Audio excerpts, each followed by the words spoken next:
playing Horizon Zero Dawn Remastered. I just had a freeze that fucked me up. Let me make sure I'm live.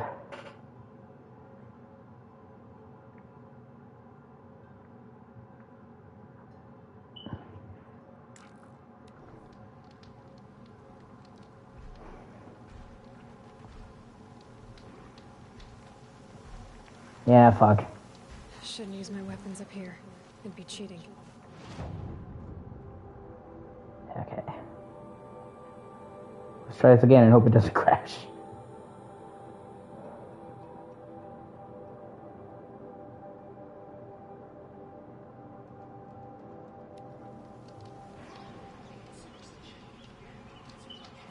Hey, sorry about that. It crashed. I guess it's still a little bit rough around the edges, the remaster. That's fine. It wasn't a big deal. It didn't even lose me 15 seconds. I was back in. I'm okay with a little bit of bugs at launch. But yeah, this city, Meridian, is the big city of the game world. And it really struggled before because the engine wasn't made for these big, dense areas like this. So it was the weakest part of the game graphically. It had long loading getting in and out of it with these slow-ass elevators. They dramatically overhauled the city. They updated the lighting. They added way more NPCs. The city, it was like one of the weakest parts of the game graphically. And now it's the best, yeah. This is the big city, Meridian. This city has seen one of the largest overhauls because it was originally the part that looked the worst.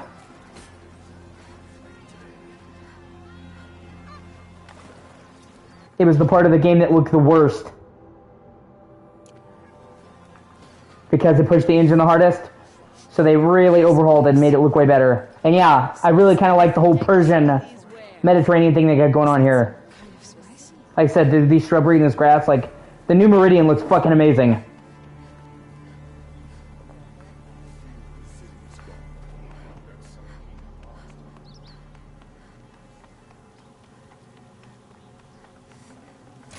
And this isn't even all of it. There's like a giant, the city, there's the city, multiple districts, and then there's the town around it, and grasslands and fields and shit. It's a huge city. Meridian is pretty much bigger than every other town in this game put together. And, you know, like, I like the art style, I've always liked the art style, but you could really tell the engine wasn't made for it, and it really pushed it to the fucking breaking point.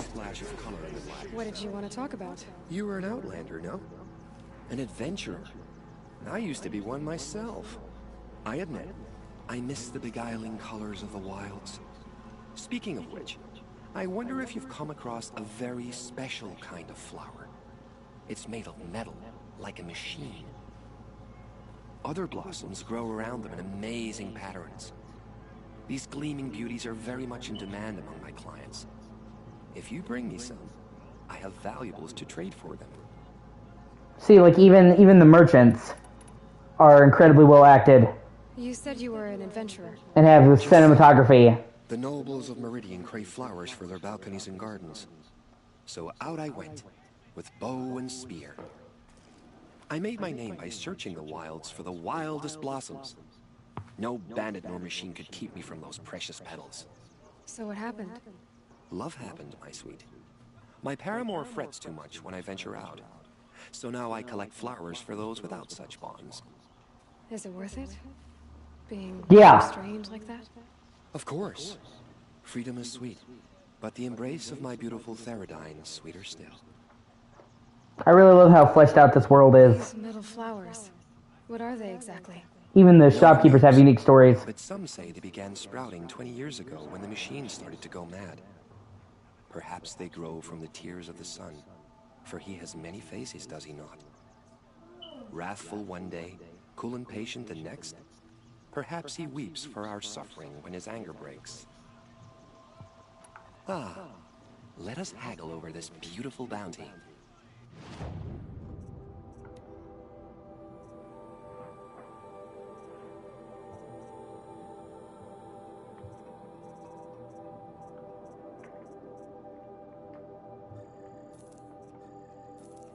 Oh yeah, I forgot I got these tokens. You get them with the fucking DLC.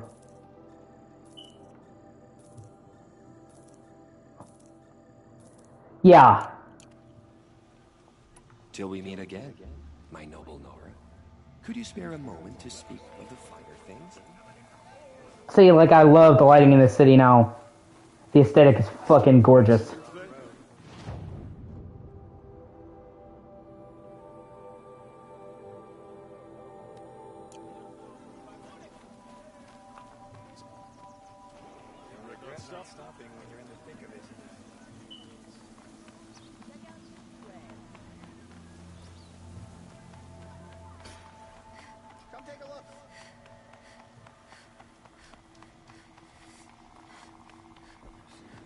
Yeah.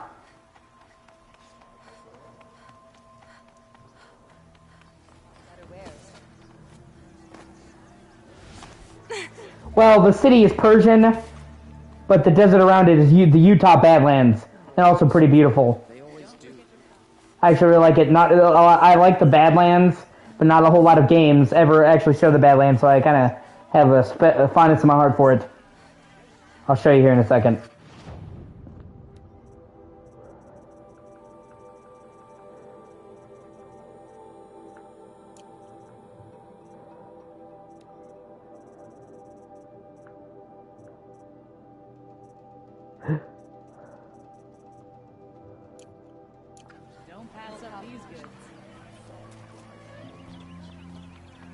And at the foot of it, see?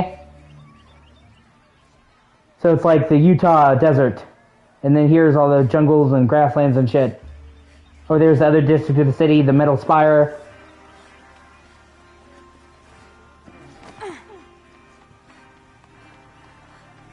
Then underneath is there's actually a town at the foot of the city.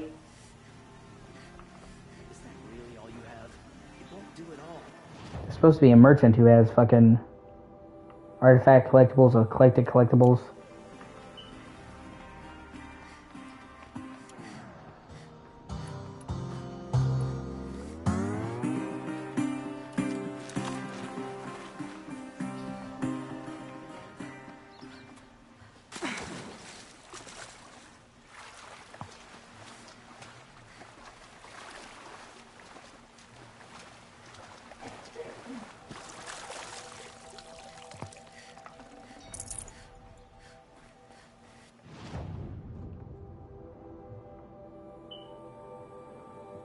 Yeah.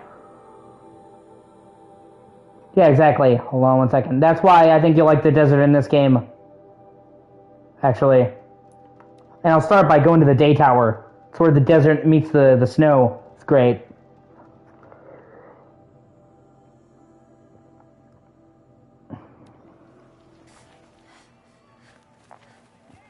Won't find better wares. And that's why I think you like the desert in this game, because it's not like a barren Persian desert. It's like Utah. It's like rocky bluffs. See what I mean? Like, to me, that is fucking awe-inspiring.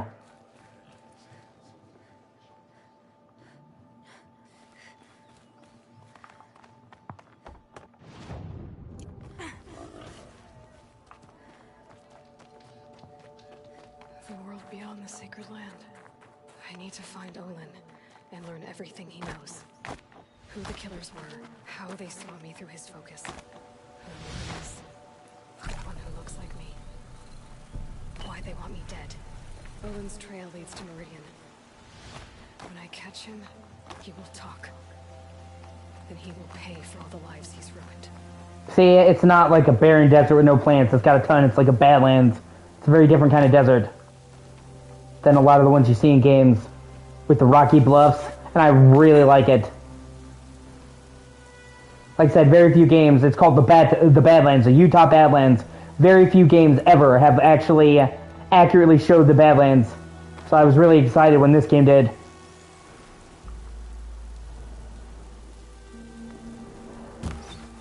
Yeah. Yeah, this game actually has a lot of snow. So, if you're looking for snow, there's a ton of snow over here. There's a bunch of snow over here. The DLC is all snowy, called the Frozen Wilds. So yeah, but it's got calderas. There's snow over here. Like, this game has a decent amount of all environment types. Grasslands, forests, deserts, snowy mountains. So, in that respect, it really does have a wide variety of shit. Like, I mean, you can see right here, even the desert has the snowy bluffs.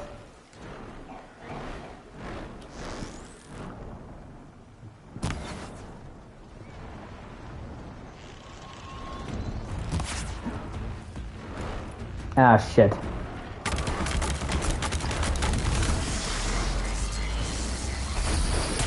Ah. Yeah, I might be a little bit under-leveled for this fucker.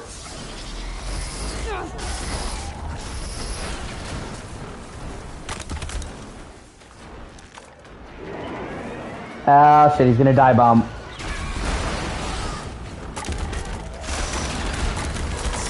Yeah, I can see the crystal braiding on that fucker.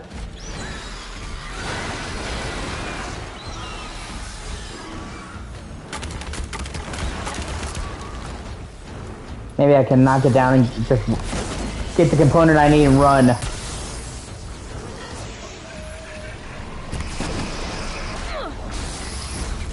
Or maybe he's gonna kill me.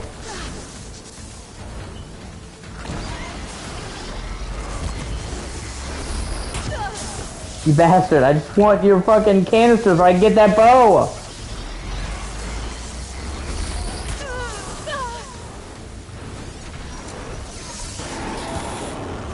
This game also has elements... Yeah, I'm just gonna reload my last save, because I can't fight him and I wasted a lot of supplies. This game also has elements of Monster Hunter, because you can break specific parts off the monsters and then use them. So that's cool. Yeah, okay, let me see. I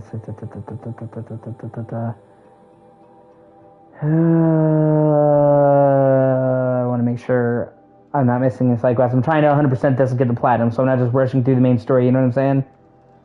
Hey, you know what, fuck it. And, like, crippling certain parts of monsters can give you the upper hand in the battle. So it like, it encourages you to think strategically, study them, scan them, find the weak spots, and then blow it up. I like shit like that a lot, so...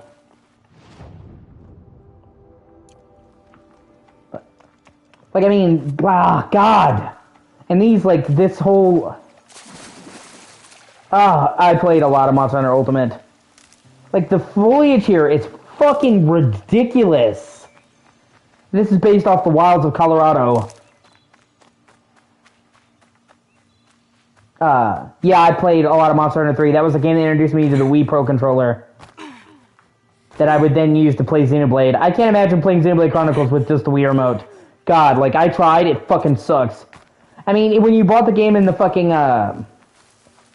when you bought the game for, Wii in Europe, it literally came with the red Pro Controller, because the game was made with it.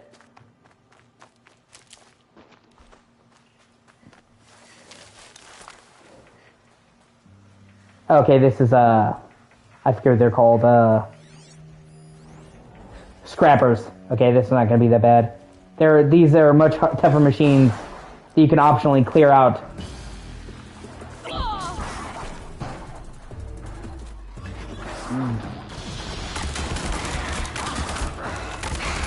Yeah, I like how it looks like when Monster Hunter Wilds are going full open world. I really like the world of Monster Hunter, and I like the designs, but I hated how tiny and segmented the worlds were. I really like the fact that the new Monster Hunter is going full open world. That excites me.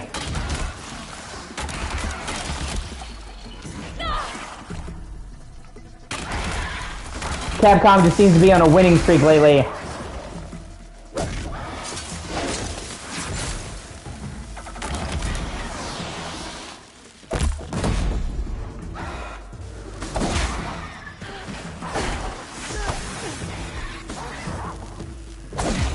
And it looks like they're probably going to announce Resident Evil 9 soon.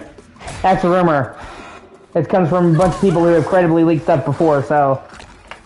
And I'm really excited for that, because, like, Resident Evil has never let me down, really.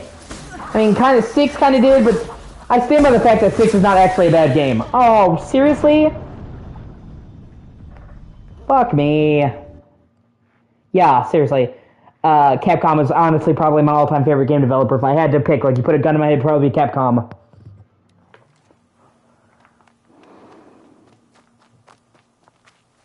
They just make so many good games. And not only, like, they not only make so many good games, they make good games consistently. Like, you get companies like Rockstar or Bethesda where they'll release a game a good game every 10 years. Capcom just turns out games, like good games, every fucking year. Resident Evil, Mega Man, Dino Crisis, Monster Hunter, fucking Beautiful Joe, Okami, Ghosts and Goblins. Like the speed at which Capcom turns out quality games is amazing. Anybody can turn out awful games, but the fact that they have a new amazing game releasing pretty much every year is fucking outstanding.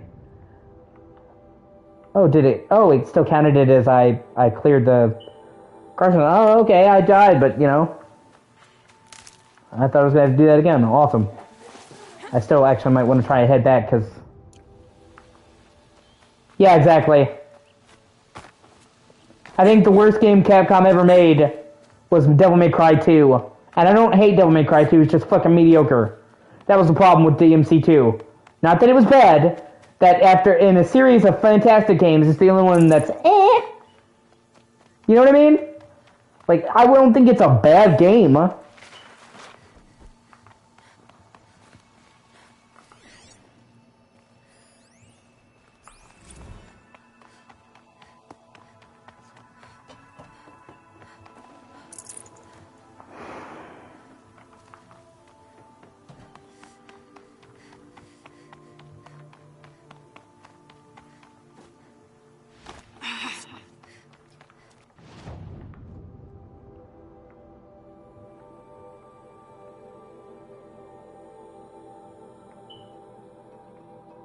Just trying to make sure I do all the optional activities I can, because like I said, I'm trying to platinum this, get everything.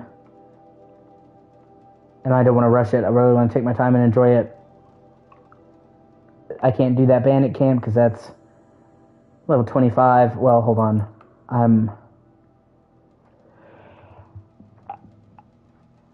Okay, I kind of understand that vibe, but then... They have a lot of really good shit in Resident Evil 3 Remake, too. Resident Evil 3 is my favorite of the classic RE games. Like on PS1, I love 3. And I do hate what they took out, but they added a lot of good stuff. You know, I think Jill's one of my favorite characters. She is my favorite female character in Resident Evil. And I think that the Resident Evil Remake version, Resident Evil 3 Remake version of Jill is the best she's ever been. Not just in look, I'm talking in characterization. I thought she was the best written, best performed, most fully fleshed out version of Jill we've ever seen. So just for having the most awesome Jill, I can't hate on the 3 Remake. You know, they really show like her dealing with the trauma from the mansion, her like her fear of possibly being infected after the mansion because they didn't know what the rules for the T-virus was. Yeah. That is true. But then, they also made the boss fights with the Nemesis good. In the original game, the chasing stuff with the Nemesis was amazing, but then once you actually fought Nemesis, the boss battles sucked dick. I remember being so frustrated when they make you fight him. And then in the remake, the fights are actually not bad. And then, they may have condensed the city streets and gotten rid of the my biggest complaint is they got rid of the park. I know everybody mentions the clock tower, but for me, it was the park. The Raccoon City Park was by far my favorite area in Resident Evil 3. And that was the one I was most pissed off they removed. But then they made the hospital way bigger. It went from being a tiny, tiny area to a massive area. And Carlos, dude, I love fucking Carlos. In the original Resident Evil 3, I did not care about Carlos. Thought he sucked. In the remake, he's now one of my favorite Resident Evil characters. Like, I love Resident Evil 3 Remake Carlos so much, his personality. Like, they really managed to pull it off making him charming as fuck, and his relationship with Jill, super awesome. Whereas in the original game, it just felt like he was grossly hitting on her. And I really hope they bring Carlos back. Like, such a great job. So, you know, it feels like every time they added something cool to the Resident Evil 3 Remake, they took something good away from the original game.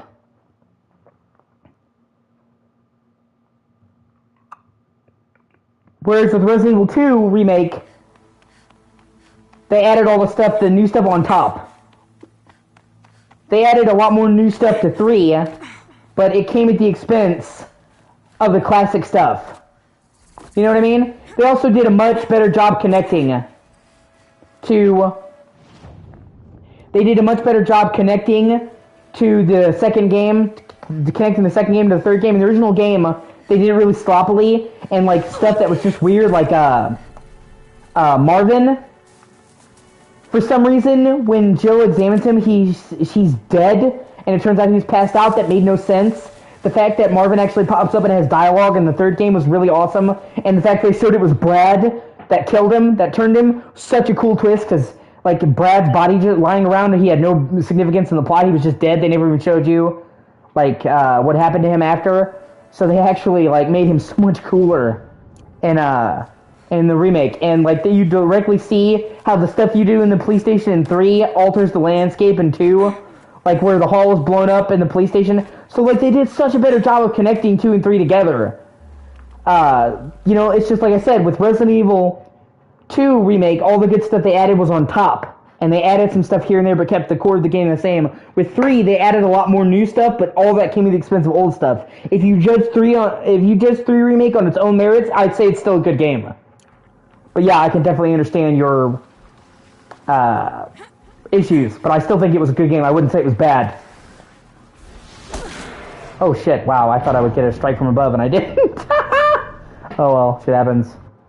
And I platinumed it, so I loved it enough to play it multiple times and do all the collectibles and all that shit. So, see, like this forest right here, so fucking pretty. Jesus, so pretty.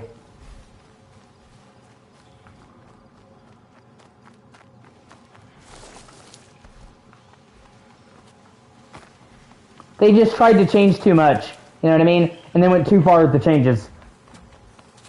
If they had added the much bigger hospital and the much bigger umbrella plant to the map that was already there, it would have been cool. But instead, every area they added came at the expense of one they took. So, you know. But like I said, I wouldn't say it's a bad game. I still enjoyed it immensely. And I love the new Hunters. I think that was the best version of the Hunters we've ever seen in an RE game. They made the Hunters never really scared me before. I thought they were actually terrifying in the remake. And I like the new versions of them a lot. And Nikolai? Yeah, exactly. They did such a great job with her characterization. Best version ever. Of her. Nikolai? Man, they made him fucking detestable. I loved it. Like, they really made you hate his fucking guts in the remake. So I absolutely love how much they improved that. Like, the story across the board was just so much better. I loved how they actually showed you her apartment, and you could, like, read all of her notes and see her nightmare.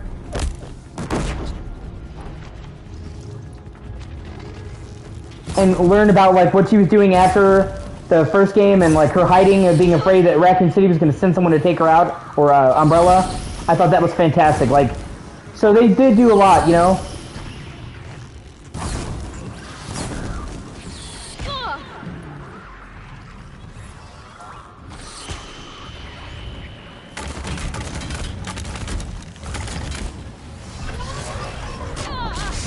No, fuck off.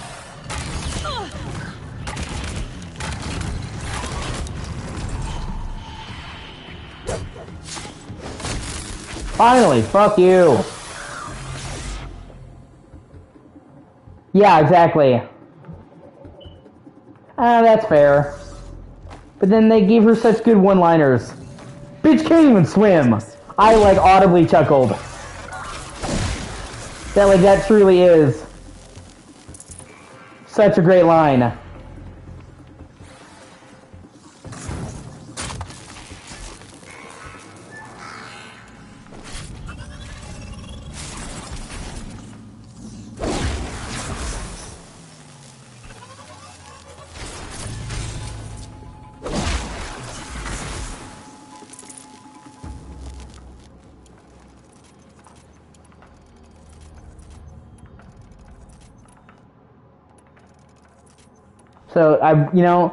So, yeah, I agree, but like I said, I still can't say it's a bad game. So, you know, if that's the worst you can say, is that it changed too much. You know, Capcom is still crushing it. And then Resident Evil 4 came back and just immediately said, okay, we're back on track now. Resident Evil 4 Remake was so fucking good, it literally blew all my expectations out of the water. Resident Evil 4 is probably the game I played the most in my entire life. And I thought there's no way they could top the original. And fuck me, they did it. I honestly referred to the original game, and I never thought that would happen. They took everything that was good about 4, updated it to modern standards in a good way, made it better. They removed parts that people didn't like. And then they added stuff in from the other Resident Evils. They added more backtracking in the originals. They added more horror. Some people thought that Resident Evil 4, the OG 4, had too much action, not enough horror, so they added a lot more horror sequences to the game. They didn't get rid of the action that was already there, they just added more horror to balance it out. They made Ashley so much more likable. Like, God, Resident Evil 4 Remake was so fucking great. And then even the Separate Ways, they turned that into a whole, like, expansion that rocked. Where it was just a shitty kind of add-on originally.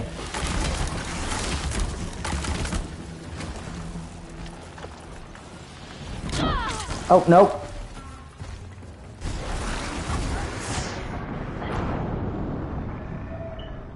They greatly expanded the map without it feeling padded out. They added actually good side quests. Even the shooting range. The shooting range is way cooler now. Fuck. The shooting range is way cooler. And they fucking gave you actual tangible rewards for doing it instead of bottle caps that had no actual rewards. The new weapons were fantastic. Yeah, just like, the problems that I have with that are so tiny. Yeah, we probably will. With RE9. They've already confirmed that RE9 is in the works, and it's by the same team that did RE7 and 8, so...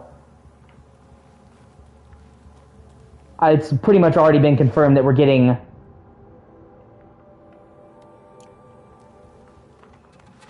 more slow, horror. So, I don't think that's something you have to worry about. And I can't wait, too, because I kind of wasn't sold on Rose as a character. I'm like, really? Psychic powers? But then I played Shadows of Rose, and they not only made her such a great character that my heart went out to her, like, they really made her such a multifaceted character. Kind of reminded me of Heather from Silent Hill 3, where, like, she's dealing with what her old self did and all the stuff that was done to her. But they actually showed a way where her powers didn't undermine the horror, and they didn't make her OP and render the game super easy. Like, they correctly balanced her powers. I'm like, okay, I can get behind this now. And it really impressed the fuck out of me. And now I really want a game with Rose and old Chris. And that's probably what RE9, it feels like that's what RE9 is going to be. And they were building up to that with the DLC and setting the stage.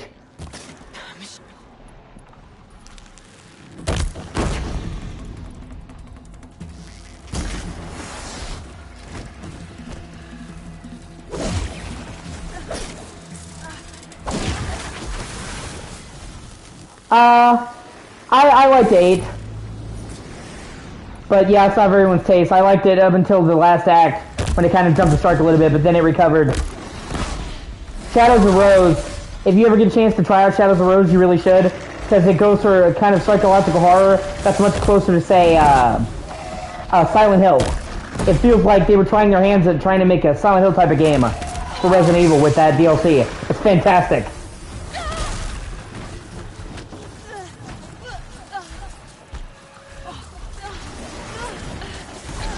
Oh, God. I'll try it like 1 or 2 more times when I have to come back. I might not be powered up enough to Achilles. Yeah, that is true. But at least they did a good job. She was such a great character. And each of the villains was fantastic. It could have been easy to overdo it and make one villain good and the rest sucky, but they were all cool in their own way. And oh my God, the fucking House Benevento, dude, that is one of the scariest fucking scenes in any Resident Evil game. Running through the hallways from that fucking baby genuinely unnerved me. Like, I was playing in the dark, I had to turn the lights on, I'm like, what the fuck? And, the whole Shadows of Rose DLC is like that scene. And they actually come up with a scene, I don't want to spoil it in case you want to play it, but they actually come up with a scarier scene in Shadows of Rose that tops that. And it's probably overall my favorite horror scene in the whole series. Shadows of Rose is scary as fuck. They go much more psychological horror. They were responding to people's complaints that they didn't think 8 was scary enough. It's like, oh, you want scary? So, like, they turn the dial up, and they get into her head and her fears and her shit, and I think you'd like it. If you ever get a chance to play Shadows of Rose, you really should. Come on.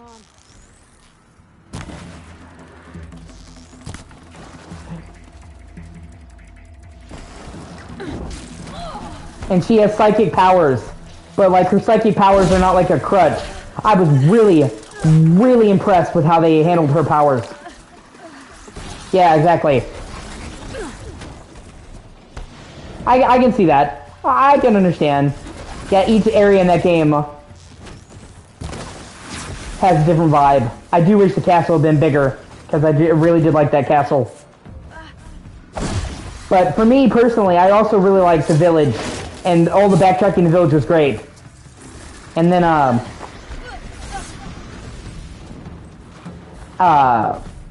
like, I think it will remind you of Silent Hill 3 in a good way. I really think you'll be surprised.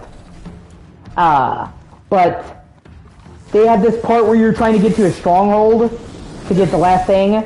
So before you go to the factory, you go to the stronghold, and that is one of my favorite moments in any Resident Evil game, because, like, it's sunset, so there's so much color, and then you're going to the woods, and that's when they really hyping up the werewolves, and you're just attacked by fucking waves and waves of werewolves. You have a good arsenal in the game at that point. They're crawling on the walls, they're firing both of you from above, you're fighting the werewolf leader. That whole moment where you're going in the stronghold, the Lycan stronghold, that was the highlight of the game for me. It's actually really good though. That, like I said, they found a way to make the powers cool. Cause she can freeze an enemy, but she can only freeze one. So you'll get attacked by waves of enemies, and your powers will basically allow you to stop one while you're fighting the other. So it's not like her powers aren't a get out of jail free card, you know what I mean? Like, you have to carefully use them.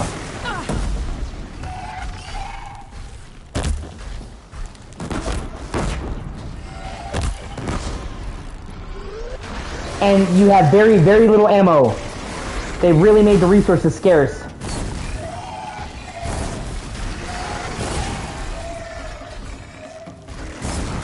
And like I said, they go into her memories, and you learn about how she was bullied in school.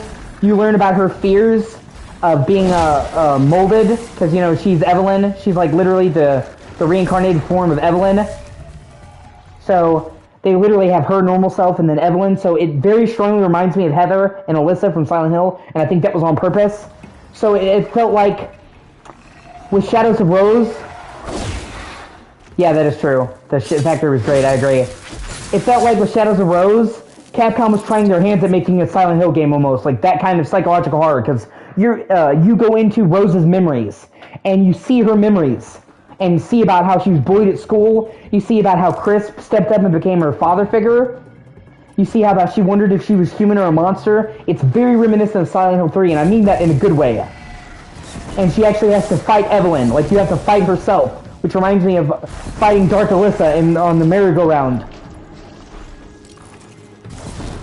And then because the game takes place in like the memories of the molded, the environments are trippy and surreal and will shift around you because it's like the memories of all the different molded, so you're not in like a physical location.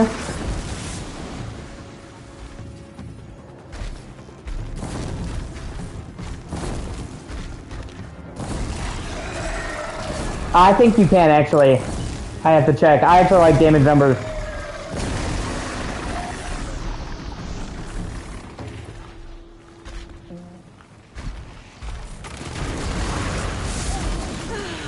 Oh my god, I almost killed it. Fuck. Okay, I was gonna come back. But I got so close, I might as well try to do it. And once you kill these, you get a ton of XP and it clears them forever, so it's worth doing them. And like I said, like, it's psychological horror. They get into Rose's head. Talk about her fears. Is she human? They talk about, and her dad, and Ethan makes a return. I'm not gonna spoil how it happens, but they actually have like father-daughter moments in Shadows of Rose that I am not even kidding, made me tear up. Because it's in the memories of the molded, so it's actually her dad. And if you remember, in the base game, she never met Ethan. So, like, the parts where you meet Ethan actually did kind of make me tear up. And make the DLC worth it just by itself. And finish off Ethan's arc. So, like, I was fucking stoked for Shadows of Rose. So much blood spilled on our...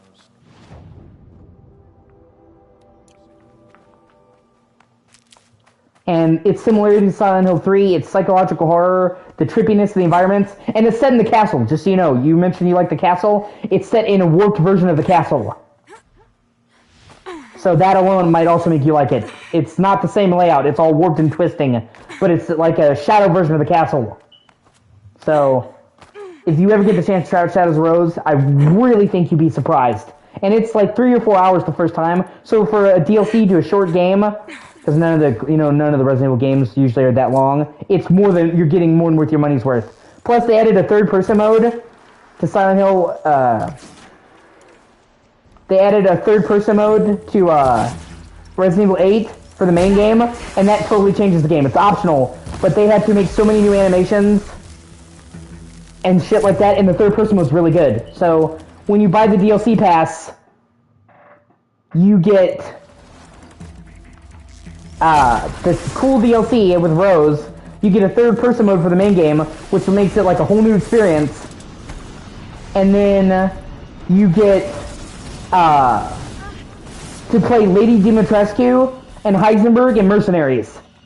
You can already play Chris and Ethan, but now you can play Lady Dimitrescu and Heisenberg, and they have totally new powers, and that was cool when you get a new Mercenary stage. So for $20, yeah, I think they did change the castle in the game. I think you're right. See, I'm gonna turn up the damage settings in the custom difficulty, because I just feel like the enemies are too bullet spongy. And it doesn't fuck with your trophies, which is great.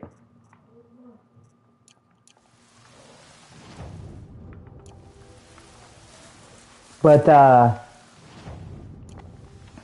so, you know, like I said, you get the cool expansion, that's 3 or 4 hours with Rose. You get a third-person mode for the main game, which gives you a totally fresh perspective. And they actually made a lot of new animations and shit just for third-person. Put so much work into it.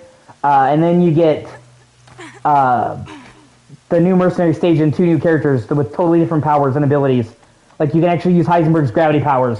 And yeah, it's game-breaking, but it's Mercenaries. It's meant to be over the top. And being able to play Lady Dimitrescu is most people's, a lot of fans' wet dreams. So, for $20, I thought it was a kick-ass expansion.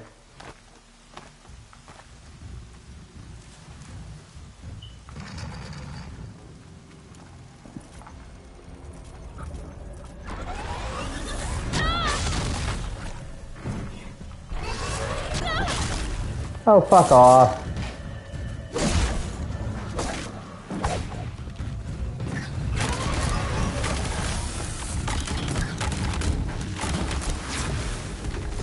Yeah, I know. There's a lot of people who didn't want to play 8 and 7 just because of that. So, I like the first person. When quiet does it. I like first person in horror games because I think first person is really immersive, and I think for horror you want to be immersed, and because it can play with your perspective really easily in first person and hide down the corners of your vision. When I play first person in a horror game, I really feel in the shoes of the person, and I love how they can play with your perspective, but I understand how it's not for everybody, and I know a lot of people who didn't play 8, who were like, okay, now I'll play 8 now that it's third person. So, for me, it wasn't that I didn't play the game, it was, oh, it's a new way to play the game, but I know for a lot of people who couldn't stand the first person, it opened more up to play them. Yeah. So, I was happy about it just because it allowed more people to play it. And yeah, I would like that for RE9, if you could go first person or third person from the start, that would be dope to me. And yeah. See, when it comes to Red Dead, I'm weird. In Red Dead 2, I prefer third person for walking around and horseback, but when I get into combat, I prefer first person because you can actually look directly down the iron sights, and it's easier to aim and shit for me. So I will usually, like,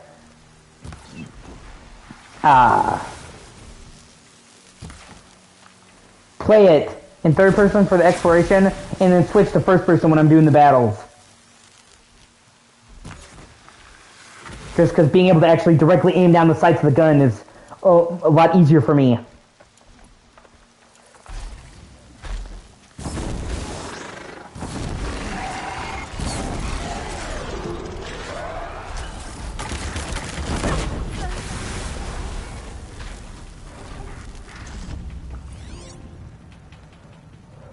Oh yeah, I forgot about these. These are cool.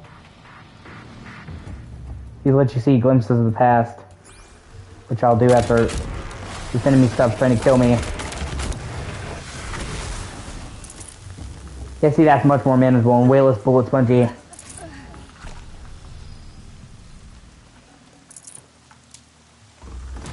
I love how you can tweak that, so it's whatever you want it to be. You have to look at it from a certain vantage point to get the collectible. Pocket Shitstorm Tour, Day 5.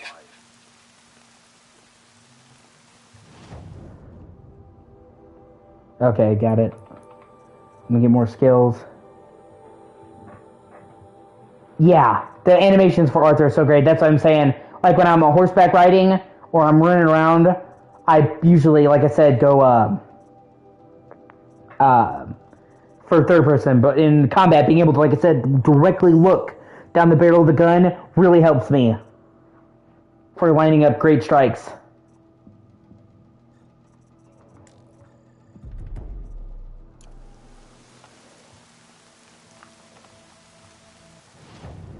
Okay, I did that cauldron. Oh, that's right. I might as well do that too. The Cauldron Sigma. These are like fun little dungeons you can explore that help you. Once you beat them, it lets you override more robots to turn them on your side. So they're worth doing. So like you can go start a battle and go to the biggest robot and get them on your side before it starts. It's awesome. This must be the cauldron Drow was talking about. There's gotta be a way, somehow.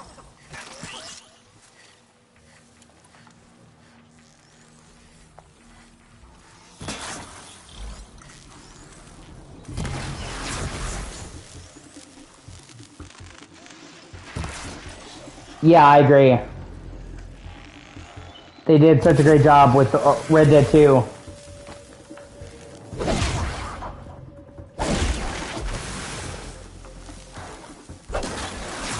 I have really high hopes for GTA 6's story, because we've seen when the Hauser Brothers 1-2, they can make a really fantastic game story. Like, you know, when GTA, they're trying to be more funny and sarcastic usually, but in Red Dead, they show they could write a serious story fucking amazingly well, and GTA 6 seems to have a much more serious story than 5, and have kind of like a Bonnie and Clyde angle. That's what they described it as. That's something they've never done in a GTA game, and this is the last game that Sam Hauser wrote before he left the company, so he knew when he went into it, it would be his last game, so I think he's really going to bring his A game for GTA 6. Like, he may have left, but he finished the script. That's the first thing they do when they make a new game, so the script for GTA 6 was finished years ago. So it will be a Sam Hauser written game. And with it being the last game he was going to do for the company and for gaming in general, like he retired, because he's like 55, I think he bought his A game because he knew it was going to be his final thing.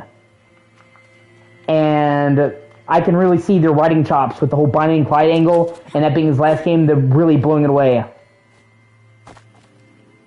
Quite a door. Plus, it's really kind of like the last. It's kind of the end of an era, because every single major Rockstar game has been the Hauser Brothers. This is no longer going to be that. This is the last game both of them worked on. So for me, it's the end of an era that started when I was a child. So I've got a lot of expectations for GTA 6. And yeah, it looks like they're trying to strike a middle ground between GTA 4 and 5. Because GTA 4 is incredibly serious. I thought 4 was a little bit too serious. Like, I love 4, don't get me wrong, probably has the best story of any GTA game yet, but they took a lot of the fun out. They took a lot of the fun out in GTA 4.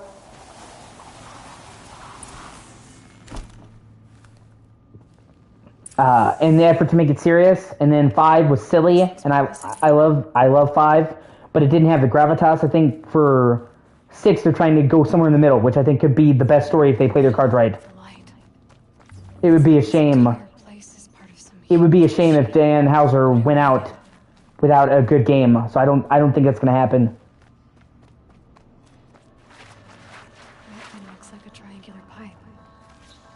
before. That might give me something to work with.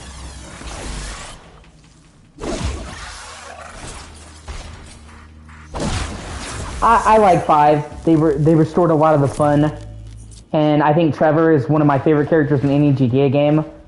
Like, his performance was so fantastic. Components around. I wonder where. Yeah, exactly. I agree. 5, you know, even if you hate Rockstar, you can't say Rockstar doesn't push technological boundaries. They really do. And honestly, I think it's going to look fantastic. I've never seen a Rockstar game that didn't look amazing. Even GTA 5, even if you hate it, I think you can agree that for the time it came out, was absurdly beautiful graphically.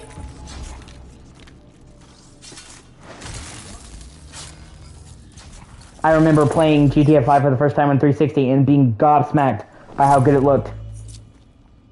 Same with Red Dead. Like, the first time I saw gameplay of Red Dead, I'm like, fuck, this is the unedited gameplay. I'm like, holy shit. And it still looks good. For a game that came out in 2018, it still looks so good.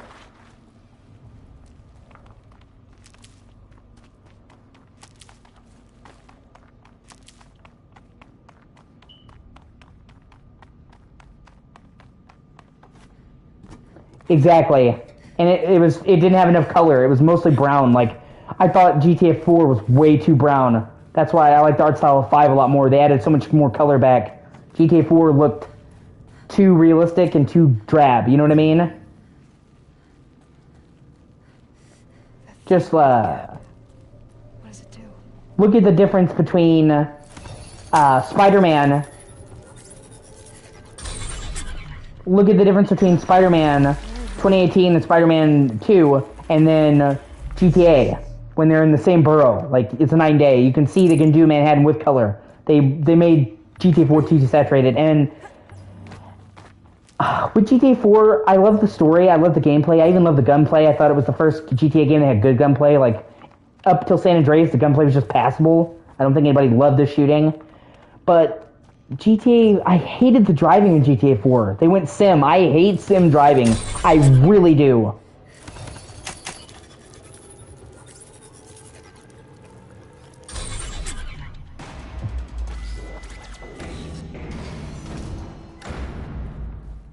Say I love the designs of these bases.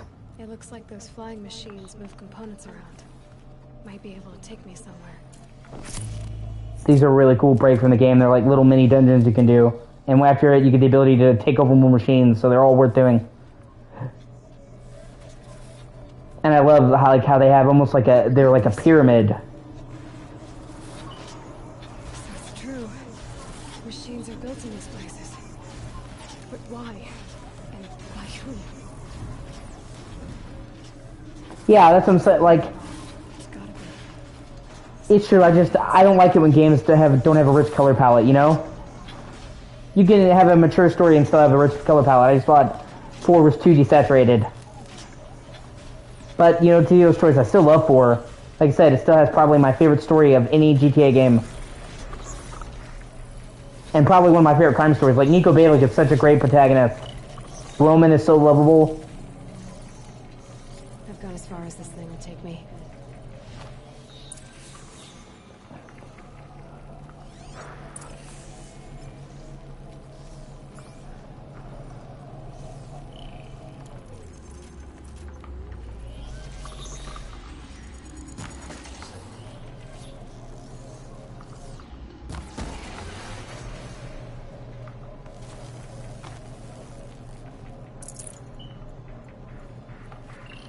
Yeah, exactly. That's what I'm saying. So I love the shooting in 4, but I hate the fucking driving. I can't stand it. Like, even Sam Hauser and Dan Hauser didn't like the driving. They said it felt like boats. Like, they weren't even happy. I honestly think GTA should be sim. You know what I mean? In my opinion, it should be sim driving. That's how all the other GTAs were. It's not meant to be realistic. GTA is supposed to be Wild Joyride to me.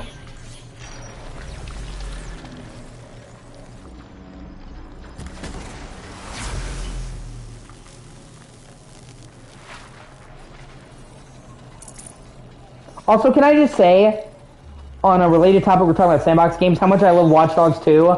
I don't think anybody ever gives Watch Dogs 2 the credit it deserves. It's one of my favorite sandbox games. I fucking love that game.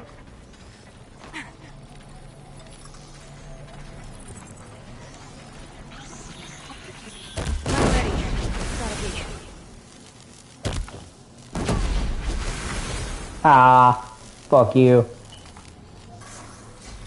And oh man, out of all of the games I've ever played, Watch Dogs 1 and 2 have the best motorcycle handling of any game I've ever played. God, I could ride around on a motorcycle in Watch Dogs 2 for fucking hours. And the soundtrack. Like, they let you choose your favorite soundtrack. And I love that so much. Because that's something I wish that was in GTA. And they used to have a song, Paranoid. And I used to listen to that song every fucking day when I played that game. Two of my bitches in the club, and I know they know about each other. I think these bitches trying to set me up. Maybe I'm just paranoid. And like I can literally see my head driving a motorcycle, dirt bike, hopping over hills while that shit was playing, and being able to boost any car. God. And like, I honestly think Watch Dogs 2 is one of the best sandbox games ever made. And I don't ever hear anyone give it the credit it deserves.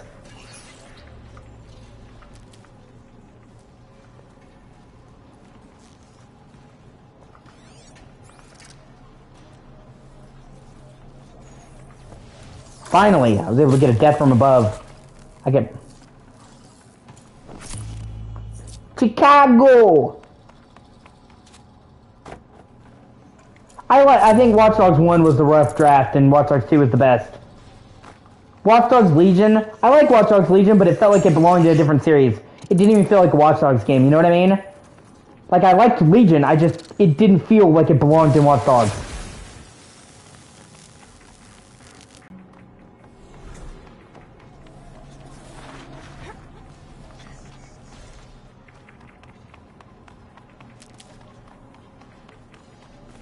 Yeah, I really like Watch Dogs 2. I got it at launch. I remember that.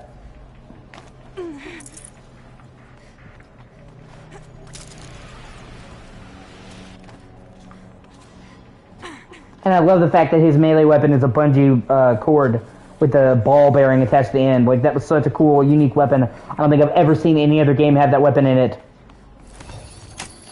And I thought that was fucking wild. I really, really like that. And they didn't have enough parkour, but the parkour they did have was fucking dope. Like, there were times when it really did feel... Yeah. There were times when it really did feel like it was a modern-day Assassin's Creed. And I love that, like, where you can fucking front flip off a building. Yeah, exactly. And I feel like it had just the right amount of seriousness, you know what I mean? Like, it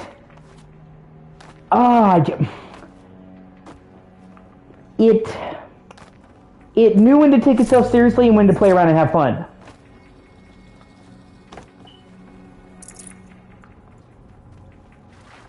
And it's difficult to do that balance, but I think they nailed it in Watch Dogs 2.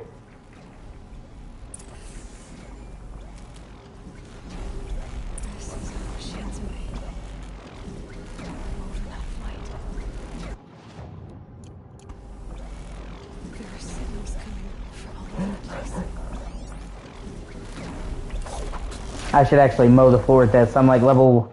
What level am I? I think 17? 18, and he's 8. Yeah, I'm about to fuck this guy up.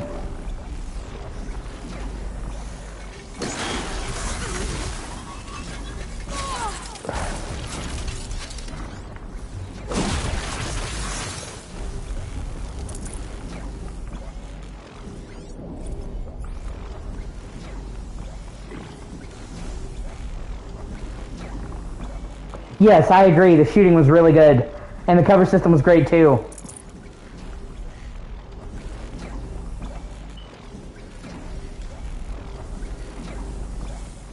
And I love the soundtrack.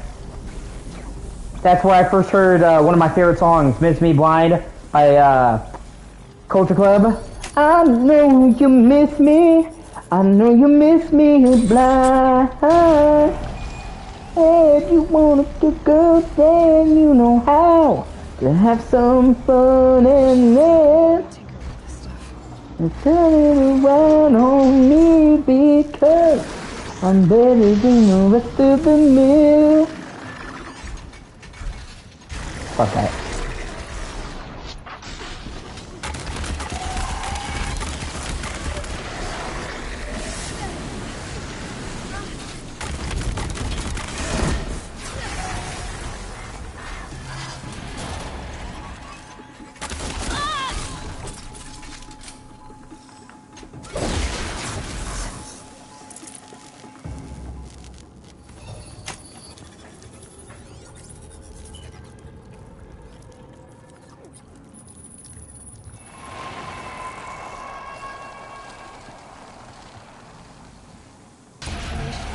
Machines.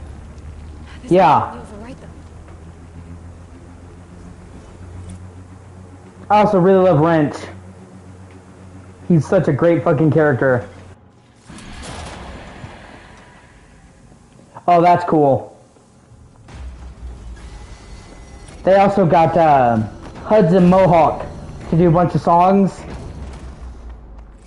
for it, and I actually really like Hudson Mohawk. Like, he did a whole fucking soundtrack.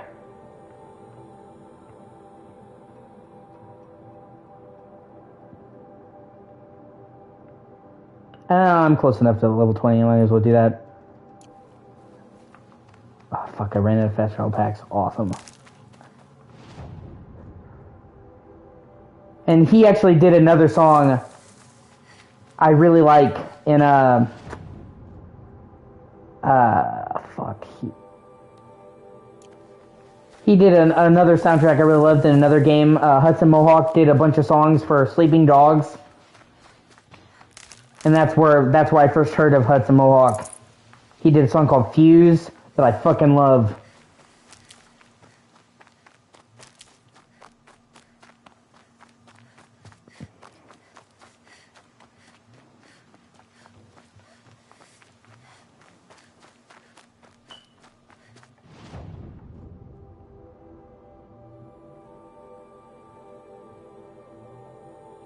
Yeah, fuck it, I'll just continue the main quest. I'm right there anyway.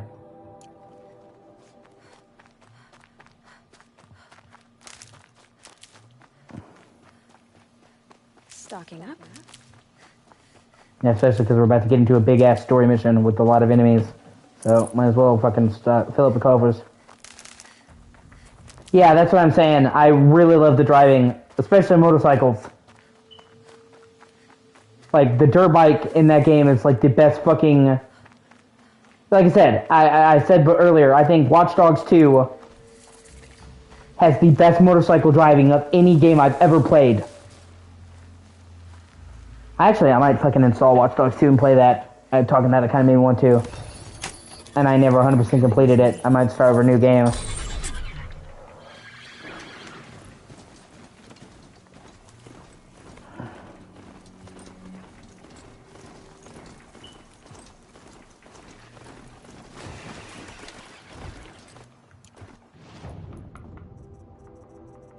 One more skill and I can get that.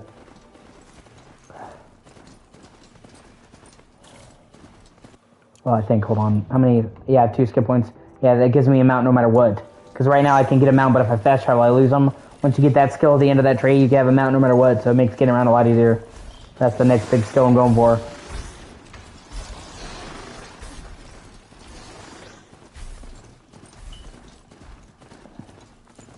Ah, shit, I went the wrong way. What? Like, see, this is basically as fast as the mount goes in Horizon 1. They're not fast, and they kind of handle like ass. It's better than no mount, but yeah. In Horizon 2, the mounts are the same. Well, most of them are, but they just handle a lot better and faster. Like I said, I think, well, you can see Rockstar keep stuff going from their games, you know what I mean? Like, they take stuff over and roll them over. Like, they brought the first-person view and stuff from GTA 5 into Red Dead. So I think they're going to take a lot of mechanics from Red Dead into GTA 6.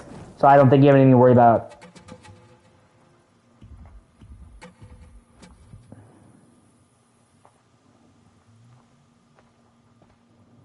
Devil's grief. Foreboding sight, huh?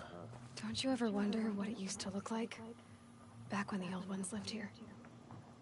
You're not like other Nora. That's what they tell me.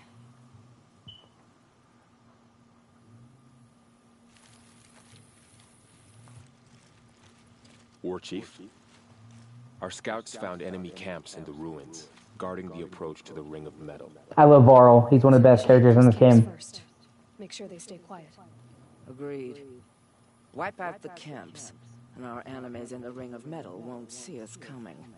I'll take out the alarms. We'll send Braves to each camp to lie in wait. Which you start? Oh, that's cool. Finish. Yeah, I don't think there's ever been a Rockstar game where you could go prone. I didn't look that much into lakes. That's cool.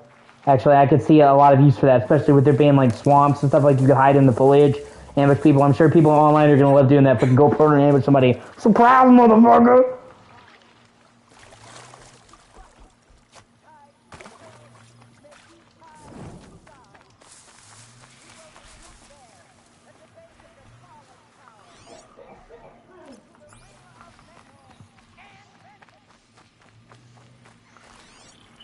Yep.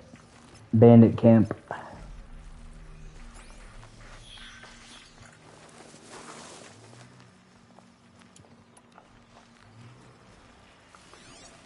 That's good. Stealth has always been kind of the weak point of the series, you know what I mean? None of the games have had really great stealth. Red Dead 2 had more stealth, and it was okay stealth, but you didn't get a lot of chances to use it. So I'm looking forward to that if they have more stealth options. I really like stealth gameplay in games. If you give me a chance to go stealthy in a game, I will usually take it. I prefer the stealthy style, be in and out before they realize what hit them. Oh, that's cool. Although they should still be careful. If you have too many details in it, it's too realistic, then it's the thing. It's a balance. I firmly feel that GTA games should, you know, they should have some realism, but they should stick on the side of more being fun. You know what I mean? Ah, you bitch.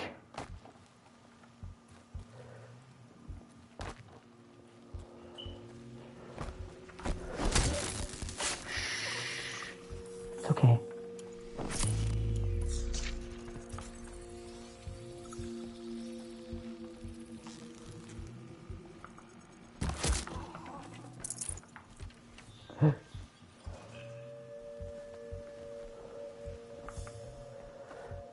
Okay, no more sleeping.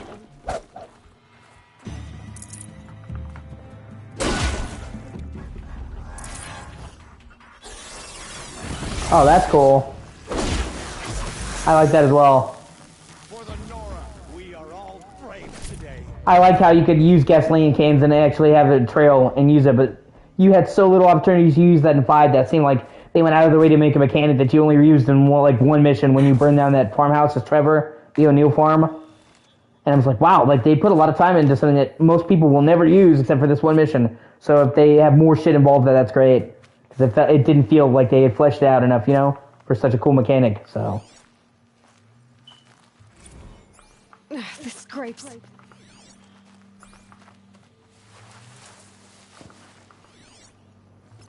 Oh, hey, a fox.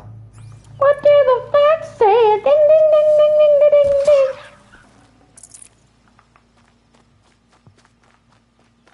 It's crazy that most kids growing up now will have no idea what the fuck that was. That makes me feel so fucking old. Like, I can't even properly describe to you how old that makes me feel. A ding, ding, ding, ding, ding, ding, ding.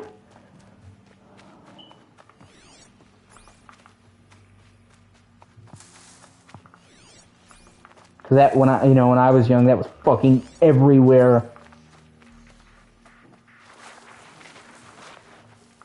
You couldn't escape that fucking song. Yeah. They kind of fucked around with that in Red Dead. You know, there's several missions where you could choose how you go in. So hopefully they'll expand upon that.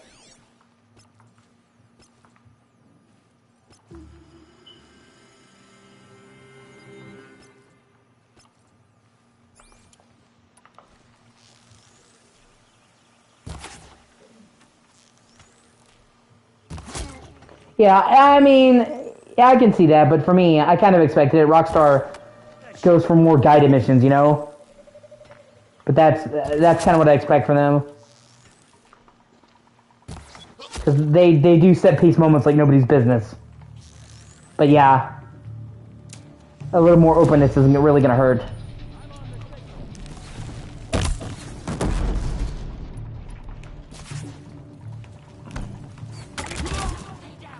I hope they bring back heists. Because that was like my favorite part of GTA 5. The heists were fucking awesome. And they actually were open-ended. Because you could like totally choose how you did the heist. And there was all these optional people you could recruit in different ways you could go about it. Each heist had like 2 main paths on these variables. So the heists were really cool. I think with them doing Bonnie and Clyde, I'm certain they're going to be bringing the heist back. Because that's what Bonnie and Clyde did. They stole. You know what I mean? Everything else was ancillary.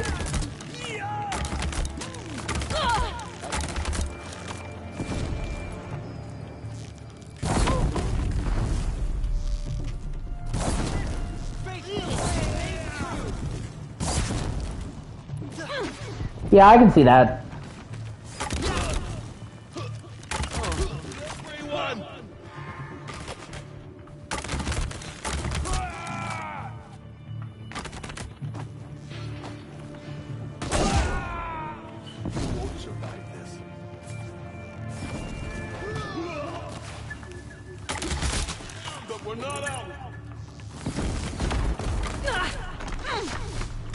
Yeah.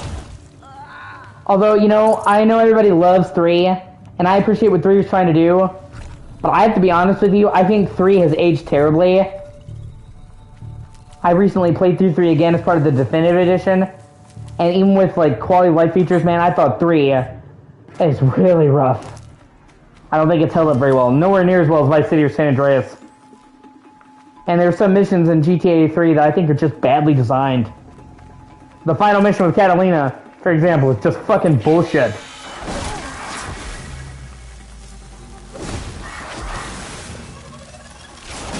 Oh, that's cool. Yeah, see, that's good detail. I just don't think it's held up very well compared to other games of that age.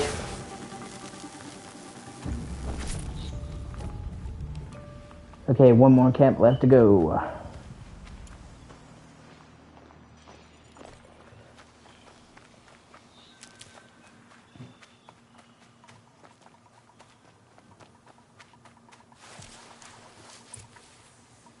And it just, like, Vice City and San Andreas have so much personality. GTA 3 seemed like just the most bog standard version of New York fucking ever. Which, I guess at the time it wasn't that common, but so many games have done New York now that you really have to stand out if you don't want to suck.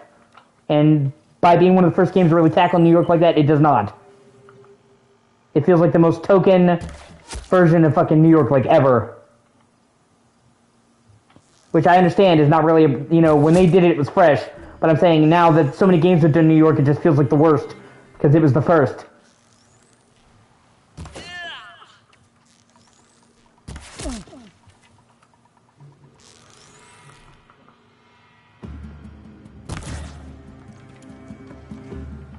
Yeah, I agree. I like Vice City way more. Some people were upset that they went back to Vice City with 6. But I'm really excited for that. Because, I mean, think about all the crazy shit that's happened. Since Vice City, the original Vice City came out, Florida, the whole Florida Man thing happened.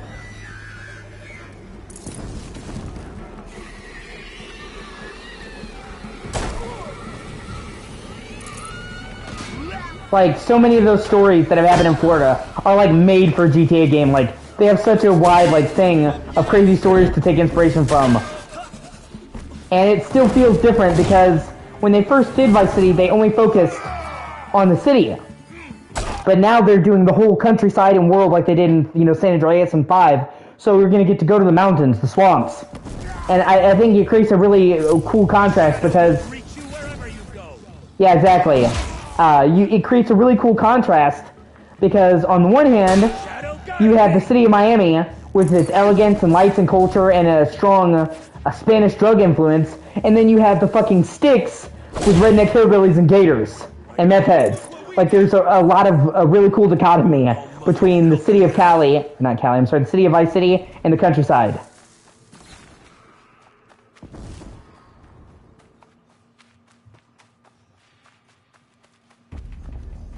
May my aim be true.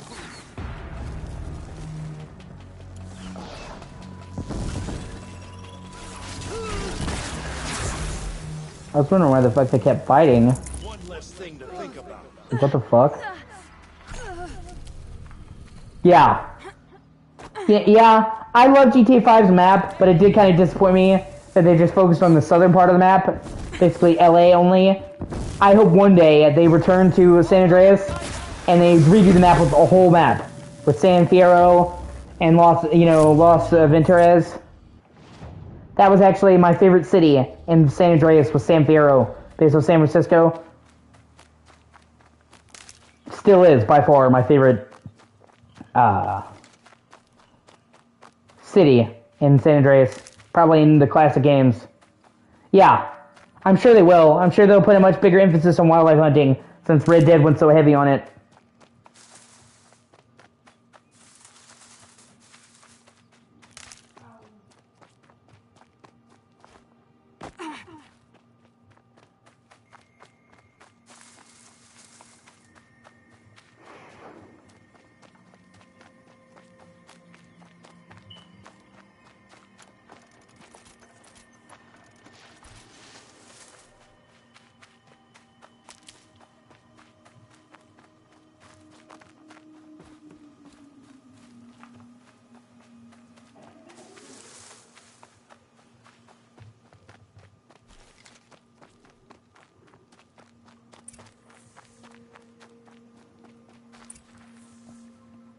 Yeah.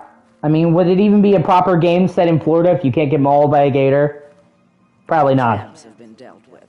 Now to the Ring of Metal. Its high walls protect. Can't wait to see somebody do a gameplay where they hogtie a guy and feed him to a gator. I have another idea. Their base has a weakness. Send me in alone, and I'll exploit it. If I'm successful, I'll blow a hole in those walls big enough for the entire war party to charge through. Sounds like a plan. So long as I get to come with you. Yeah. A war chief should be grateful for 2 arrows so eager to spring from the bow. Yes, Varl. Go with Aloy as her spearmate, but be vigilant. Yes, War Chief. I will.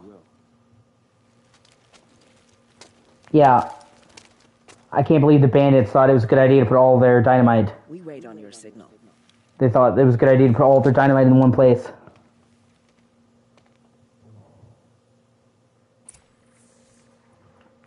Surely that can't go wrong.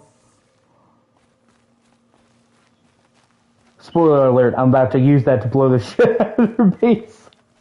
Keep that for later. You do have a plan, right? You followed me. God, I love the foliage so much. Ruins. I thought you trusted me. I do, but how would you know that this... Like, I still like the foliage in this remaster. It's off the fucking charts. Honestly, I think this might be, like, the best foliage I've ever seen in a game. Or damn close. Like, it is fucking up there. It is super high quality, super dense. Every area has unique foliage. Like, fuck. And going from very little foliage that was static to all this foliage that's fully dynamic is pretty insane. Yeah. The draw distance in the original game was really bad. And was another thing that took me out of it.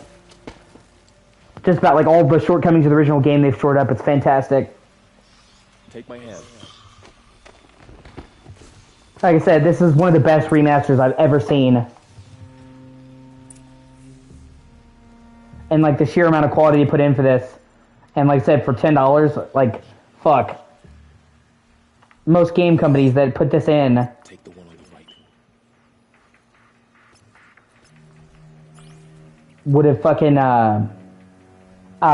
charged full price for it.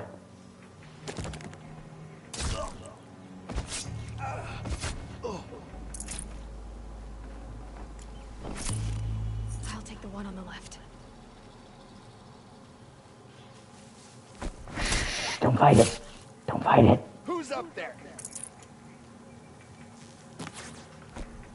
Really, Varl?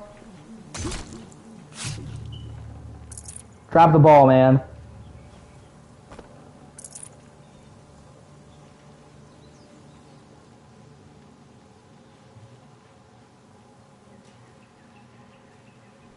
Yeah, exactly. That's why I like the aesthetic of The Last of Us so much, where it's like cities that are normally urban, that are overgrown, and this game kind of has a similar aesthetic, just way the fuck in the future, of course, obviously. I think this game is like 3,000 something, so... Two more. You take the one on the left.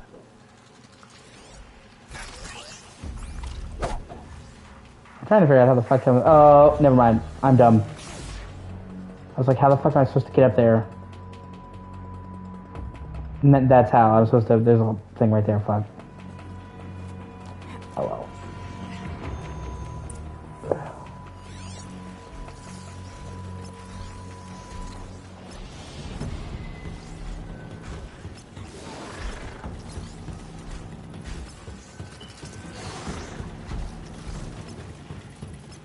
I think I'm in the clear.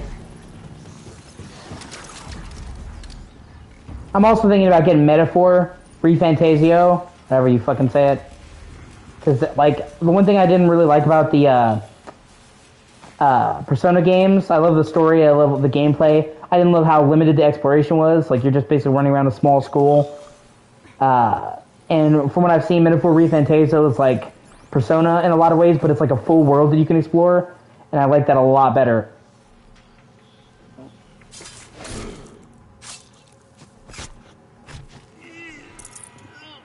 Well, you're going to see me play the demo. They once again have a demo that lets you play the first 5 hours and transfer it to the full game, so I'm going to try it out. But it's like fantasy Persona, but like a full world that you can explore instead of just a tiny classroom. So it like fixes my one major complaint with Persona, that the non-dungeon exploration was so limited. Yeah, no, I like the school. It's just like, when I play games that are RPGs, I love exploring an expansive world. You know what I mean? Where it's like the school exploration is good, but it's such a small area. I want to explore a whole setting. Set it off. The explosion will destroy those corruptors and collapse the walls. And in Persona, it's like school is story, dungeon is dungeon, and exploration. They're not mixed. I love, you know, and one of my favorite things about an RPG is exploring towns. And there's not really a whole town to explore in Persona 5. Not in the traditional sense. Charge through. Can't hit it from here, though. We'll need to get closer. But from what I was seeing, Metaphor has massive areas and towns and stuff you can revisit and travel to. I'll see it done. So, and it's fantasy. I love fantasy, so. First through the breach. Now all I have to do is make it all happen. So it's like, it keeps what I love about Persona, but If I can do this quietly, it'll be a lot easier. it keeps what I love about Persona, but it makes it better, if that makes sense. Like, fix my one major problem about it, so. And like I said, the demo's free and you can transfer your save file over, so I've been meaning to play the demo. I'm also wanting to get they remade Romancing Saga 2, which I never played the Romance Saga games, but I tried playing the remake of Romance Saga 2, the demo. Man, I was impressed. It's super good. If you get a chance to try the demo, I strongly recommend you do. Its art style is fucking gorgeous. It has some of the best turn-based battle style. It has one of the best turn-based battle systems I've ever seen. And it,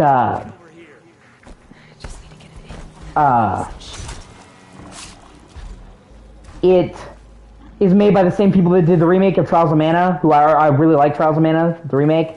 So, I really dug it. And I think you will too. Like I said, you can play the demo and transfer your save file over. We've seen a resurgence in demos, and I love it. Demos are great. And demos that give you a chunk of the honest opening of the game, not just a highlight reel. Alright. And I love the fact they let you... I love the fact that they let you carry your save file over. I'm spotted. I need to get to that place fast.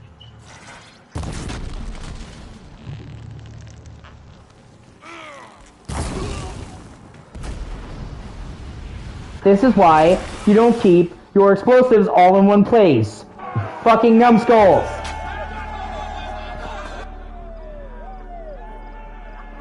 I understand they were like, oh, we need to keep the explosives covered. You can do that without putting them all in one place. Like, that's like Explosives 101.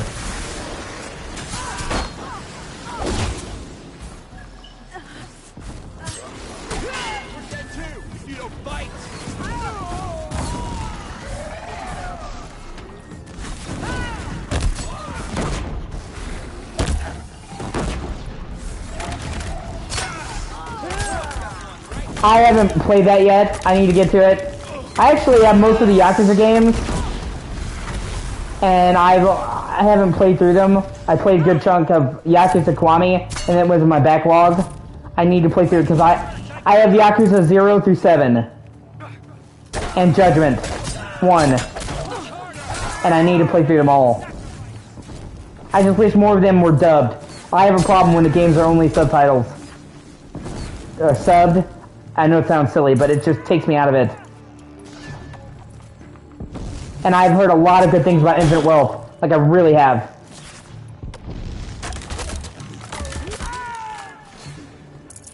And I think it's wild seeing them go to Hawaii. That is not a setting I ever thought I'd see in a fucking Yakuza game. So that alone makes me want to try it out. Just for that.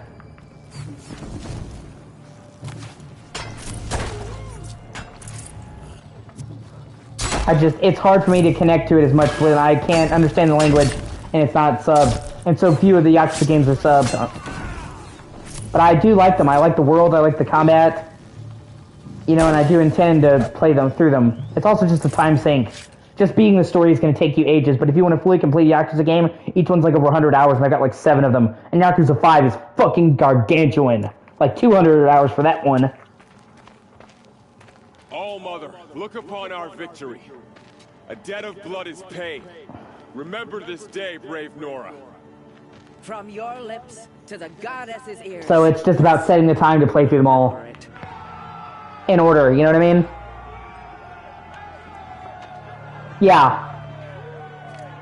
Be ready to leave this place. Let your spears and arrows rest in the bodies of the fallen. They are tainted, like these ruins. Woohoo! It's over. They won't be able to kill again. I need to find Olin. Yeah, seriously. He knows. 5 cities with 5 main characters, 5 big chapters each. Like, it's ridiculous.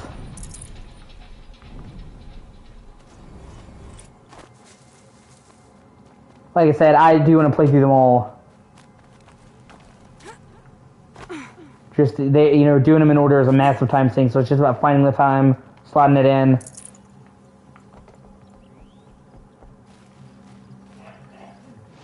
Oh, is there... Oh, that's... I keep forgetting about that. That's level 25. Almost. I'm almost ready to take that on. Now... Yeah, it's just it's a weird thing about me. I just can't connect to it the same, like... I don't understand their culture as much as our own. And I can't get into their mannerisms and the way they speak in a way that I can read people's, like, faces here. And because I'm autistic... I have Asperger's, so I like to say it's diet autism. I can't believe it's not autism. I have a hard enough time sometimes reading people I can understand my language, so when there's another language on top, it kind of fucks with my autism. That makes sense? I have a hard time reading and understanding and getting into the scenes. It can already be hard for me to read emotions in expressions. But I've learned, but when you add the Japanese mannerisms and language and mouth, it adds an extra layer of trouble to that. But I do like the games. I know they're well acted for Japanese for what they are. You know, I like Kiryu, I like, you know, Majima. I like the themes of the game about honor and integrity and how bad people do good things and good people do bad things. Otherwise, I fucking wouldn't have bought, you know, almost all the games. I just, yeah. Might regret this. God, I need to find a fucking merchant so I can buy fast travel packs. As I mean, I hate it when open world games start off fast travel. That's one thing that really pisses me off about this game. You have to buy fast travel packs, and then you have to keep buying them, and then eventually you can make one that's like permanent, but it takes a fucking while to get that. In an open world game, they should never fast travel, they should never throttle fast travel ever. But God, fuck, the foliage. I just love the overgrown sense of this game. I'm actually really glad that we started talking again. Just so you're, you know. You were like, without me getting emotional, you were like one of my best friends in the entire world. And it really kind of fucked me up when you just went missing. Obviously now I understand why, but at the time I didn't know. And I've been ghosted by too many fucking people. I'm glad that you're back in my streams, and I'm glad that we're talking again.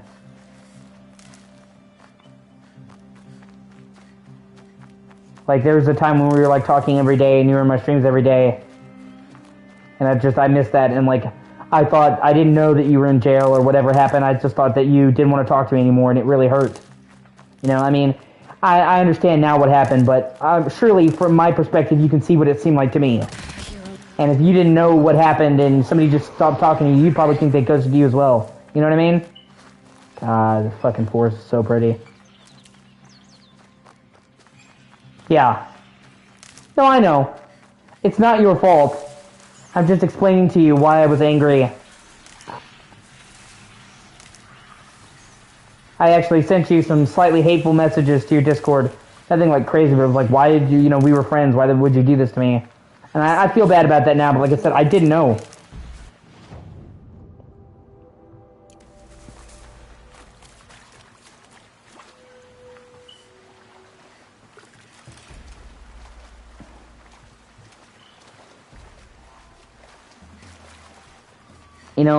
I know it's not your fault. I've been abandoned by a lot of people that I cared about. A lot of friends that I thought would be by my side forever fucking bailed on me when I needed them the most. And you don't forget that. My best friend of fucking 6 years bailed on me right after my grandma was murdered. When I needed him the most. Fucking devastated me. I thought I was gonna be friends with this dude for life. And then he does that fucking shit.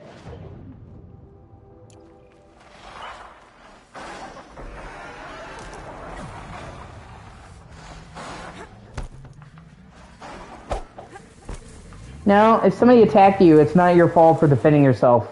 I'll talk to. We'll go over the. We'll go over the details in Discord. I'll re-add you on Discord today. I meant to do that. I'm sorry. I said I would. I had my plate full. Last few days have been really kind of crazy.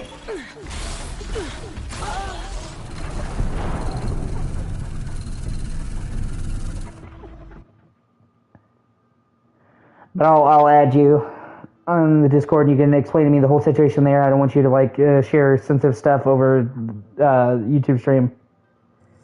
God, that sucks. I'm sorry to hear that as well. It's fucking lame. Duh.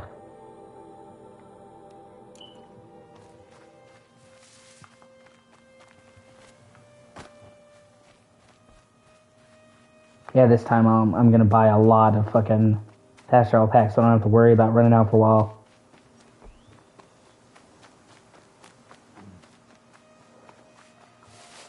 You get my sentiment. I just don't want I don't want any to say anything that somebody could use against you.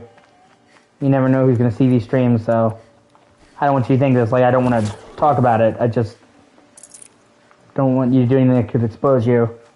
Like I said, it's much better to talk about it in private on the Discord. I try to keep all drama and all serious shit out of my Discord, or not my Discord, but my thing, out of my streams. I don't like bringing my personal life into my streams. I'm not one of those people who likes whoring up my personal life.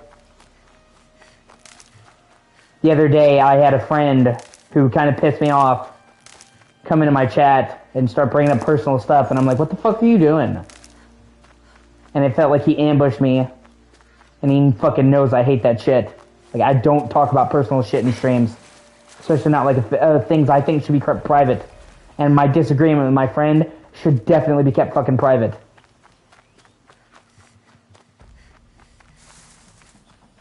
So it just felt like he fucking ambushed me.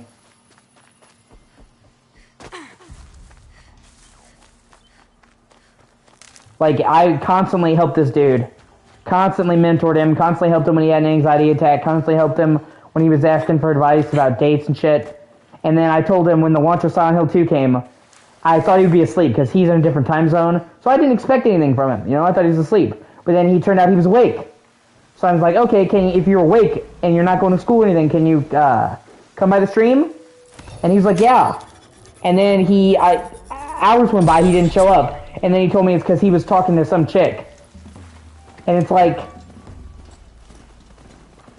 yeah, that's what I'm saying. I try to entertain people with my streams.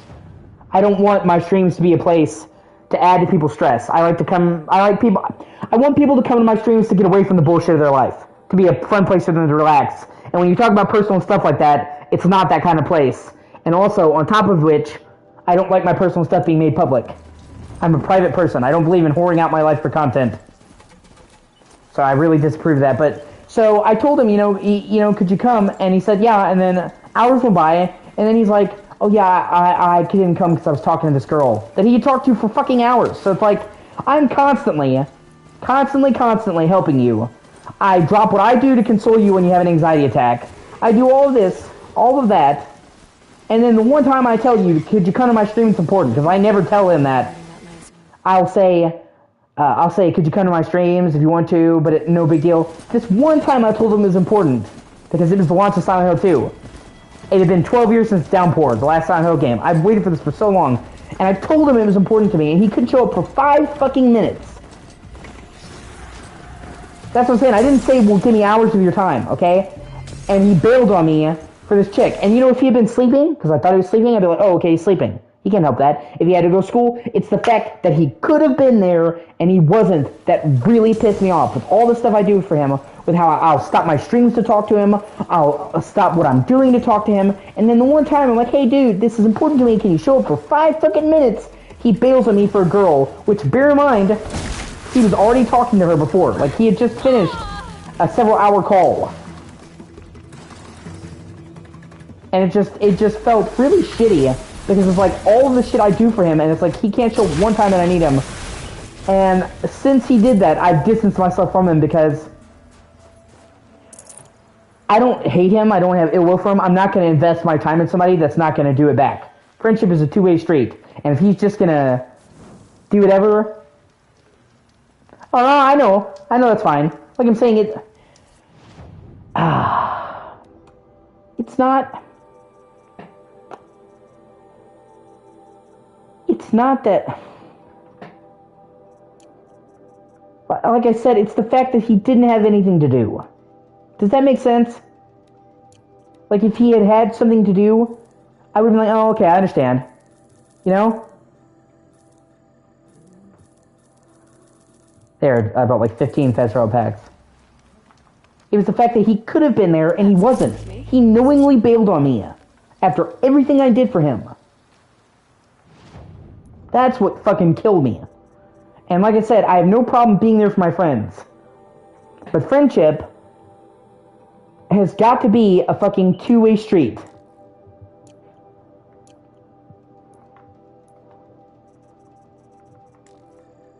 Finally, now I have a mount no matter what. It's great. Yeah, exactly. I didn't have a lot of friends either, and a lot of the friends I did have were assholes that abused me. But I was so desperate to have friends, you know? I'm glad that's changed. And I was, like I said, dude, I was fucking always there for him. You know what I mean?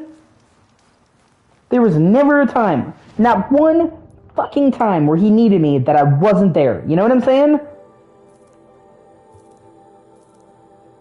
So it's like, I never fucking ask him to show up. And then, like, one time I do for 5 fucking minutes. He can't. I'm like, dude, I'm not going to invest all the time in you then. You suck. Exactly. That's what I'm saying. Like, I was always there for him. He would fucking come to me at 3 a.m. in the middle of my stream having a panic attack. I'd stop my fucking stream to console him, give him advice. And then, one time, because it was such a big deal for me, he couldn't fucking show up.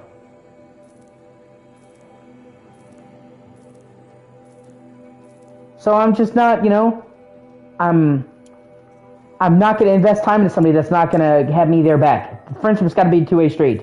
And it became very clear that he was not going to be there in the way that for him that I was. That I needed him to be.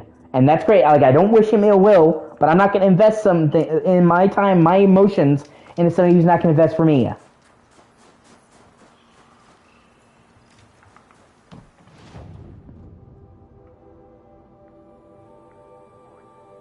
Okay, now that I've restocked.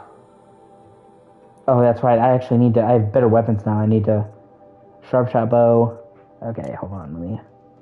Outfits. Nor brave. Yeah, probably could get.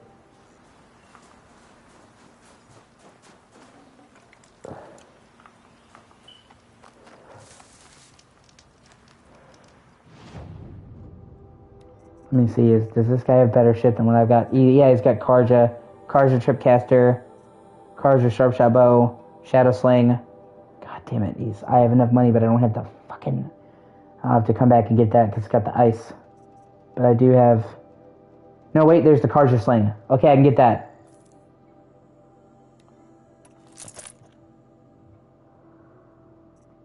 Yeah, exactly. All you want is people to be there for you, and then they let you down, you know? So it's all like...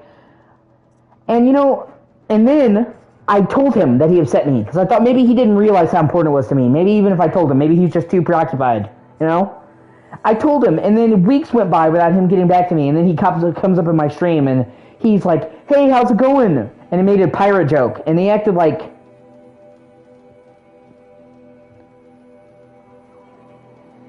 Yeah, it sucks. I'm sorry about that.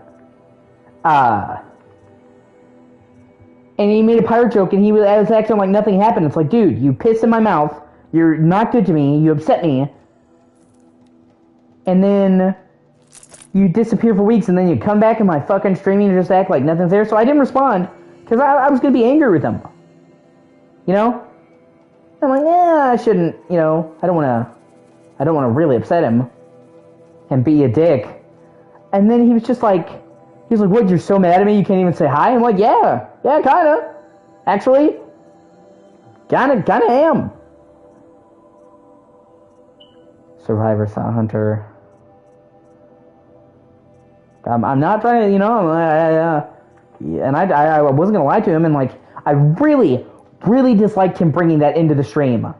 And I even told him this. I'm like, you know I don't like fucking drama in stream. Like, you had my Discord. You could have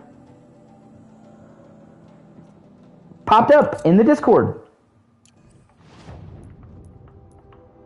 So, like, the fact that you would choose to do this in my stream really pisses me off.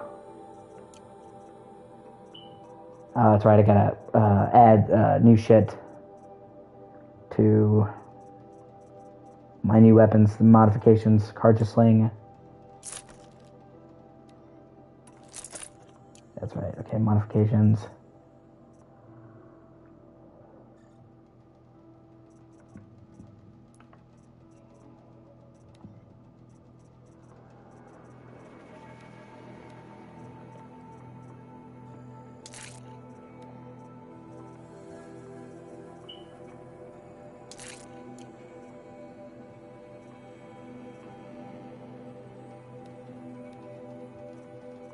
Okay, that adds shock to it.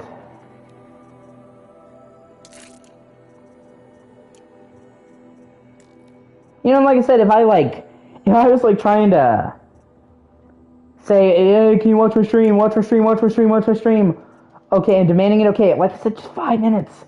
It's like, dude, I would literally stop what I'm fucking doing to console you at 3 a.m. and you can't stop by for 5 fucking minutes when I tell you it's important to you. So I'm just like, dude, I'm not gonna invest any more time in you. And then, like, if he had apologized and genuinely meant it, I would have forgiven him. But he didn't. So it's like he couldn't understand why I would be upset that he fucking bailed on me when I told him it was important. Which just made it worse.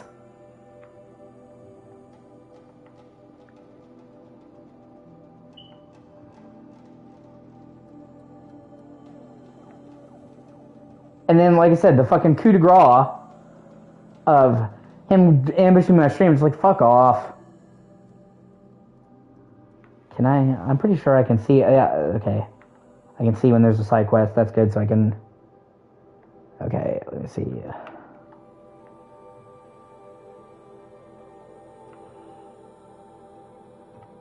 Okay, I'm just trying to do all the side quests I can.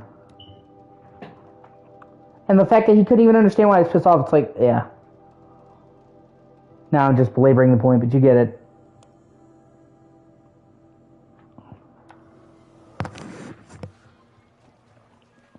These aren't good. They're necessities.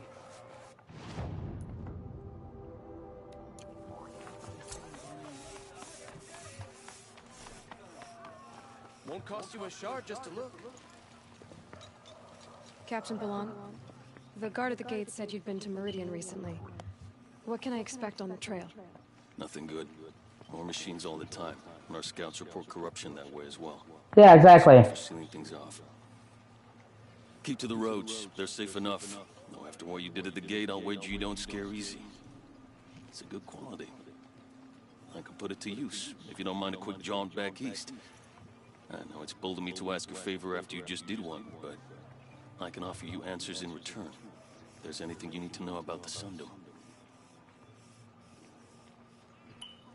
What do you need, Captain? I sent several patrols east when we got word of corrupted machines there. I'll let them confirm my fears, so I sealed the gates. Well, I try to make my content engaging.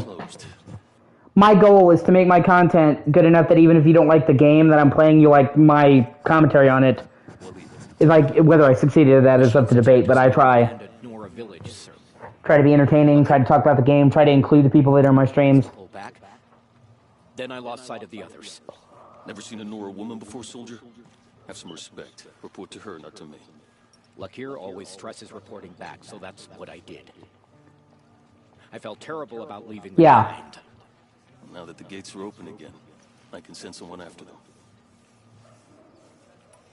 Can't you send more soldiers to find the missing men? What about Waleed here? Most Nora still don't take well to the sight of Karja armor. Officially, it's a risk to send patrols so close to your sacred land. I prefer not to do that again. But heading that way won't be a problem for you. Please say yes. What was that, soldier? Nothing, sir. That's fine, please say yes. That's funny. I'll see what I can do about your missing men. I would be grateful, but not as grateful as Waleed. You hear that, lunkhead? You might be off the hook.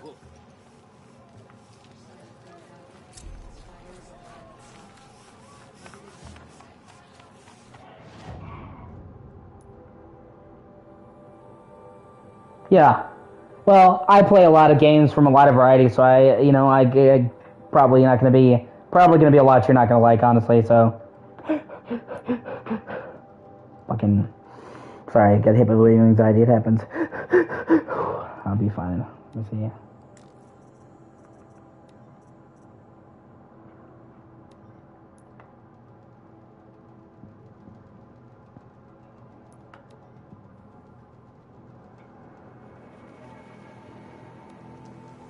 The machines must have come across Captain Ballon's patrol here.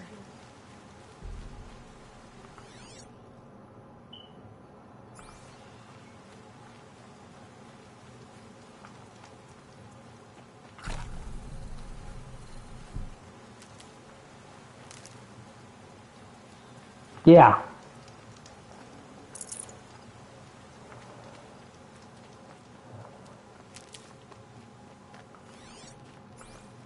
Oh, I get that.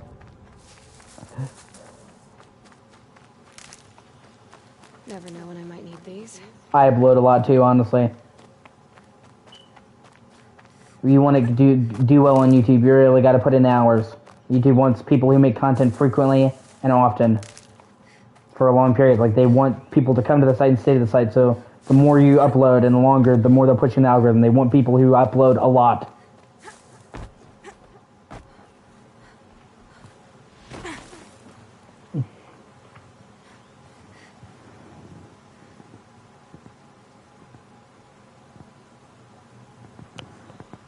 Yeah, that's fair. Okay, so they're supposed to be somewhere around this village, but...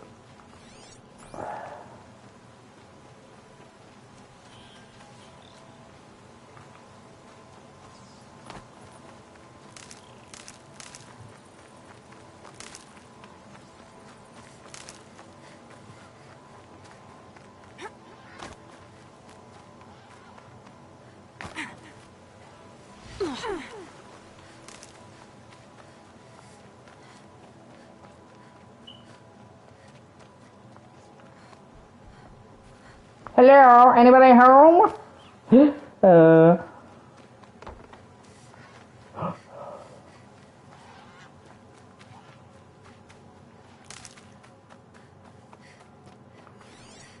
Oh, there we go. My focus could find something I've missed. One of the Karja soldiers fell here. The other soldiers must have retreated. But to where?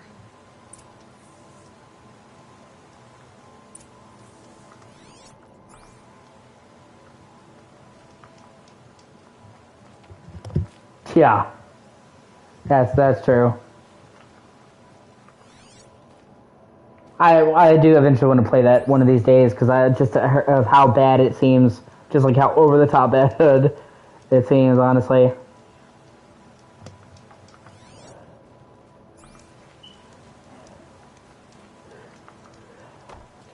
It looks like the fucking room of video games. I did not hit her. I did not. Oh, hi, Mark. Another Karja soldier. Did anyone survive?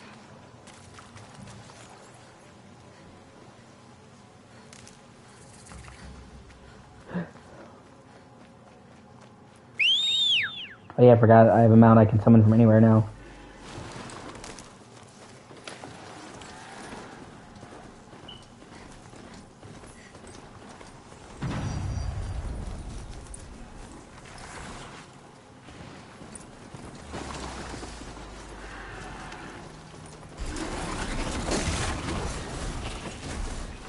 Yeah, it really did seem like a special kind of awful.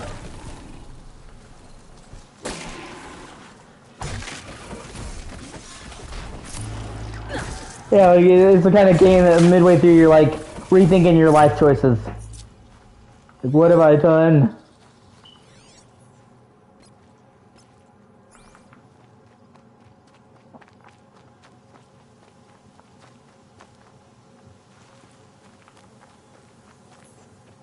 God, I found this.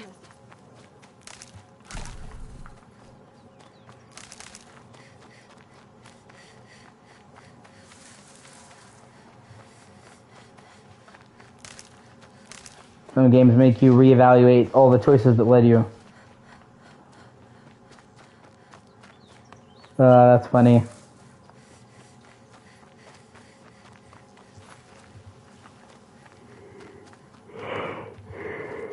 What else was sad? You just see a guy sitting there with his eyes fucking held open, Clockwork Orange style. Why are they having sex with their clothes on? What the fuck?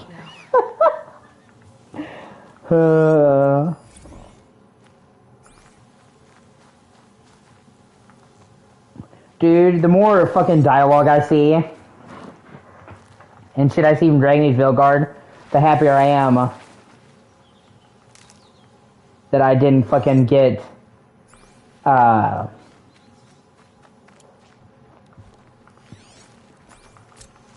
Age Veilguard. It looks so fucking bad. Some of the cringiest fucking dialogue I think I've ever seen.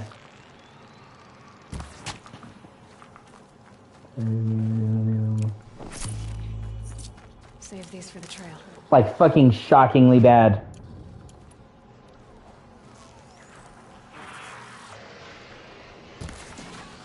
It's like a fucking woke person's wet dream fan fiction.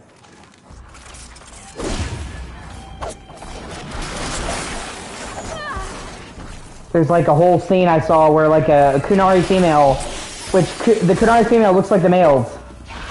And if you've ever played Dragon Age and the lore of the games, nobody has ever seen a Kunari female outside of Kunari homeland. Nobody's ever seen a Kunari female outside of Kunari homeland, and they look more closer to regular female women. Regular human women, okay? They don't look like fucking male Kunaris, but female. And they come out as non-binary, okay? And I've got to be honest with you. I think non-binary is fucking stupid. Okay?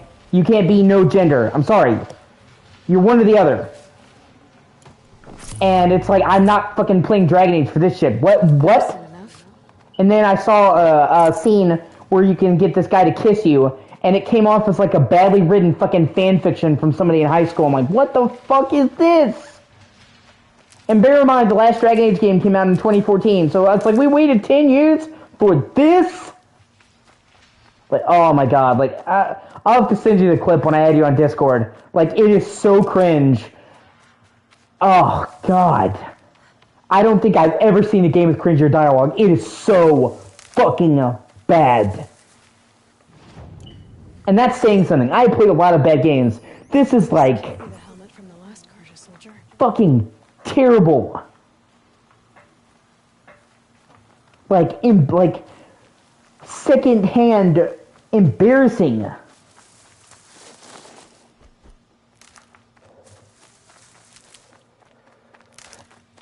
And it's just like, I don't fucking play a fantasy game to hear about real-world issues.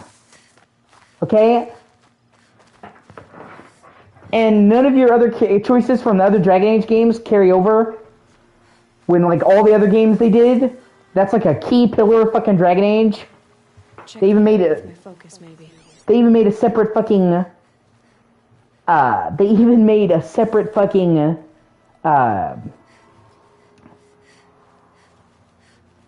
app so you could carry over your choices into Dragon Age Inquisition,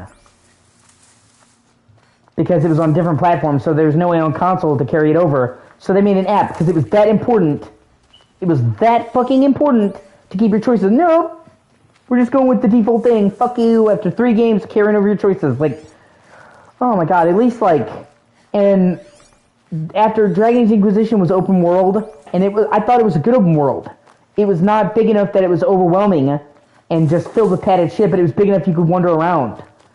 And now we're back to linear missions, so it just feels like a step back in so many fucking ways. And I'm not gonna pay $70 for that fucking shit. And it's got all these good reviews, but the reviews, none of the reviews say, oh, the graphics are great. Oh, the game is good.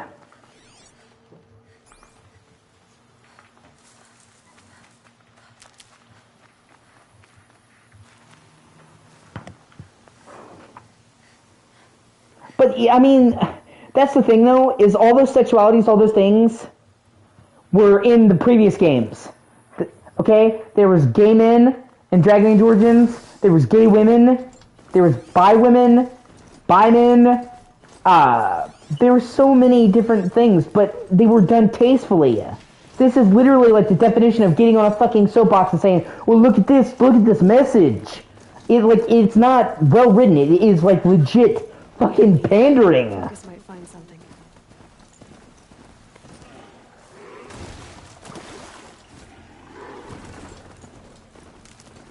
And like I said, they're directly breaking the fucking lore, okay? And like they have black elves and Asian elves, and that's bullshit. Okay? And it's totally unnecessary. In every single fucking Dragon Age game, every one, since the beginning, you could be Asian, black, Mexican, Spanish, whatever ethnicity, okay? But human, because humans had those ethnicities. You couldn't be an elf because this is what we've established the elves look like. So now they're just fucking retconning it to break the fucking lore, and it's terrible.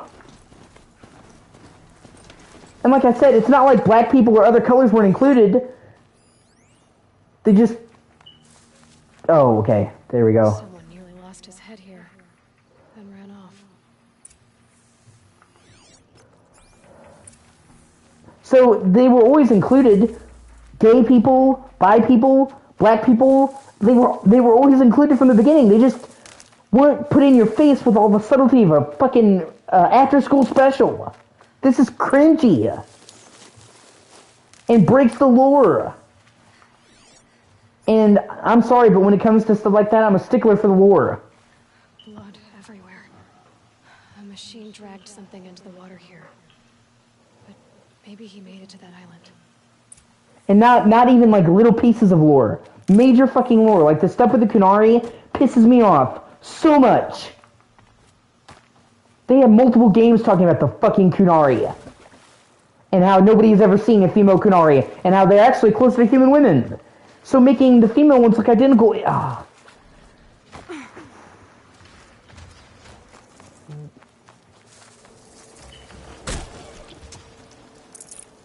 Might need that. And it's so fucking weird to me because these people have to have a game, a character be them, or they can't see themselves in it. Like, the same people that are saying, well, we need inclusivity, are the same people, well, if I don't exactly identify with this protagonist, I can't play the game. Dude, I can play fucking Tomb Raider and get into it, even though it's a girl. I can play fucking Watch Dogs 2, even though it's a black guy. I don't need to play me in every game. But, like, these people literally have to play themselves. So it's like a fucking self-insert fan fiction. I don't need to play games to be fucking me. And like I said, yeah, exactly. And it's like, it would be different if they did it well. Yeah, I've heard good things about Tell Me Why. Don't Nod usually does good writing, so I have no doubt they nailed it. I haven't played it. My dad did, he said it was good. I don't really like the kind of narrative games like that anymore, but it does look good, and it does seem like they did trans good in that game. But like I said,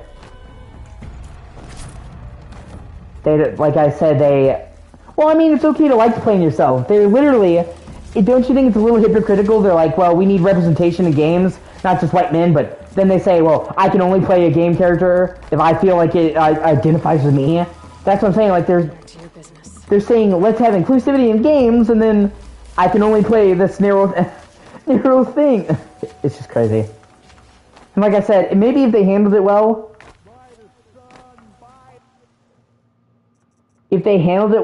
I could get behind it. But if you've seen any of the writing, any of the cutscenes, it is so bad.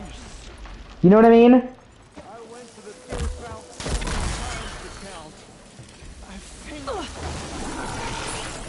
Like, it is so bad.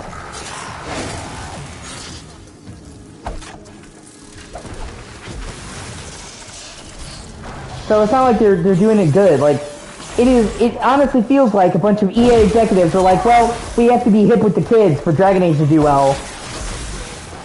So let's just have a ticking, like, stuff to tick off the list. Okay, we got trans people, we got this.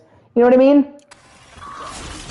It doesn't feel like they're actually including it because they have a good story to tell, or they have a good thing to say. It feels like they're literally including it to be hip with the kids. Like, that's actually what it feels like. It's fucking cringe. And you know, I don't use that word a lot often. Like, it's so bad. Like, if you've seen any of the snippets that have been leaking online, holy shit, it is so badly written and so badly acted. Okay? And honestly, I've never really loved Dragon Age's gameplay. I think the gameplay is okay. I've never been like, oh, I love the gameplay. I played Dragon Age for the world, the story, and the role-playing. So, for me, the writing and characters and acting being shit is the death knell. Kills any interest I had in it. I always thought the gameplay in the Dragon Age games were just passable, and the stories where they excelled. So, like, you killed the only thing I really loved about the series.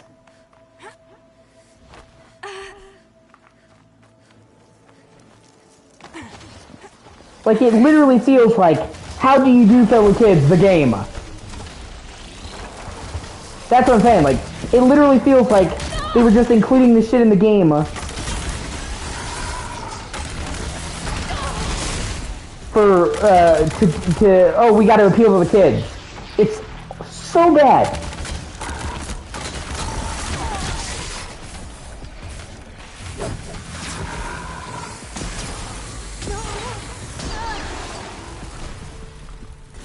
Yeah, well, that's what I'm saying. At least even if you didn't like the gameplay, the fucking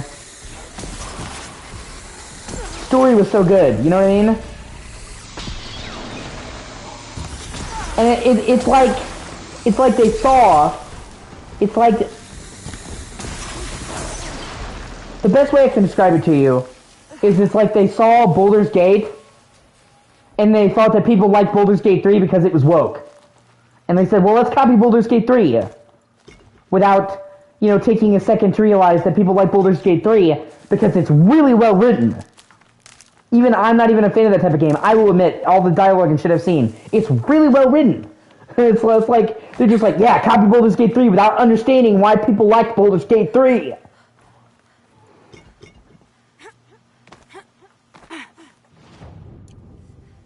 Like, the story in Baldur's Gate 3 was so good that even I don't even like that type of game, that genre. And I'm like, man, this story does look good. If I could get past the gameplay, I'd like it. It's like that, but no good story. And it just feels like BioWare can't get a fucking win, man. We had fucking Mass Effect Andromeda, which had good gameplay, but a pretty shitty story. Then we had Anthem, which was just had good gameplay, but it was just an all-over fucking mess. And now this. This, like, misfire after misfire after misfire, man. It sucks because I really like BioWare. I used to. Blood everywhere.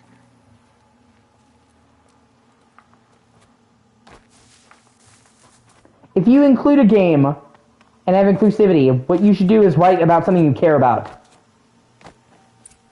You should not just put it in just for fucking shits and giggles. I wasn't expecting to be found, especially not by a Norn. I wasn't expecting to find a half-clad Karjan soldier singing like a drunk. I apologize for my behavior. I thought I was dead. Yeah, exactly. Your commander asked me to bring you back to Daytower. I refuse to be led back to my outpost by a Norn, like some prisoner. Fine. Go by yourself. Wait. Look, I got in a tussle with a snapmaw. It ate the half of me that was armor and bow. The thief is still in the water. That explains the bow I found on its carcass. You defeated it? Alone? Imagine that. Do you want the bow or not? Thank you. I didn't want to die in foreign lands like my men. May the sun light their passing.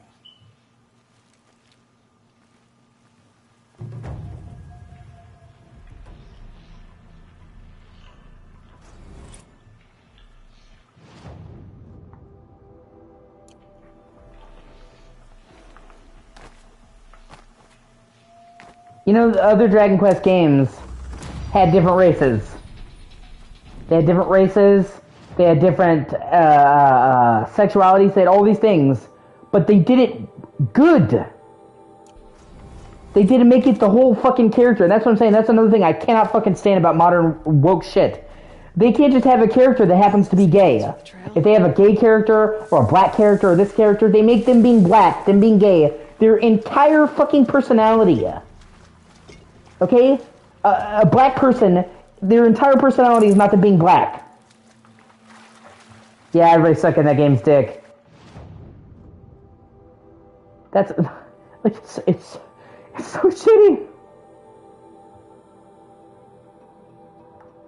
Yeah, I try. It's not my... I kind of refrain from judging it because it's not my cup of tea. Honestly, you know what I mean? So... okay, might as well do this other cauldrons right there. That's all. I would be a poor judge. That's why I've refrained from giving a thought on it. It could have just been at the right place at the right time, you know? I think when Baldur's Gate 3 came out, there wasn't a lot of good RPGs. And people were really itching for that kind of BioWare experience, and that gave it to them. Sacred land. You know? I need to find Olin and learn everything he knows. Who the killers were, how they saw me through his focus, who the woman is, one who looks like me. Yeah, I mean, you do know, just so you know, He will talk. Divinity Original Sin is made by the same team that did Baldur's Gate 3. Getting soaked from melted snow. I don't know if you knew that. So if it's similar, that's why. Literally, that was the game they did before Baldur's Gate 3 was Divinity 2.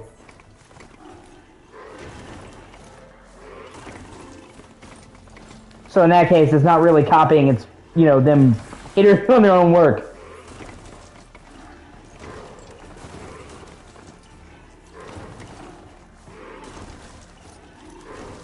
too steep to ride. Ugh, God. Yeah, fuck it.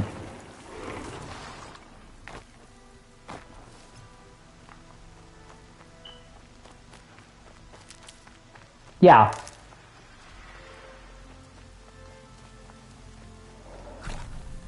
I think it introduced a lot of people to that type of game, you know what I mean? So for a lot of people it was groundbreaking because it was their first experience with that type of game. But I grew up with BioWare games, so I was used to that type of game.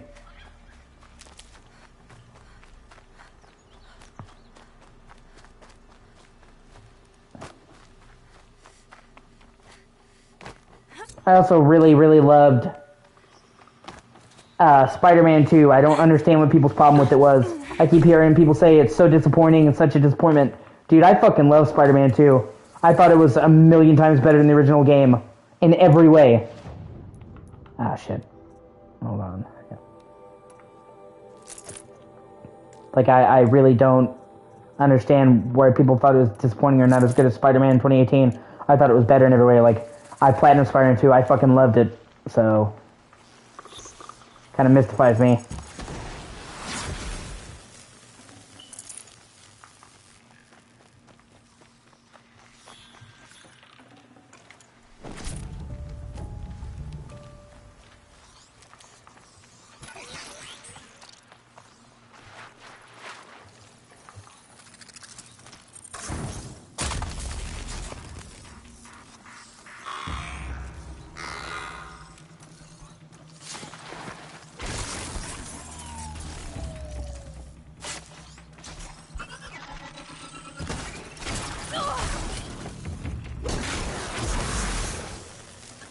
Like, everything in Spider-Man 1 is just so much better than 2. Well, you know, 2018. Especially the web swinging. Oh my god, they made the web swinging so much better. And that's like what a Spider-Man game fucking rides or dies on. Okay, oh, okay, I'm supposed to descend. Like, how the fuck am I supposed to get in there?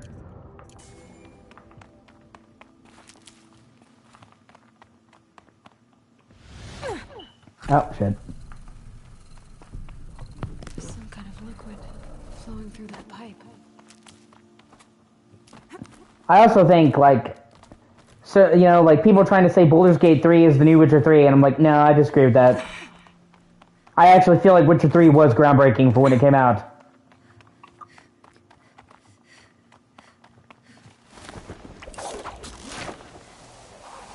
Because they did that kind of choice and consequences that you saw in Baldur's Gate in a world that was so fucking massive and so detailed. Like, I feel like Witcher 3 is the fucking gold standard for side quests. There are so many side quests in that game. What a waste. Hundreds of side quests in not Baldur's Gate 3, in Witcher 3, and yet they are all like to the quality of a main quest in another game. None of them felt fetch questy or grindy. Like, God, the side quests in Witcher 3 were so fucking good. Saving these for the trail. And all of them had choice and consequence. Too. But I'm better prepared. I hope it's enough. Yeah. People thought Spider-Man sucked ass. Spider-Man 2 sucked ass. That it was a huge step back from the first game. I really, really disagree. I thought it was better in, like, every way. That circular device. What does it do? Looks like things are going my way. The web swinging was so much better. The fucking speed of it was crazier. They had all these unique things to it. They had the web wings, the wind turbines, the fucking the ability to use the spider arms to jump. Like, the combat was great. The fucking story was good. Rushing sound again. The main problem that I had with Spider-Man 2018 was repetition. I loved the game. I platinum Spider-Man 2018, but it could get too repetitive. They solved that because the game had twice as many missions. But they packed it into a game the same length, so it got rid of, like, the biggest problem of Spider-Man 1, the repetition. Yeah, well, I mean, to each their own. Witcher 3 is one of my all-time favorite games. And Skellige, and fuck me, Skellige is, oh god, one of my favorite areas in any game.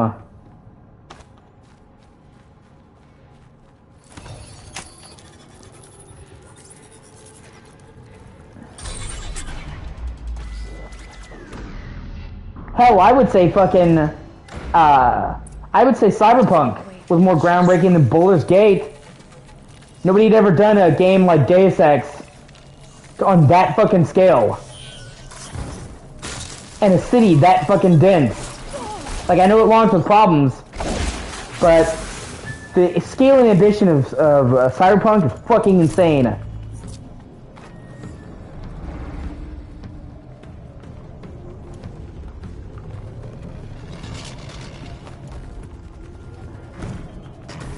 And now it's fantastic.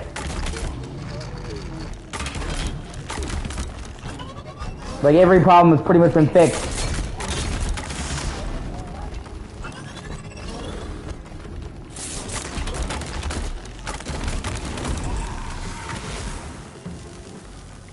And that's what it felt like. It felt like Cyberpunk was like Deus Ex.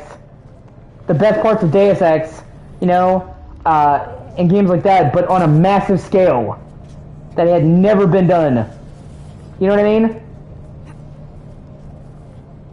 Because, you know, they have like these tiny maps on Deus Ex, but nothing like that. Like, it felt like Cyberpunk was that density, but on a map like 1,000 times the size. It felt like every single fucking piece of that city was like handcrafted. It was ridiculous. Even after... Exactly. That had never been done, to my knowledge. So that was, in my opinion, groundbreaking. They had never done a game like that to that scale. Without losing the detail.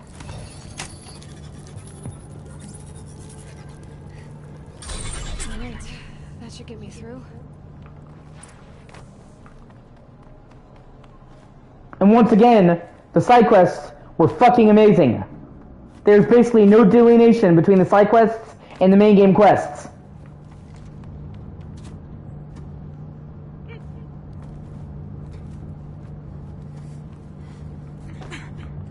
And that's why, and if you don't play the side quests in Cyberpunk, you are missing out.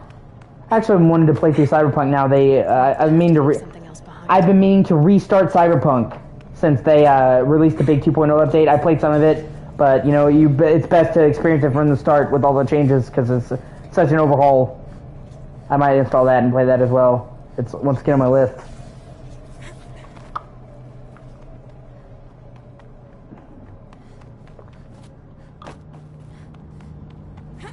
But that's like, people gave IGN shit. Yeah, exactly. People gave IGN shit, rightfully so, because when IGN reviewed the game, they didn't do any of the side quests. And it's like the vast majority of Cyberpunk, it's fucking side quests. Like, the game, if you just do the main story, is only like 20 hours long, but it's like 200 if you do everything. Like, the bulk of the game is side quests. Nobody expected you to 100%, but like, if you're reviewing the game, you should at least do some of the side quests. Jesus Christ. And then I remember they called the chick out for that. They said, why would you review a game and not do any of the side quests? Like, you're supposed to be able to tell other people the side quests are good. And then I remember Colin Moriarty, the editor of IGN, who is such a fucking cuck, was just going crazy and telling people to go fuck themselves for even criticizing her slightly. Ouch. And then they're like, you just hate her because she's a woman. And they're like, no, we dislike her because she's judging the game and didn't play the majority of the game. I mean, she's literally getting paid to review games. If somebody gives me a game and asks me to review it for money, Now they're hunting me. I'm gonna fucking try out the side. Like I said, nobody asked her to 100% it, but the fact she didn't try any of the side quests was crazy. And like, in her review, I remember she said stuff that was blatantly accurate. She was like, you can't unlock any cool cars. That, you know, you have to buy them all. I'm like, what? There are tons. There are tons of fucking cars you can unlock without buying them. One of the, literally the fastest car in the game, The fucking Caliburn, which is basically like a modern version of the Lamborghini, or a futurist version of Lamborghini, you can literally fucking find for free. In a cave, after you do side quests, you go back there, you can find it for free, and it's the fastest car in the fucking game! And so, like, when she says there's no good cars that you can just get, she's literally lying. Or the fucking cool, you get the truck from doing the races, that awesome truck, the Beast. You can get that sports car if you spare that guy. You can get Jackie's motorcycle. Like, her saying that there's no cool vehicles to unlock, it's just literally factually inaccurate. Oh, yeah. Yeah, that's bullshit. Days Gone deserved better, man. Days Gone was fucking sick. I'm still pissed off we're never gonna get a sequel to that, because it ends on a massive cliffhanger. And they were already. And Deacon is great. He seems like an asshole at first until you figure out why he is the way he is and what he lost. He's a great character, and I love Sam Whitaker, however you say it. But he's been in a lot of things I like. He was the Apprentice in The Force Unleashed. He was Darth Maul in the Clone Wars. Like, he's a fantastic actor. He was even in, yeah, there's, oh my fucking god, like, there's tons of interiors in Cyberpunk. What the fuck are they talking about? In fact, I remember when I played the game, I was insanely impressed by how many interiors there was. Half the buildings in that game you can fucking enter.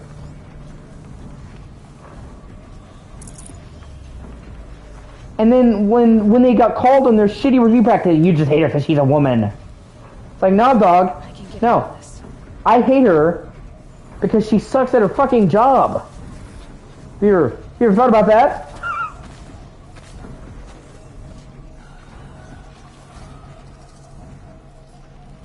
And you know as well as I do, these IGN reviewers, they get the game weeks ahead.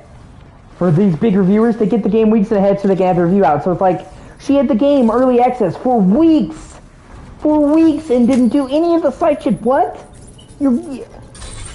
Yeah, they really are. Yeah.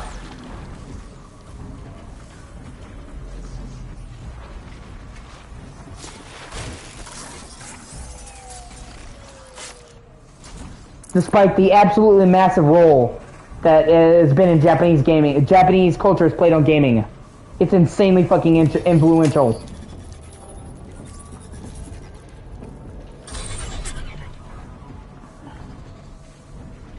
Yeah, see, like, hey, how about this? If you don't know the source material, you have one of two options. Machine's quick. You have one of two options. A, brush up on the source material, or B, let them get somebody who does know the source material. You know what I'm saying? Those are your options. Like, if I'm being totally honest with you, I stopped caring about what modern reviewers a long time ago. I don't listen to any of them. And people will debate Metacritic scores. I do not fucking care.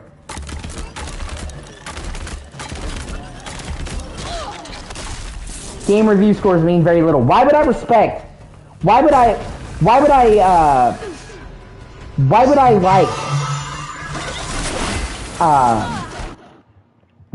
care about review scores or a review score aggregate from people I don't even respect?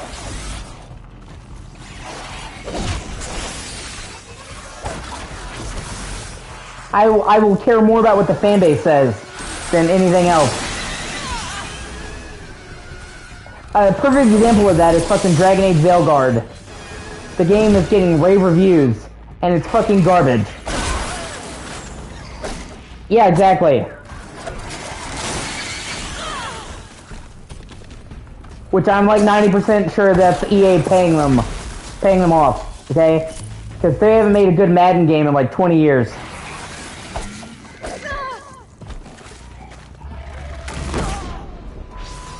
Madden fucking sucks. WWE sucks. Like, when was the last time they made any of those good? I can't even fucking remember. They suck. So when they give them glowing reviews and it's just the same old dog shit, I feel like they for sure got paid off. Okay, and that's like the number one thing. Here they come. Yeah, exactly.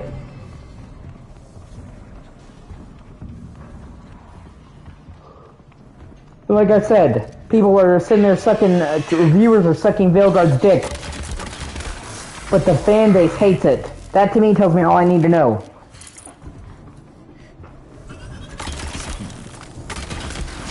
I care about the fucking fans way, way more than I do some fucking crackpot IGN editor that doesn't even like the fucking games they're playing, you know?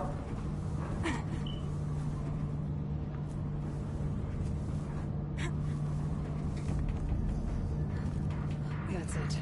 Already gone.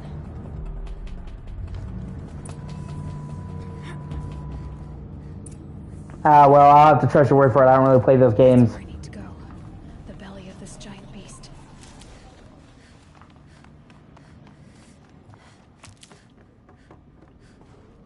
But I'm just saying, like, it's even if it comes out and it's shit, they'll say it's good.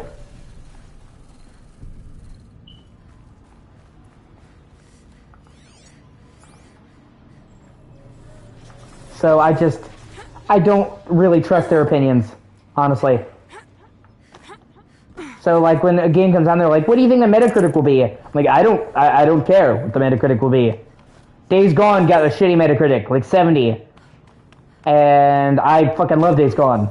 And Dragon Age Veilguard got rave reviews, and I think it's a piece of dog shit. So That's where I need to go.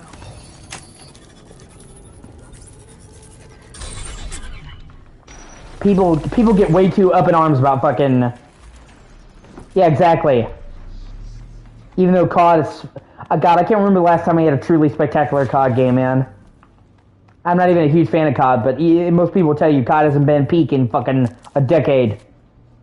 Okay, dude, they gave fucking IGN gave Black Ops 4 like a 9.75. Are you fucking kidding me? Black Ops 4 was fucking terrible.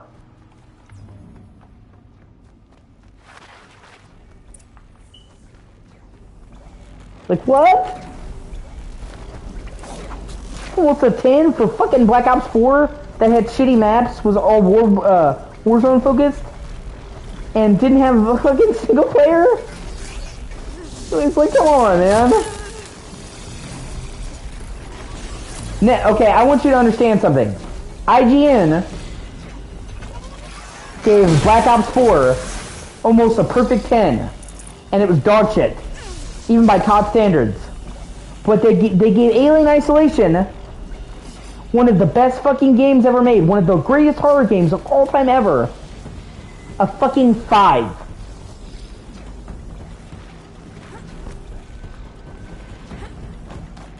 Yeah, I agree. I like The Last of Us 2 a lot, even if I don't agree with some of the story choices they made. This'll help. I've explained before, with The Last of Us 1, it was a case of Baldur's Gate. It wasn't a game that broke new ground, it was just insanely good at what it did. When you look at Last of Us on paper, it's the same shit every day. Old jaded mentor takes a plucky, naive young youth under his shoulder, or under his wing. Been there, done that. Zombies, been there, done that. Especially when The Last of Us came out, zombies were like in their heyday. Apocalyptic World, done that. It was the execution that made The Last of Us legendary. So that was a key example of execution meaning everything. That game was so good in all respects. With The Last of Us 2, they tried a much more ambitious idea, and when they succeeded, they really succeeded. But I think they bit off more than they could chew, and so it's much more flawed, I guess you could say, compared to Last of Us 1. Like, when it's good, it's the best, but it's also more flawed, if that makes sense.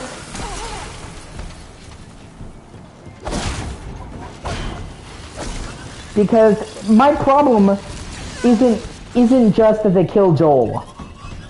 It's how they kill Joel. How they kill Joel is sloppily written, it's thrown in without much care, it seems like a Deus Ex Machina, and it goes against Joel's character. He wouldn't readily identify himself and give out his community details to a fucking stranger.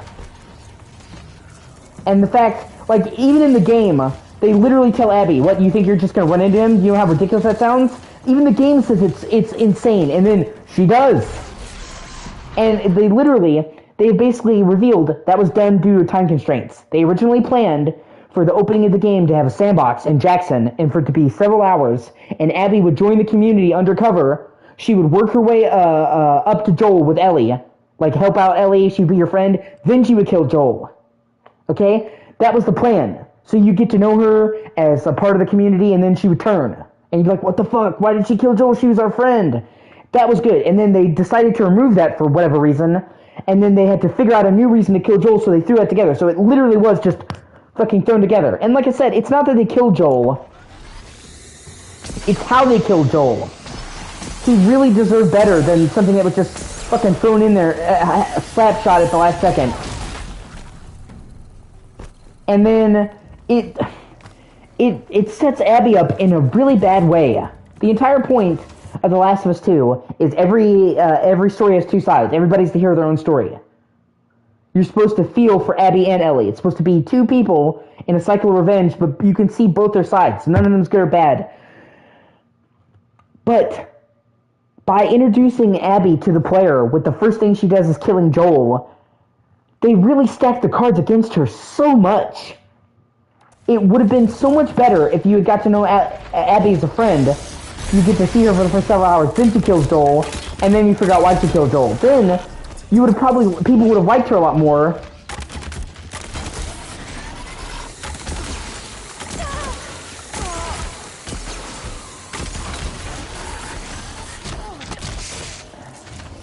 People would have liked her a lot more, and it would have been way easier to get the message to the game.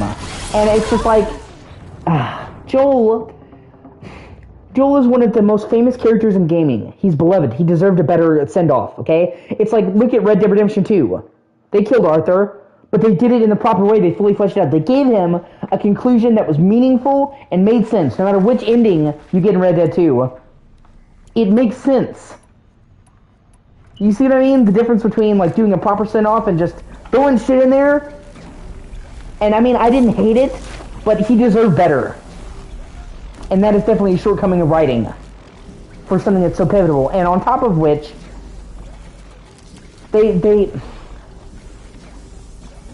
yeah, that's what I'm saying. I didn't have a problem with Joel dying. The way they sent him off was bad. It's all about execution. And on top of which, they engage in manipulative practices. Okay, the whole point of the story is that everybody is the hero in their own story. So, Ellie's not right, Abby's not right. Like, it's all about shades of gray. Okay? But then, they go out of their way and to kind of stack the deck against Ellie, to make you like Abby more. And it feels manipulative. Especially because the whole point of the game story is there's no one's in the right. They're both wrong. And they're both right. Like, they deliberately make you kill dogs as Ellie, and they make you play with the dogs as Abby, and it feels like they did that deliberately because they knew people were going to hate Abby because of the way they killed Joel. So they were trying to skew it, and that felt like it felt like a cheap way to try and get you on her side. That they shouldn't have done. Not to mention the fact that Neil Druckmann has said, well, no, you don't have to kill any dogs. That's fucking bullshit. I've tried. You pretty much have to kill those fucking dogs. Maybe once or twice you can get the dogs to leave you alone, but for the most part, if you're trying to stealth, you gotta fucking kill them. They're gonna find you. And then, even if we're discounting that, she brutally and viciously, violently kills a dog in the story, so she can't only kill one. So that's another instance he lied. And I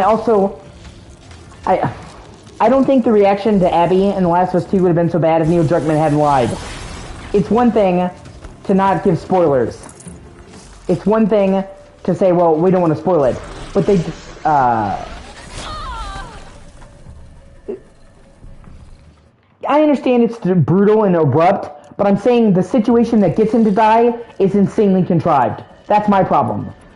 I would have expected it to be brutal. It just felt contrived and way too not we writ a clever situation for Joel to get ambushed. More like they literally had to come up with something to fly because it was. They just threw it in there. That's my thing. It was hastily contrived and felt like shoddy writing, you know. And then Isaac, they don't flesh out Isaac at all. And that was such a big mistake. He's basically the villain of Abby's campaign. He's played by Jeffrey Wright, an amazing actor. Like, Jeffrey Wright is such a fantastic actor. And he has, what, like 2 scenes in the game? And then he fucking dies? Just, we shot Yara, but then she shot Isaac while he was on the ground. That felt so fucking contrived. It felt like they had such a great character. Like, every scene he was in was fantastic. And then he barely had any scenes.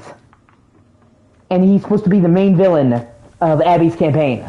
And the way he died was just, like, really? Like, they had to figure out a way to get rid of him. To tie up loose ends. And then you go to so much effort to kill Yara and she just immediately dies?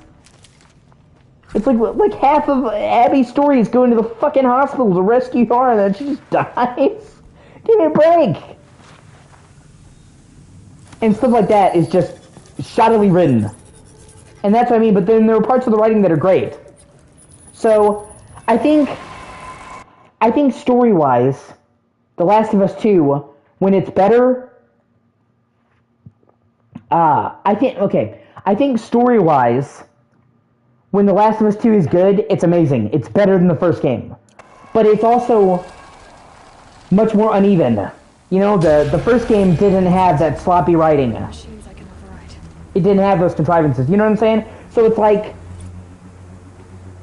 when Last of Us 2's story is better, it's better. When it's worse, it's worse. It's just as good as the first game, but it's also uneven, if that makes sense.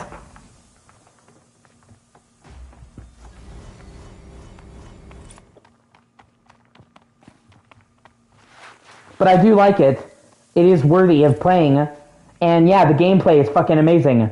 And universally better. And even if you dislike, like you said, even if you dislike the story, the gameplay is so good, it's worth it just for the gameplay.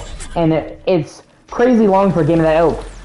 Most story-driven, high-production games like that are not 20, 25, 30 hours. Like, the game was fucking enormous. They basically did make 2 stories in one. So I have nothing but love for them for that. Like, just Ellie's sequence alone is longer than the entire first game. So can't really complain, you know? So for them to make such a long game and have it be such high production was the thing. Like I said, I like Last of Us 2. And it really gets on my nerves because the discourse around it has no nuance. You know what I'm saying? Like, people who like the game go to the extreme. So if the people that like it, they think it's the greatest fucking game ever made ever. And if you have any problem with it, fuck you. And then the people who hate it think it's the single worst game made in the history of mankind. And it's like, I really like the game, but I have problems with it. I don't think it's perfect. So I'm getting fucked on both ends, by both sides of the community. And it's like, you know, when did it become all or nothing? You can like your game and have problems with it, but it's like, with that game, it's like you either love it or you fucking hate it. The community on either side won't hear the, you know? And that, to me, is exhausting. Like, I can like the game and still think it had areas where it could be improved.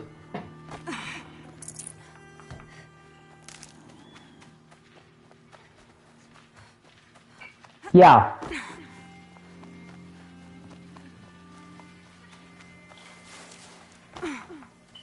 Scrabbling a bit. And that's where it just got on my nerves. It's the same problem that I really hate about the Souls games. I love the Souls games.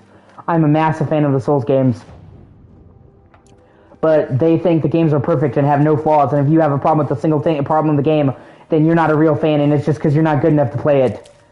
It's like, yeah, okay, I can like the game and not like everything about it or think it's bullshit. It's not perfect, dog, sorry. And, like, it's exhausting when people do that, where it's like, oh, you just not good enough to play it. Yeah, I'm not good enough to play it, which is why I've beaten every single Souls-like game and done all the DLC and all the side shit, because I'm not good enough. Yeah. Yeah, that is true, I agree. That was fantastic. The fact that each NPC has a unique name was like crazy detail. So yeah, I agree with you there. And that's what I'm saying, like, I can't say I like the game, but this is, you know, like Bloodborne. I love Bloodborne. I love Bloodborne. But I think the Chalice dungeons fucking suck. I think the Chalice dungeons fucking suck and are not up to the standard of the rest of the game. Yes, exactly. Blighttown could run at like 10 frames a second, and then people will fucking defend that to me. And okay, like, I'm not trying to be mean, but even by 2011 standards, Dark Souls 1's graphics were mediocre then. Like, it wasn't even demanding when it came out, and it ran like ass. It had some of the worst frame rates I've ever seen, and people will fucking defend that shit.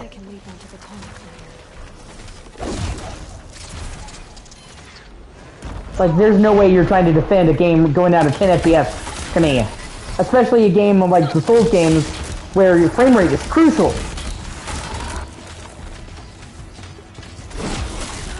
Or like in Bloodborne, besides the Chalice dungeon sucking ass, the fucking Nightmare of Mensis, the Winter Lanterns, fucking sucked. Something nearby is sending that. You just fucking would get ambushed by all those Winter Lanterns, and they would guarantee to pretty much fucking frenzy you. A good spot for jumping onto the tall neck.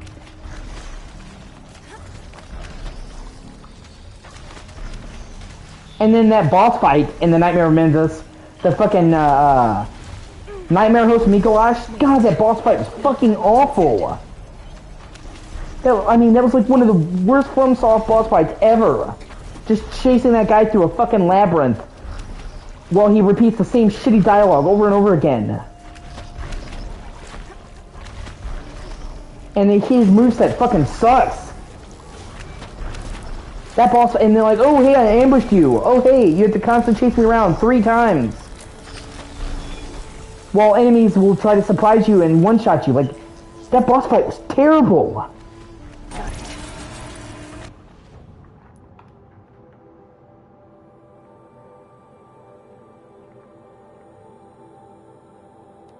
Yeah, I might as well do some of the tall necks to get the map unfogged.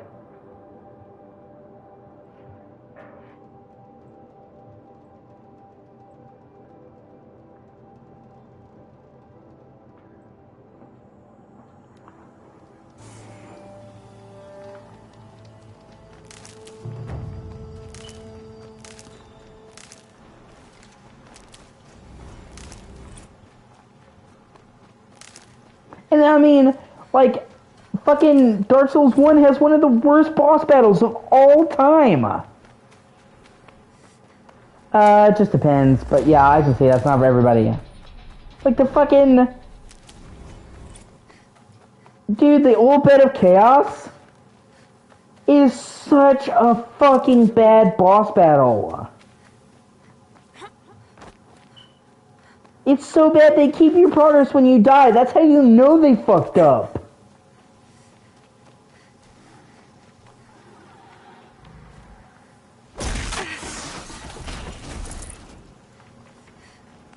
Hey, let's have a boss battle. Let's have a boss battle that has platforming in a game where the platforming fucking sucks. Alright,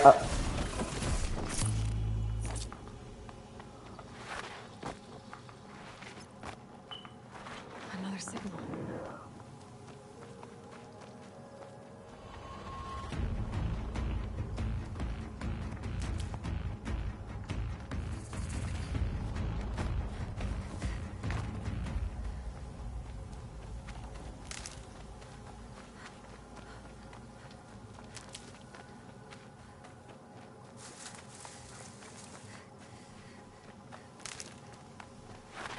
The killers. What are they doing here?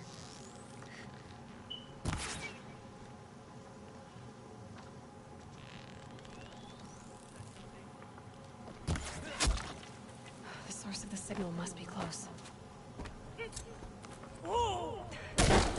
I just need to get on the Tallneck's head.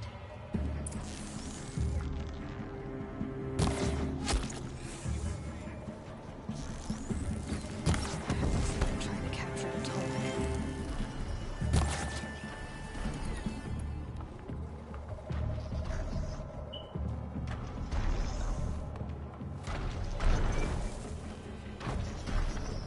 Won't quit till I find you.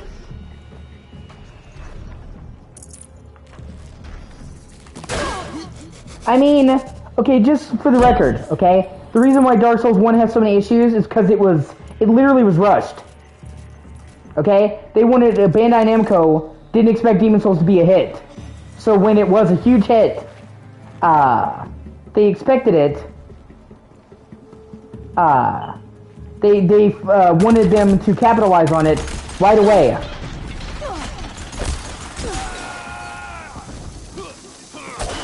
So towards the end of development, they rushed the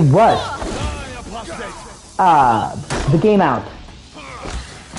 And even the director, Miyazaki, has said that they rushed Dark Souls 1 out, and that he hated the result. And that he took great steps to ensure they never rushed the game ever again. So even the creator said it was flawed, and there was a lot of lack of polish. Like, so the bad frame rates, the shitty boss fights is because they didn't get to put that final layer of polish. And the creator was so disappointed, he made sure that never happened ever again. Thankfully. And no other Souls game after that was ever rushed. They gave it as long as they needed to. So, like, literally, by the creator's own admission, it is rough and flawed because they rushed it out the door before it was ready. And he regrets it. But everybody says, no, it's just perfect. And if you have a problem with any part of it, well, then you're just not a fan, or you're not good enough. It's like, fuck me. Yeah, like, people who will literally sit there and try to unironically defend it running at fucking 10 frames a second. And it's not like, oh, the frame rate drops. Like, those entire areas, Lost Izalith and Blighttown, run that bad. It's not like, oh, a little bit here and there.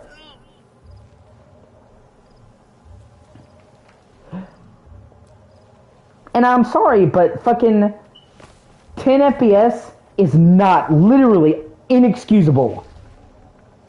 And a lot of people forget that because they play the remaster, which thankfully fixed the frame rate, now runs at 60, like it should have. You know, a good frame rate, but the original Dark Souls frame rate was so fucking bad.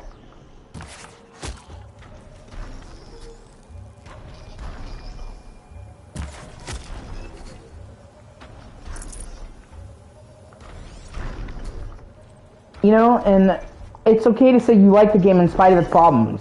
There's tons of games I love that are rough, that have problems, you know?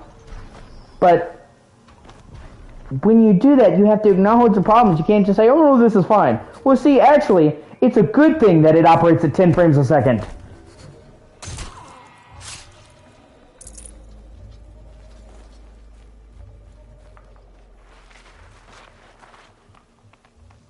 Heard something.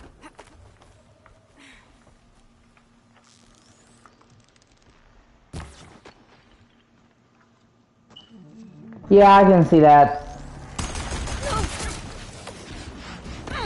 Although that's pretty much his dealer's choice.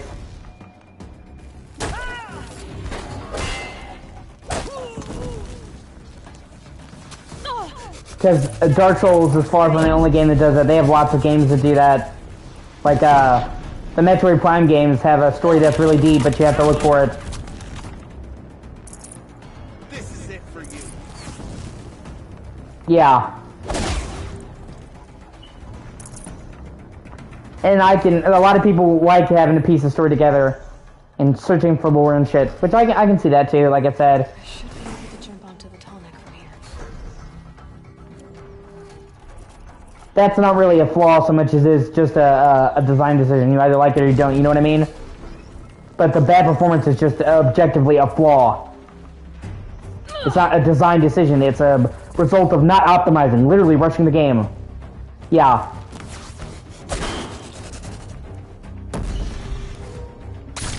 And I guess that's another reason why you would like Sekiro a lot more, because it has a much more in-your-face story, you know what I mean? It has a lot more cutscenes, you're a named character, like, there's some background lore in Sekiro, but Sekiro has a much more traditional story.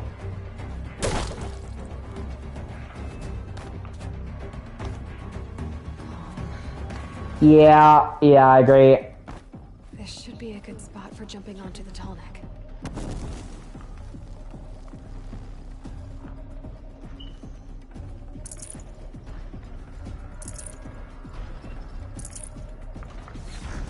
I know I'm far from the majority, but I will always prefer playing with a voice protagonist over a silent one. I know it seems counterintuitive, like, a lot of the time when they have a silent protagonist is to immerse you more in the story, but I'm actually more immersed in the story when there's a named protagonist.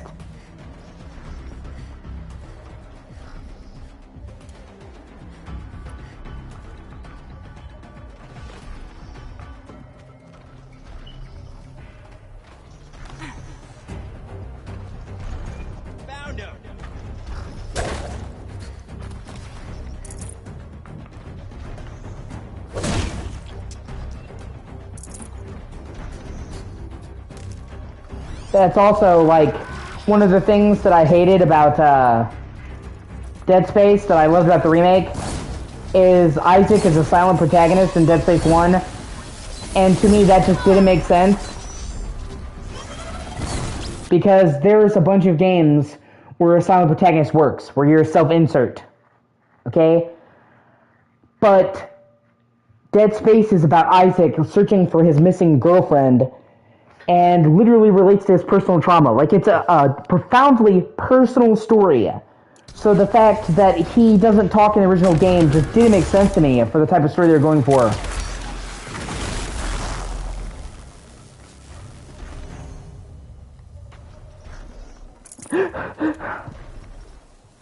And there were parts when it's literally like, you're watching the love of your life fucking kill themselves, and you're not saying anything, like, it just...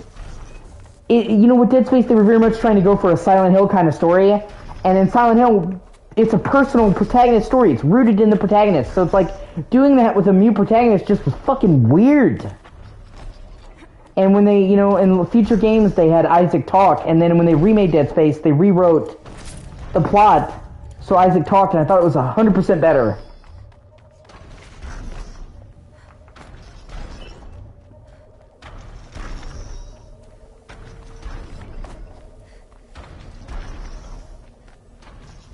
Like, I just don't think, like, a mute protagonist works when the goal is to talk about somebody's personal trauma and their personal level, and, like, that's something you need a voice character for.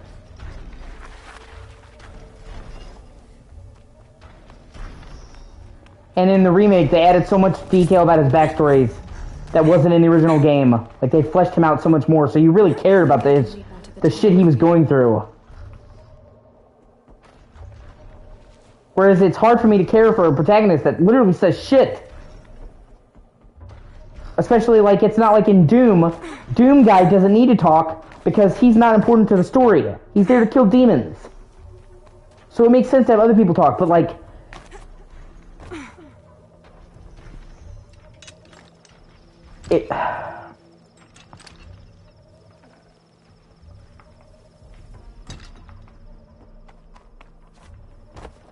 Yeah, kinda.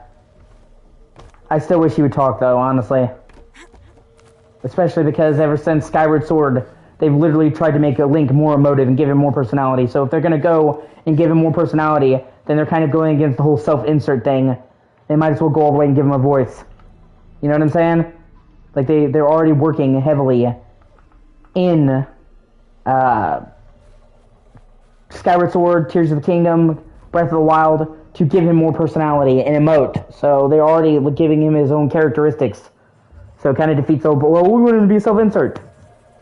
So I wish they'd just give him a voice if they're going to go out of the way to show him talk and make gestures and be emotional.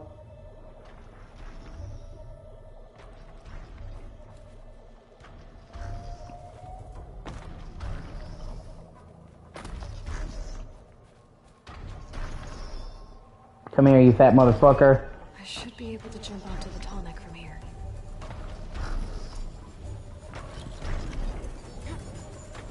Okay, time to climb up to its head.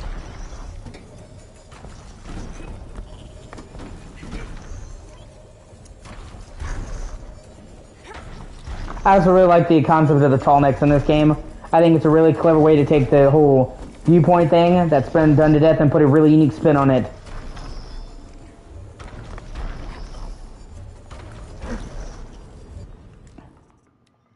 Nope.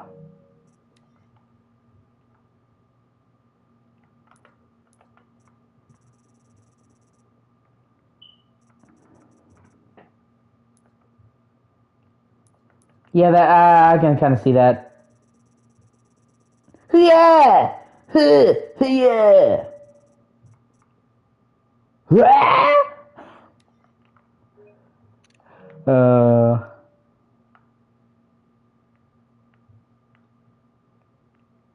You know, I think they should do.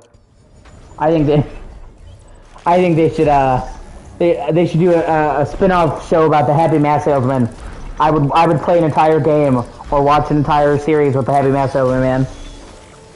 Just fucking strangling Link like Bart Simpson. You did what? You motherfucker!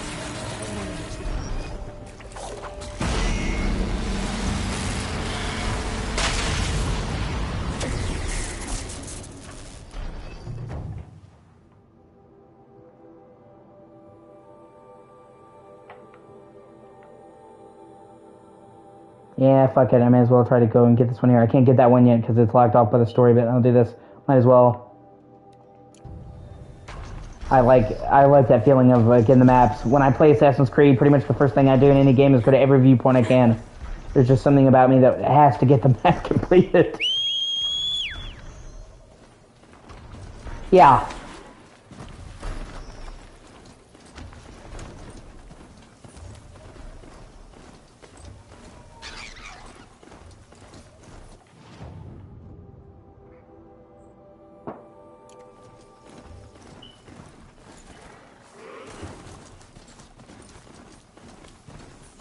If you haven't played the Dead Space remake, I really think you should. It's fantastic. I might stream one of these days. You know I hate EA as much as the next guy, but man, they really knocked it out of the park. They exceeded my expectations. They improved upon the first Dead Space so fucking much in every conceivable way. I thought it was just going to be like graphical overhaul. They redid the handling for all the weapons. They added massive new story elements that explore Isaac's backstory they didn't do in the original game. That dramatically improves the story. They fixed plot holes. They added new weapons. They took the original game, which was linear levels. You would go to a chapter, finish it, and they made it one massive layout that loops back on itself like classic horror with backtracking. It was just, like, they really went above and beyond for the Dead Space remake. Like, I was insanely fucking impressed.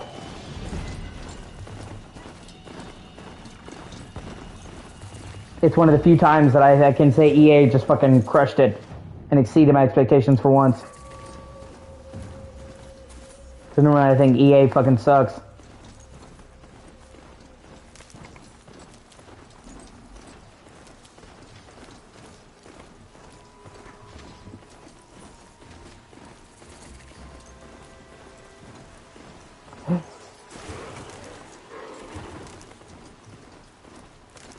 You know, if I hate the fucking game, and even I have to give props to EA, you know, they did something right.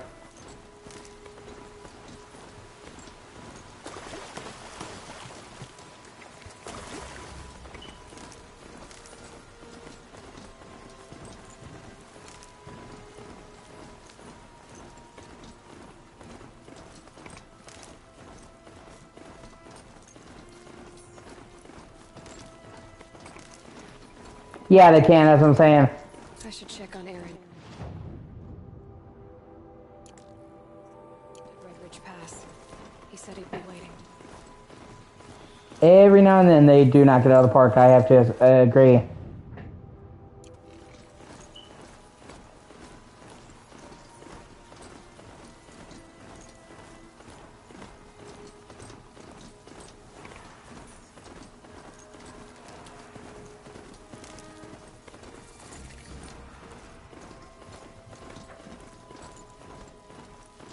Oh god, I love Pandemic, man.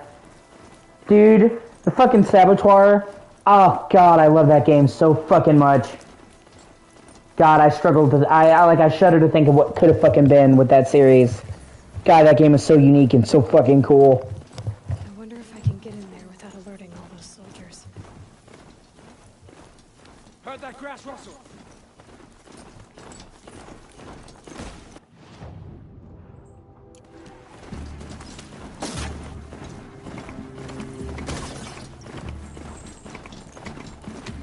And it really did end on a cliffhanger. Like, it felt like they wanted to make so much more.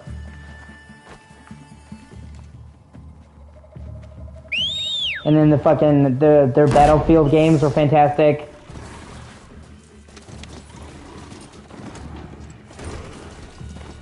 The Mercenaries games were fantastic. I fucking love Mercenaries 2, man.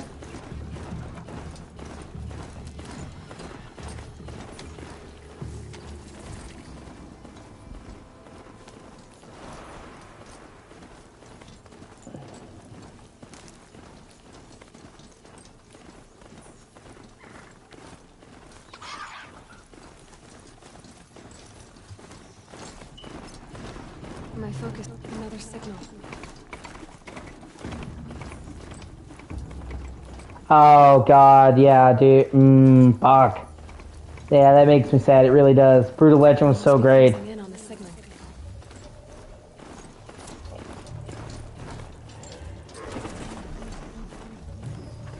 I have to climb up to the tall neck's head. Brutal Legend was so fucking awesome. And they had a sequel in mind too, and it would have been the map would have been like 3 times as large, and like they had so many great plans, and it really did end with room for like it really did feel unfinished.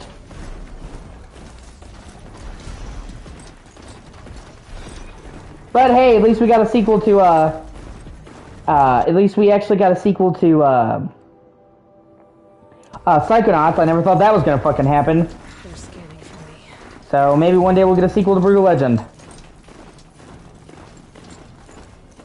You told me we were gonna get another fucking... you told me we were gonna get another fucking Psychonauts, I wouldn't have believed you. And yet we got Psychonauts 2 and it was fucking awesome. So, never say never, I guess.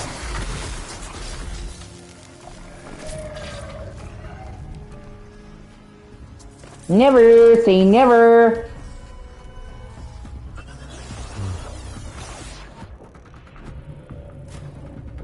God, I'm just trying to climb this fucking giant dinosaur giraffe. Get the fuck out of my way.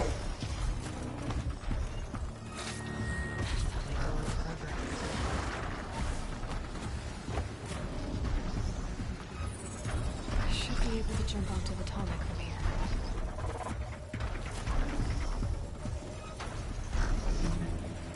Yeah, exactly. Now to climb up to its head. There were also there was a long period where I wondered if we'd ever get another Devil May Cry game. Yeah, exactly.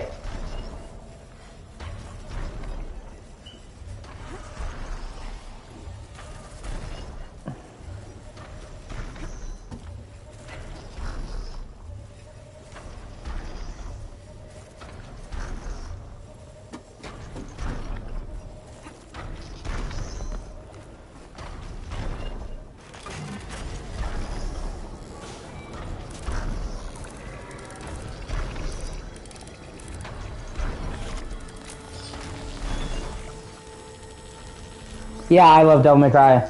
I even love the reboot. I know a lot of people don't like that. I even love the story of the reboot. I know a lot of people like, oh, I like the gameplay. No, I like the story too.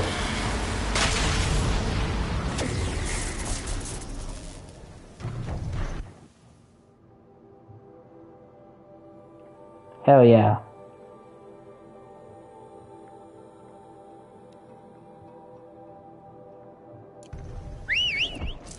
Oh.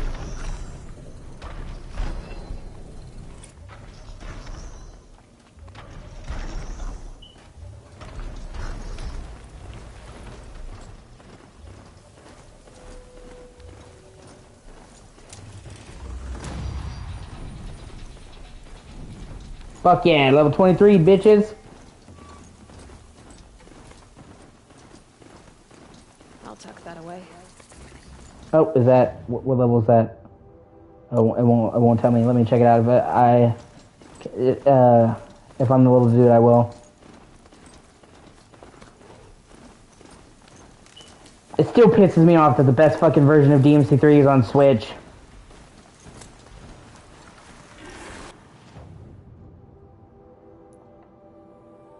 Oh, level 34. Fuck no. I mean, it was its own thing. And in all fairness, they were told to do that. When they were originally contracted by Capcom, they kept the story very close to the original.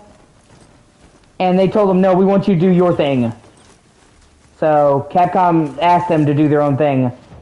And I just, like, there's so much good stuff. It really goes into the relationship of Dante and Virgil in a way the main games never did. And it was actually cool to see how their relationship breaks down. And then Cat.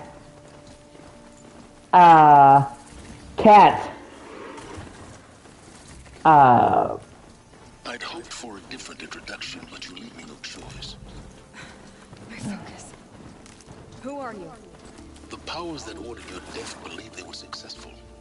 If you reveal yourself to their agents in Sunfall, your escape will have been for nothing. What do you know about my escape? Who was that?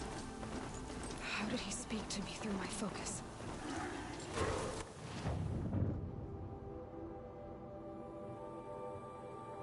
Okay, I'll have to come back and do that later.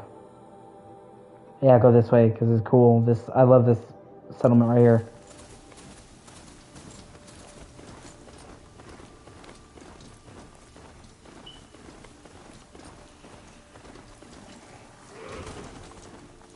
And, yeah, Kat is my favorite love interest in any of the games, because the one thing I will say about DMC is Trish is supposed to be Dante's love interest. I really don't like how they handle Trish, ever. She literally is just there for sex appeal, and they don't go nearly into her character enough.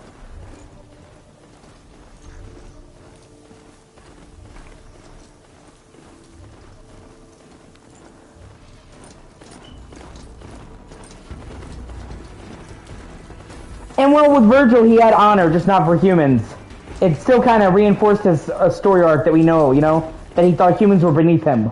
Like, he was good to Dante.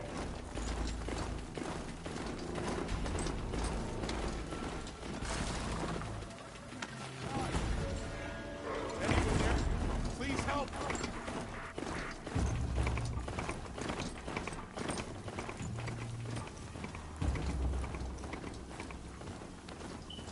And they kind of, that's the whole point why Dante was more selfish. He was trying to show his growth. You have to remember, he's the youngest he's ever been in DMC. Yeah.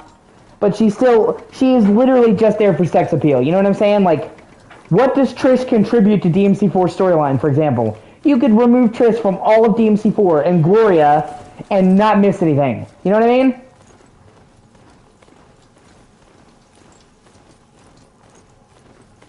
Like, Kat was actually fully fleshed out. She has a lot of great scenes with Dante. You learn about her story, her past.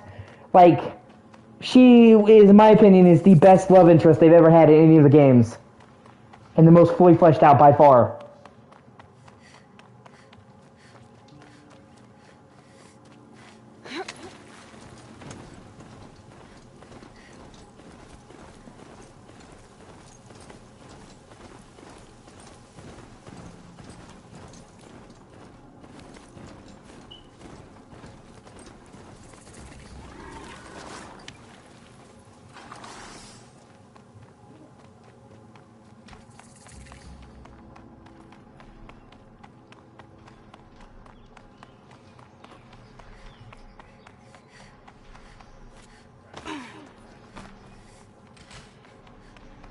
I love the weapons that they have in DMC. The fucking,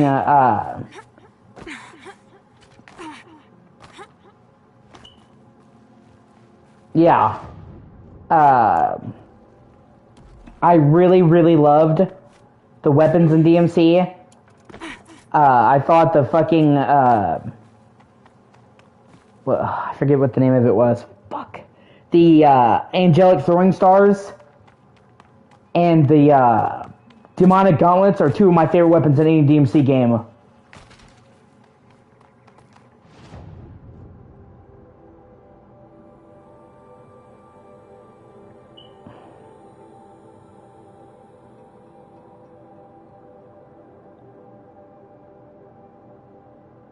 Okay, yeah, I'll just need to start fucking ticking it off the list.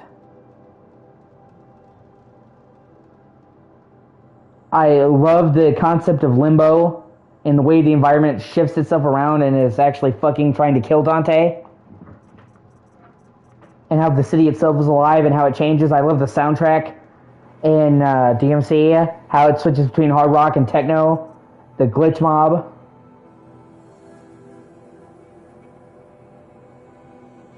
I love the combat. And yeah, it was color-coded, but like that was the whole point, is you had to manage switching weapons constantly and keep track of it. So for me, it was good. But yeah, it's fair.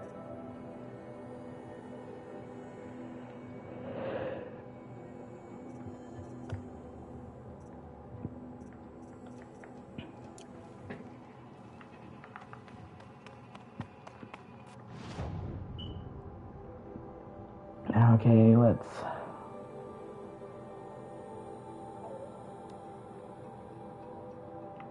I might try to just kind of jaunt up here for a bit to see the DLC map real quick.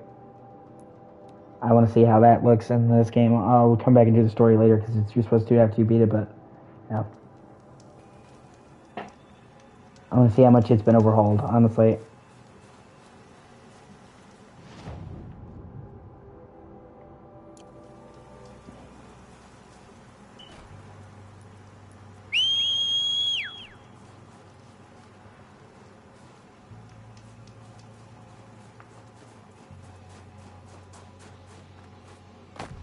Yeah.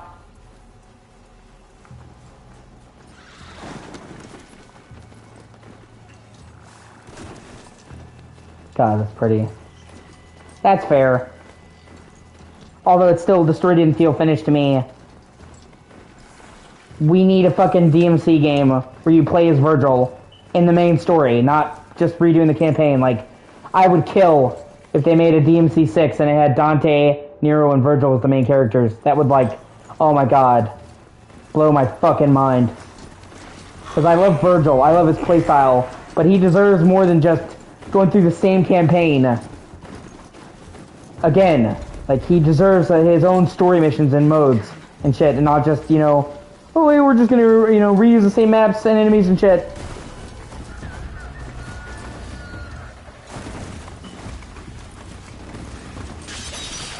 And it feels like they specifically had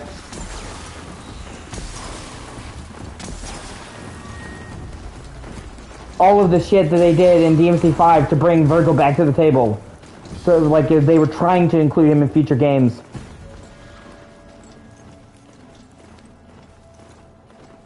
And, you know, now we could actually see a DMC game. We'd actually see a DMC game where,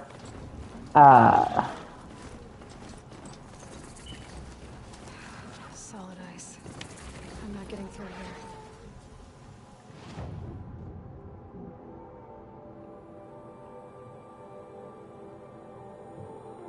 excuse me.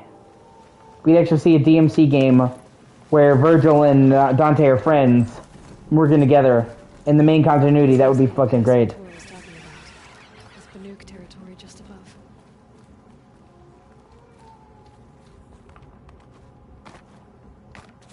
Oh, there it is, okay.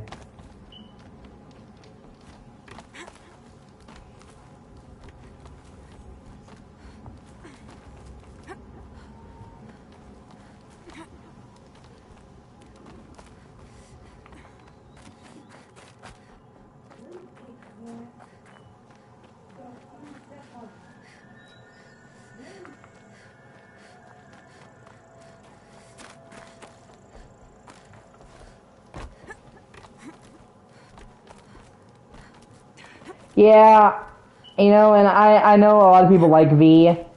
I like V from a game, from a story perspective. I hated his gameplay. I just couldn't get into his gameplay.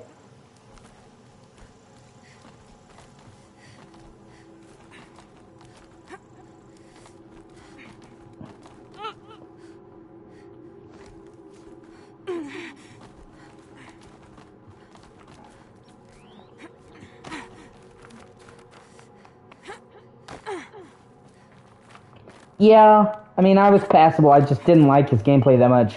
I didn't like fighting through summons. It just didn't feel right for DMC to me.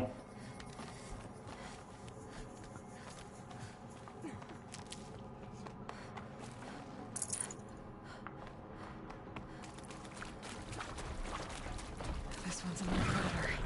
I can see the heat coming off it.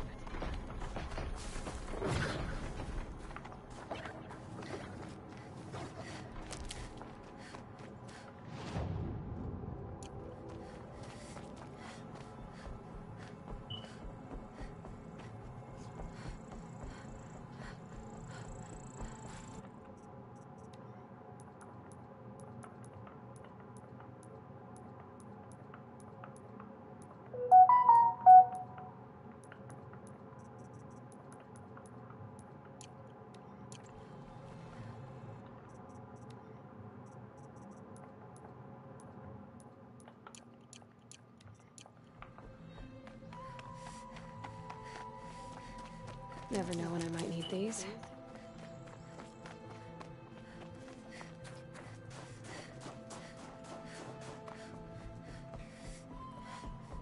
And they even did a good job with the snow.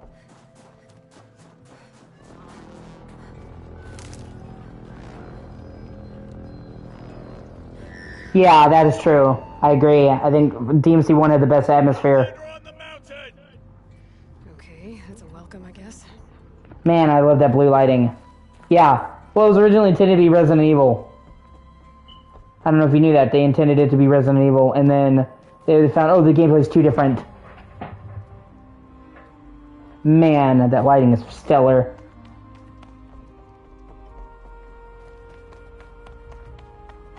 Like, fuck, that lighting is so good. You sure you'll be warm enough up here, Nora?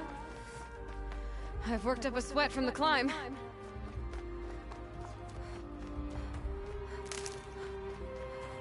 You made it to the cut, Outlander. Not that you'll stay long. Yeah, that's so pretty. Look at that. Smoke rising from the mountain. And the village, too. What's it for?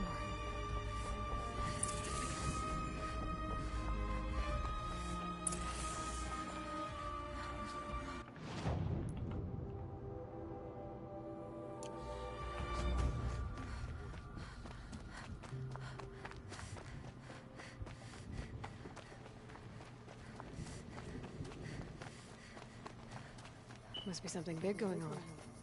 Most of the village is moving towards that smoke. And I'm just trying to get the tall trade, just get it cleared. I'm not going to do the story until after I beat the game. I want to get as much of the map unfogged as I possibly can.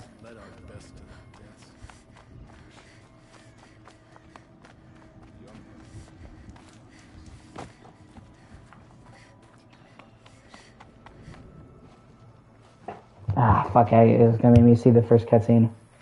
Oh well, no big deal. Get ready for a rare sight, Nora. Burglary, purveyor of necessities. Most of the time, the Banuk burn their dead. But not today.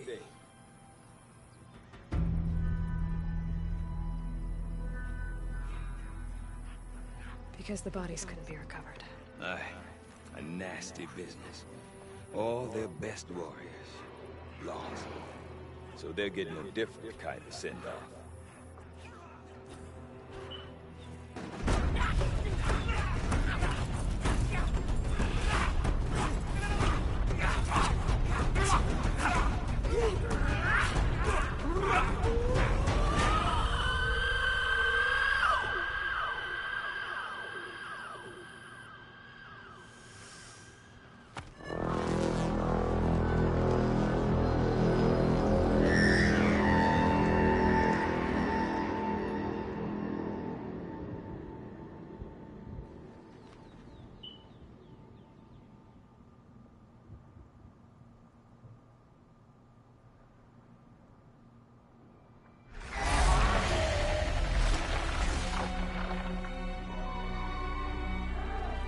Yeah, it's cool shit. This DLC is fucking great.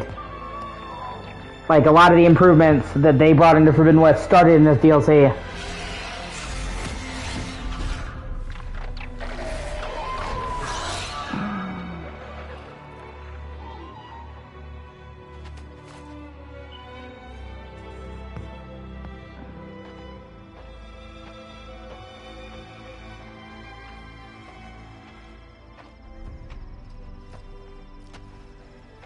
Yeah, that's a flamethrower you can get. Grief, my hunters, and kill it!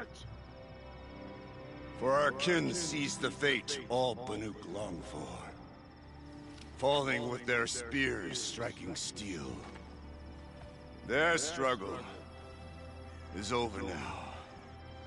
You have witnessed their spirits rise up into the blue sky and beyond to the blue light. But our struggle is only beginning. Soon, we will again take up the hunt against the demon that frenzies the machines against us. And so I ask you, can you summon the courage of our fallen kin? Will you fight and die as well as they did? My courage! My spear! Your teeth, Aratak! We are Banuk. Our enemies. Our prey.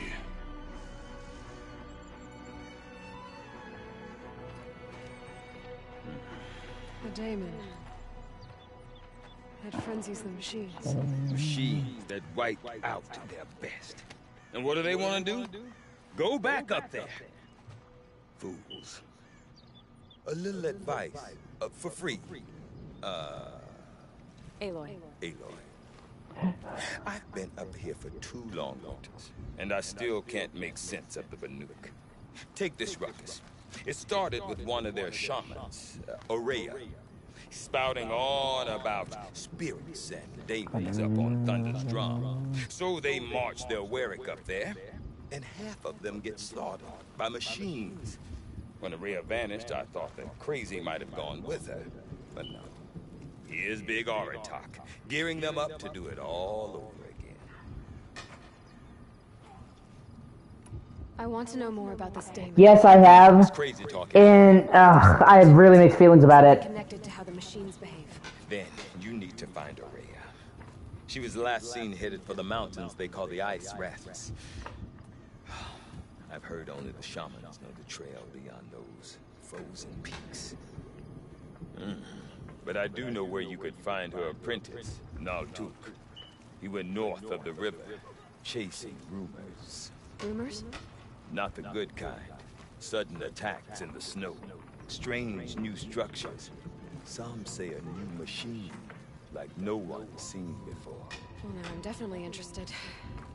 Thanks for the talk, Bergrand. Don't mention it. I wonder if Aratak can tell me more about Aurea or Thunder's drum. No one can deny. About that. For you, I'll get... Okay, I can still talk to him. See you around. Hope so. There's some... A painted rock is still just a rock. Yeah... There are parts that are really good, but then... There are also parts that fucking run like shit. Like, oh my... Like, the frame rate is really bad. Like, I was appalled by how bad the frame rate is.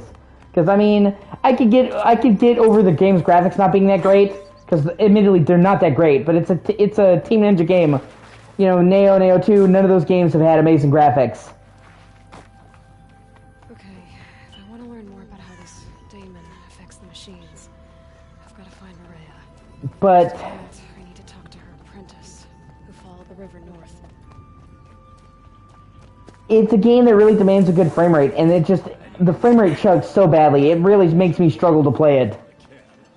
I mean, it does not matter what frame rate mode you play it on. There's almost never a time when it is not struggling.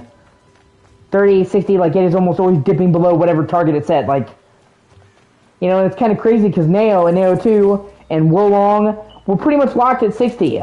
So I don't know what the fuck happened.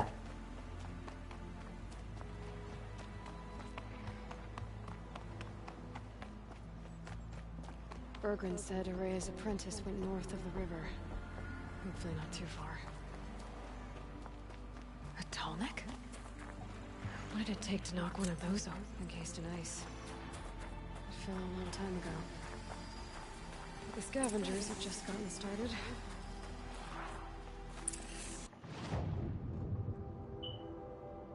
Yeah, it looks like I can't do this right now, so I'll come back. I just wanted to see if I can unfog the map. I didn't want to... Like I said, and it, you know, that's the main problem for me.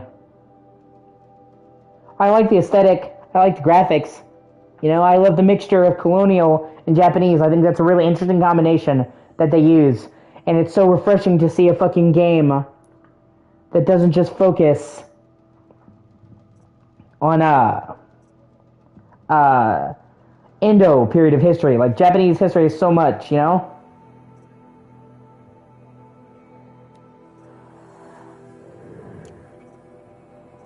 Like you said, it just runs so badly.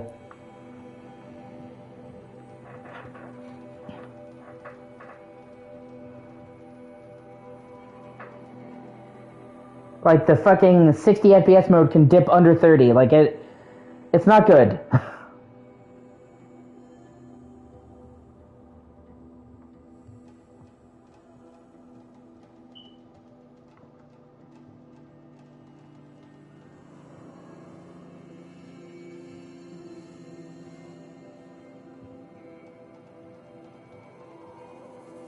Yeah, no, the combat's fantastic. I agree.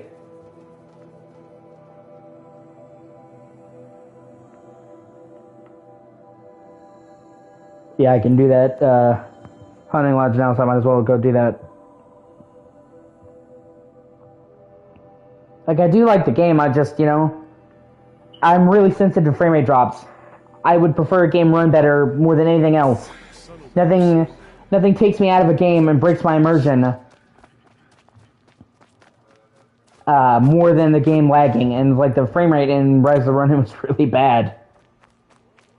It wasn't like, oh, it has rough spots, you know, so I can just power through. Like, it was like constantly, so it's like constantly taking me out of the game. I kept hoping they would patch it to make the, you know, it better, but they just never did.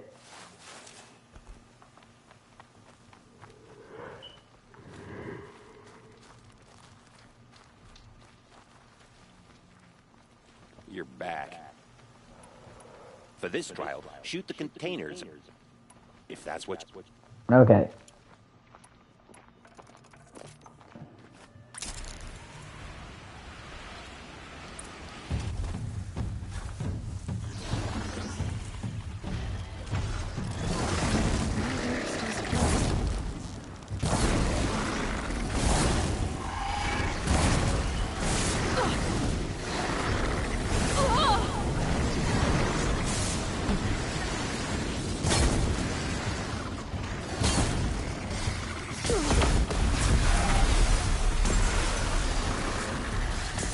Yeah, no, I like the game.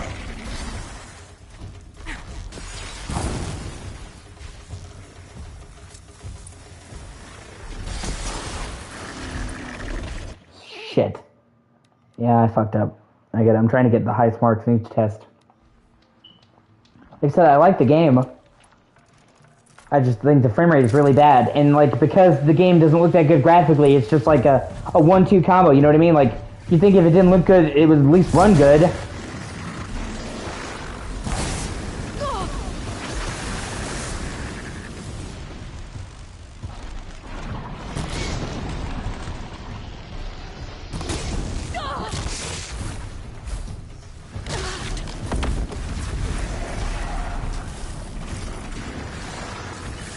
And they've made plenty of games that ran well, so I don't know what happened.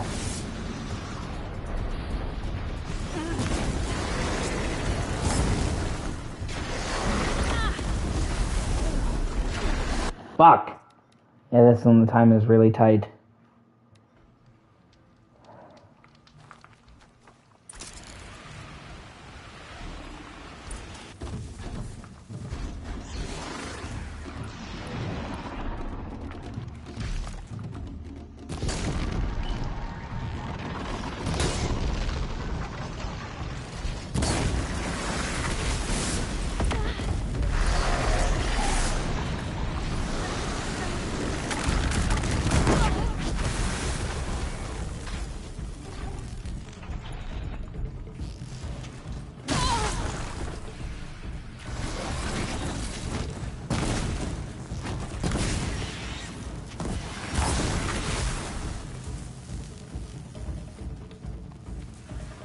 Fuck. Okay, I've got to get them clustered around somehow.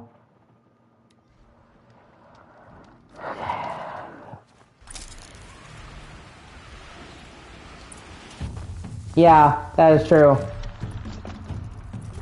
Then, you know, if they're gonna do Rise of the Ronin 2, they really need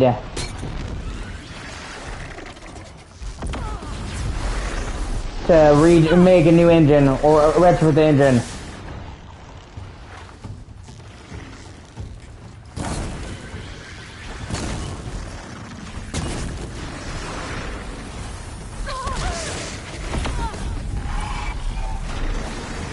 Wait, if I can just get that fucker's cartridge to explode.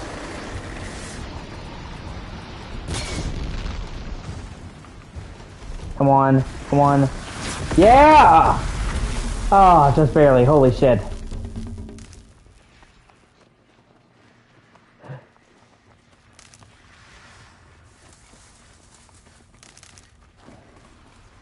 No, I'm not gonna fight you.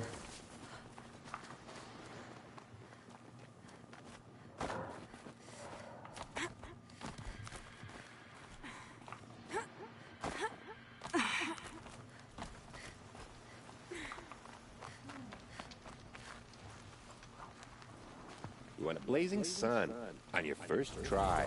That's admirable.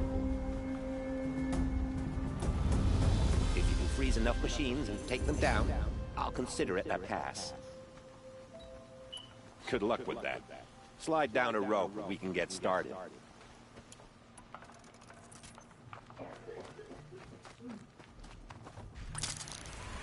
Yeah. I don't really agree with that. I think Ghost of Tsushima is one of my favorite games of all time ever.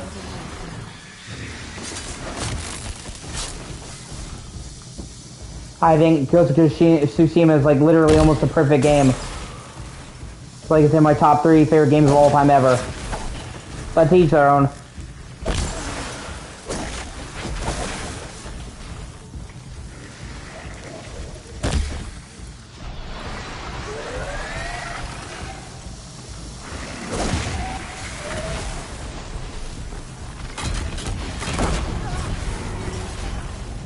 It has one of my all-time favorite worlds of any game. I fucking love the story. I love the side quests. I love the progression systems. Every enemy camp was uniquely done. All of the side quests are worth doing. Even some of the ones that can be a little bit repetitive give you huge rewards, like...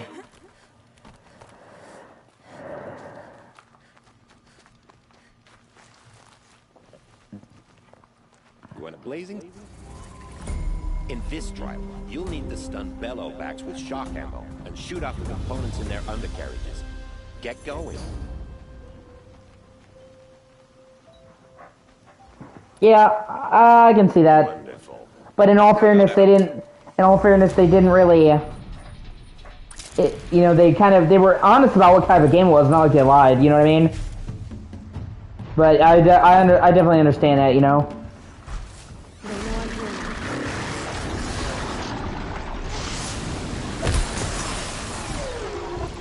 Oh shit, that's right. I have to shock him. I keep forgetting.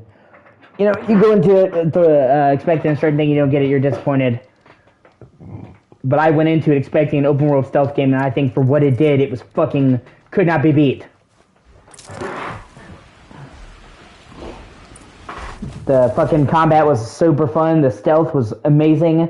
The gear progression skills really did make you feel like you were going from regular samurai to a fucking legend. All the bandit camps were unique and handcrafted.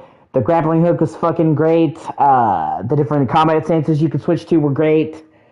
The story really moved me, and I loved all the twists and turns it takes, and the different shift in Jin's character. I like Jin as a character. It looked amazingly beautiful. It ran superbly on PS4, PS5. It runs at basically a native 4K 60, so it's just a gorgeous game that runs like fucking butter. Each island is its own complete atmosphere and is different, so like each part of the world, they keep that feeling of discovery. All the armor sets are good, so like when you do a side quest and you get a new set of armor, it's not just generic, like it means something, you know? The armor dramatically improves in appearance as you upgrade it. I fucking love that. Like I said, I really love Ghost of Tsushima. It's one of my all-time favorite games ever, and I really fuck with stealth, so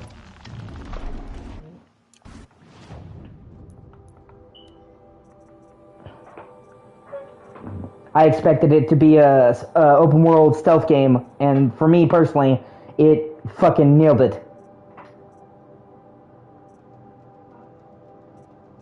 I'm trying to make sure if I have a proper electro weapon. Yeah, okay, this also shoots. Okay. There we go. Yeah, that's true.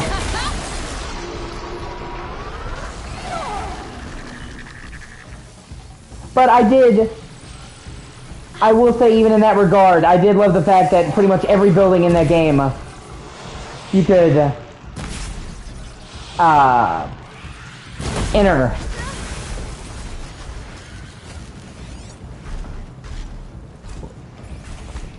That to me was fucking dope.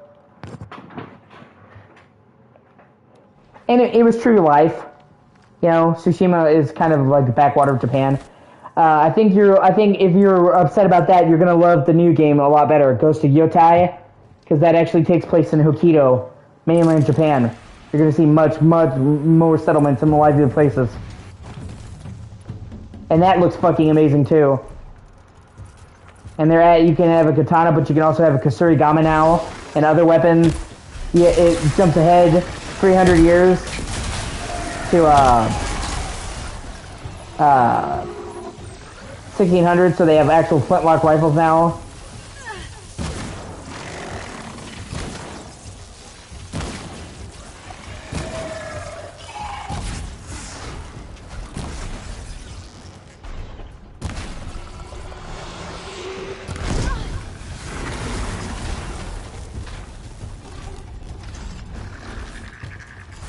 Yeah, that's fair. In all fairness, the game did have sounds.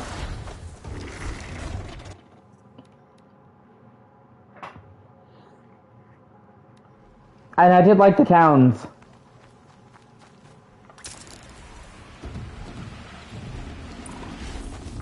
But yeah, it's your mileage may vary.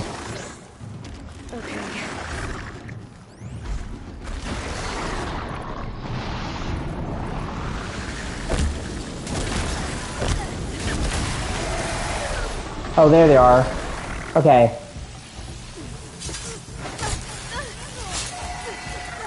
Oh, I'm trying to figure out how the fuck I'm gonna get to those.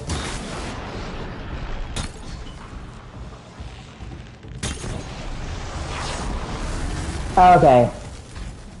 Okay, now I know what I'm supposed to do. Okay, now I can do this.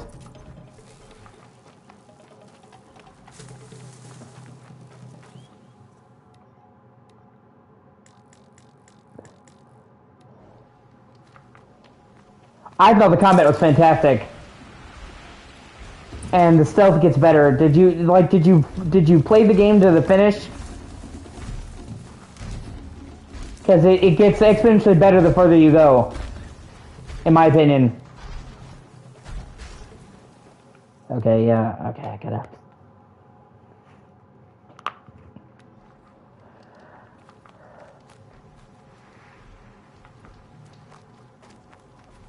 Okay, so I need to get the cartridges from 3 of them. If I'm gonna prove myself in these trials, I should do it fair and square. There's 1, there's 2. I don't even see 3 billowbacks on this entire fucking field. Well, I absolutely loved it. The ending to me was fucking heartbreaking.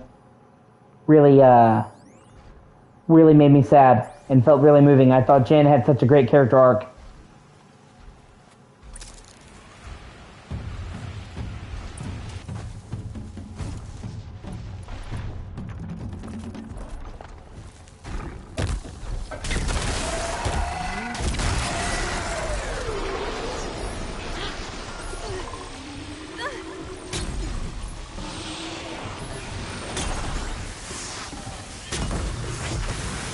Okay, I only need 1. Okay. Yeah, okay, that's good. So I did it. Yeah, that's true.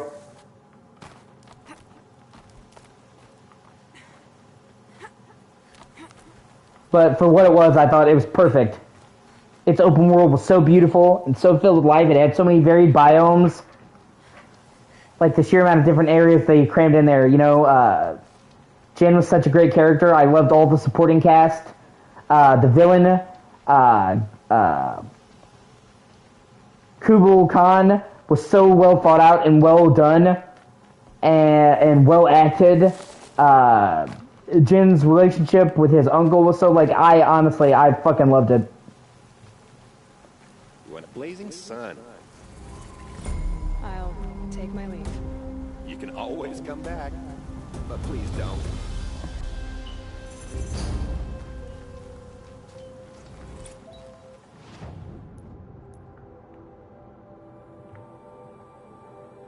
Is there any other hunting lodges I can do? I did unveil the map so I can see the other ones. I like kind of going through and getting, just checking off the list. Like, did this, did that? Yep, there's one right there. And I have a fast travel point. Sweet! I like the hunting activities, they're fun. They encourage you to think about encounters in a different way.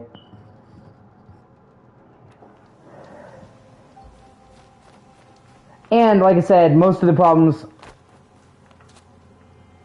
Yeah, that is true.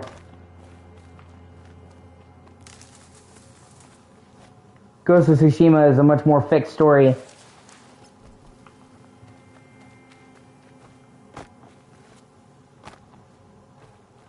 And out of all of the games I played, I don't think I've ever loved the rendition of Japan more than Ghost of Tsushima. Like, Ghost of Tsushima had the perfect mixture of whimsy and realism. Like, it was real enough that it still felt like Japan, but it was fantastical enough that it felt like Japan from a storybook.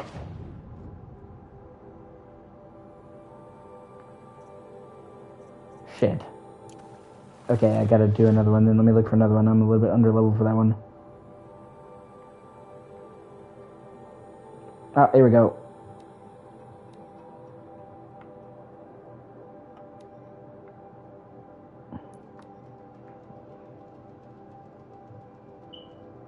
And like I said, all of the activities that you did in Ghost of Tsushima felt meaningful. None of it felt like padding.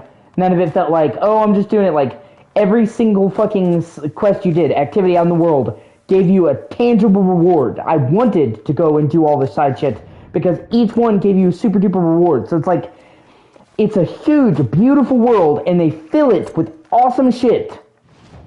Yeah, okay, I'm alright level for this one. You know, even something like bandit encounters, you know what I'm saying? Like, that you think would be copy and paste. Each and every single bandit camp is hand designed, and none of them are similar. Like, just the amount of work they went into that to not copy and paste them. I found myself wanting to do all the enemy bases.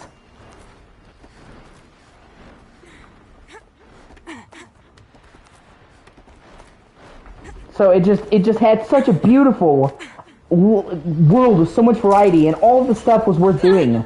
So I just, like, every time I would go into the open world of Ghost of Tsushima, I'd be like, oh, I want to do this. Oh, I want to do that. Oh, here's the new side quest. Oh, this. And it just felt, like, overwhelmed in a good way. And, like, they did such a good job. Like, you start out feeling like you're just a regular samurai, but by the end of the game, you feel like a force of nature. You feel like a legend, like the fucking ghost. They really did a great job of escalating your power. Are you Nora?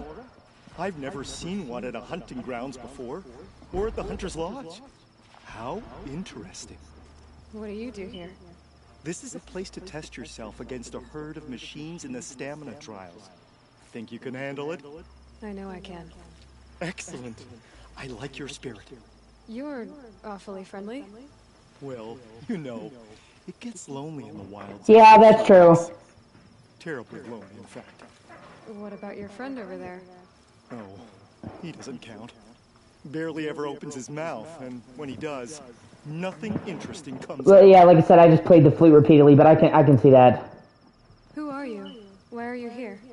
Well, I'm a hunter, of course. And a member of the Hunter's Lodge. And I just thought the world was so fucking beautiful. At least no one complains about my clothes. I think it honestly is one of the prettiest games I've ever played from a technical perspective and a graphical one. Or, he stinks of fish again. That sort of thing. I don't stink of fish, do I? No, it's more like wet fur. Whoa, that's something.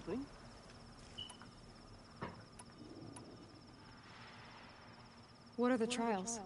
The Hunter's Lodge makes sure hunting grounds around the world offer hunters a place to train. The trials here focus on the most important part of hunting, keeping your stamina up. Hunting isn't a sprint, it's a gauntlet. So all you offer is training? And a herd of machines. Plus, I'm allowed to award marks. Half sun, full sun, and blazing sun, if you do well. Which trial looks interesting to you? I'll tell you how it's done. The remains of watchers rest on free rises. Loot all of them before time runs out, and you pass. It sounds simple. Yeah, that's fair. But it was still a fucking amazing game. And the foliage was fucking next level. That had some of the best foliage I've ever seen. Even the fucking leaves responded to you. Like, the fact that, like, you could literally go to, like, the places where it was fall, like the Golden Woods, and all the leaves would kick up, and they rendered all the actual leaves on top of all the grass was fucking insane. Or, like, the willow fields, the fields of reeds. I've never seen a game handle them so accurately. I would have chosen the same one. Slide down a rope, and I'll start timing. Okay, this is just a race, so...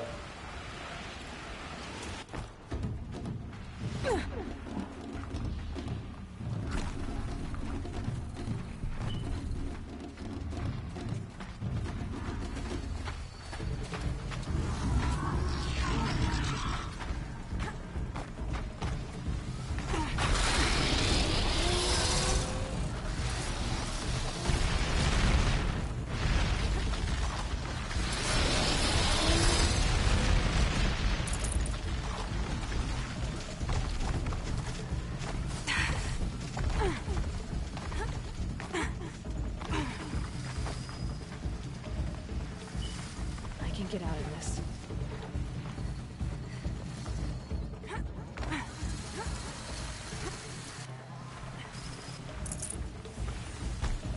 Come on.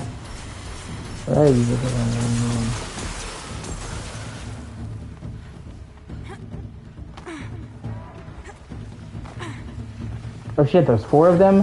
Yeah, fuck, I gotta try this again. I'm not gonna make it. Oh well, shit happens. Probably be better if I slid down this one and took him that way. Yeah, okay.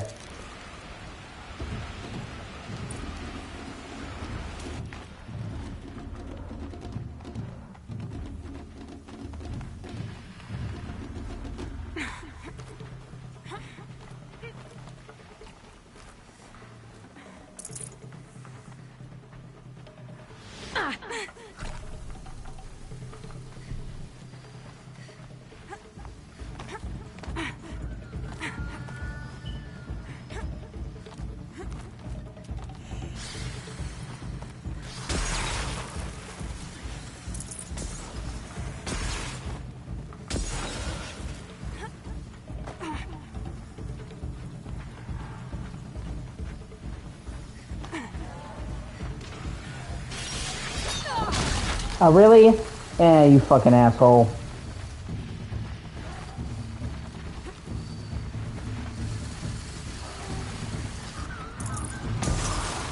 Okay, oh, okay, so there's 4, but you only have to do 3. Okay, I was like, what the fuck?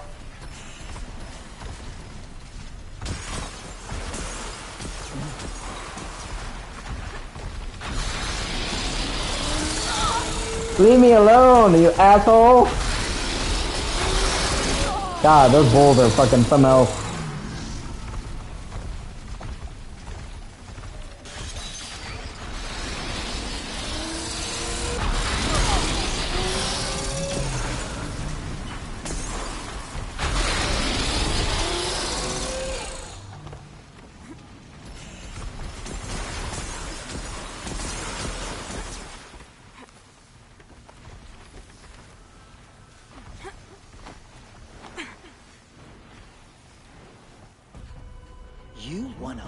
On my first attempt. The power of safe scumming!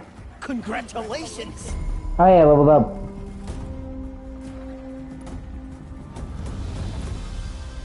Which one will you try? For this trial, you'll need to be able to tie down a trampler and shoot off a component. But you'll need the right weapon first. Oh fuck, I gotta... Another time. The trials are... I think I can buy a weapon here, because I don't have a rope caster. Yep, they have one right here. Cards or rope caster, yep. Let you anchor enemies down.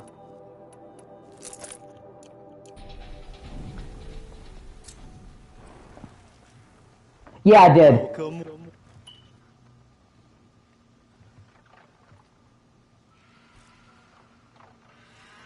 In this trial, I'll start timing once you slide down the rope.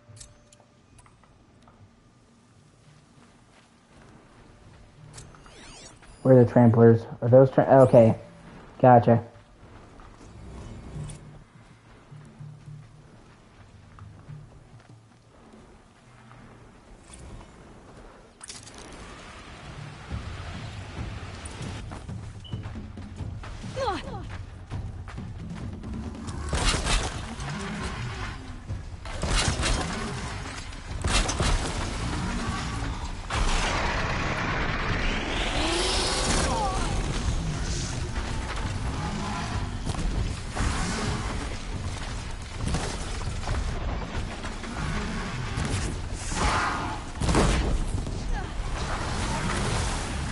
Fuck!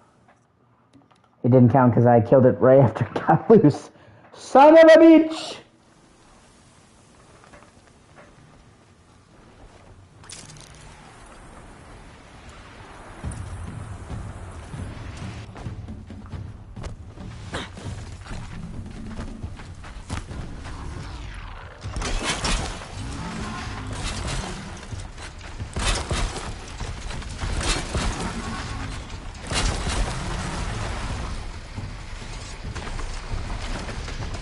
Yeah.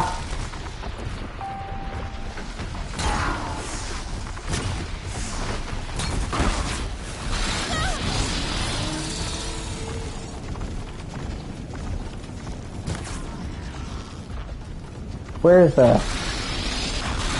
Is that the processor? Like, where is the processor? Shit, I keep fucking up because I don't... Okay. I'll get it.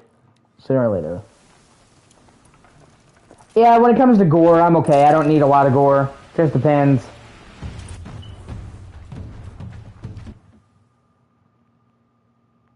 Oh, there's too much gore. It just takes me out of it.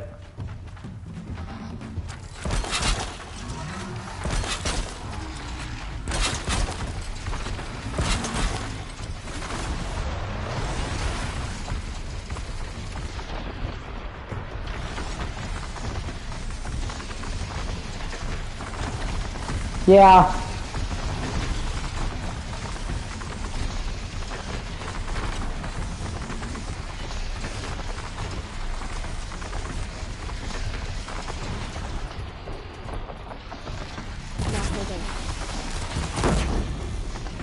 Okay. I got it now.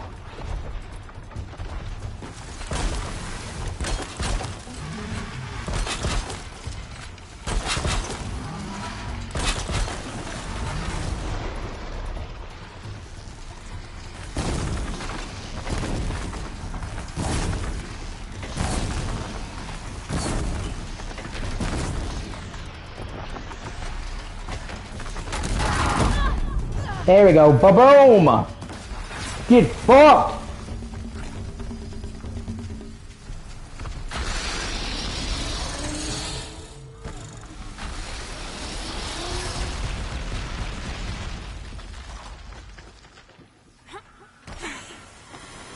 Yeah, pretty much.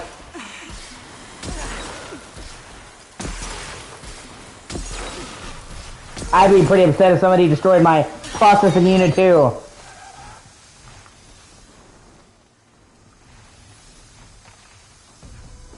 You won a blazing sun on your first attempt? Congratulations! Now's your chance to show you can snare Glinthawks. Lure them close to you, then tie them down in time to pass this test. Are you ready? Are you ready, kids? Aye, aye, Captain, who lives in a pineapple under the sea. If nautical nonsense be something you wish, then drop on the deck and float like a fish.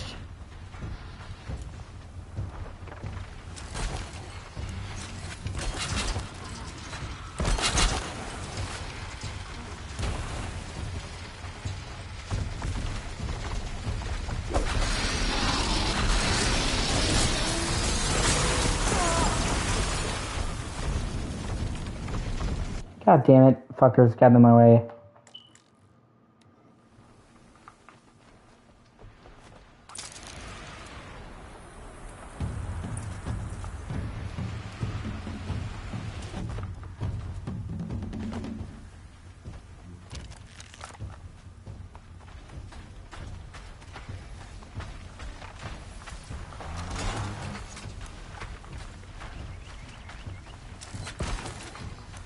Damn you, get your ass back here. Let's do this.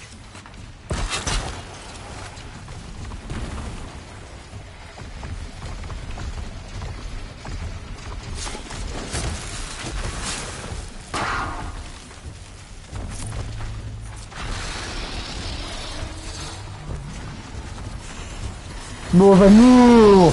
This is for my friend's balls.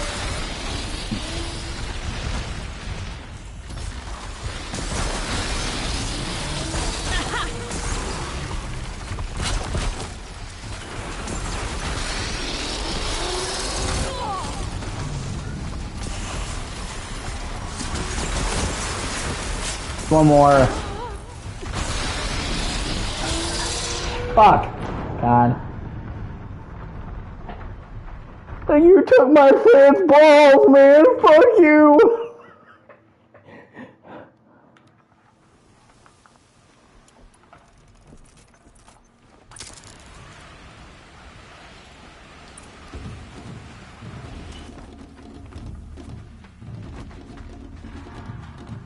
Like Scoob! You can't take his balls, man! Is that cool, Scoob? I almost get Shaggy, I'm not quite there.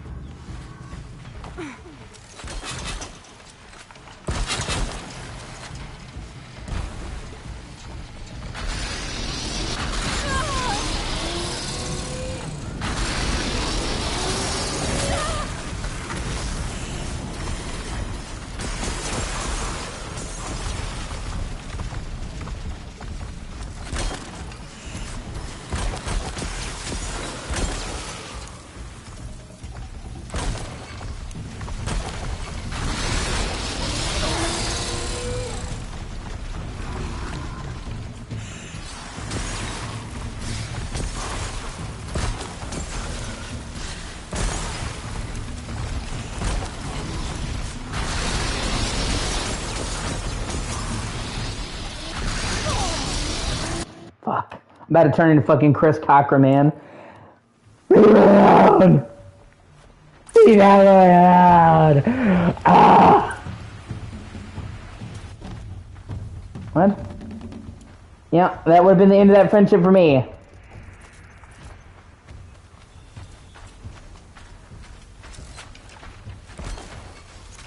Like, okay, if by stiff you mean the best stealth gameplay in any game ever, then yeah, it's stiff as fuck.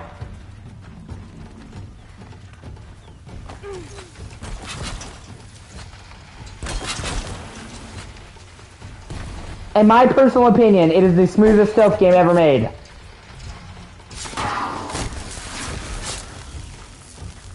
Hey, the game is almost 10 years old and I have yet to play a stealth game with better fucking gameplay.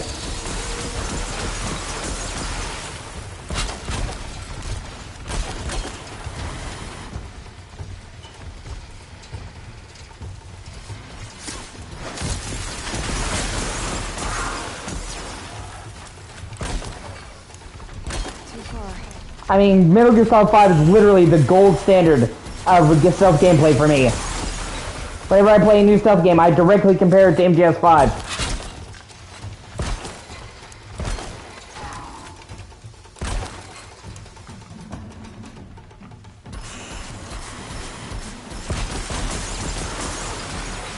Like if he said, oh my god, dude, Manhunt is awful. That's one of the things that really stopped me from getting into Manhunt. The gameplay, oh god, like, it's a stealth game where you slowly walk up to enemies. You can't crouch or anything, like, that just feels so wrong to me. And you can't just take down an enemy, you have to sit there and charge that shit up.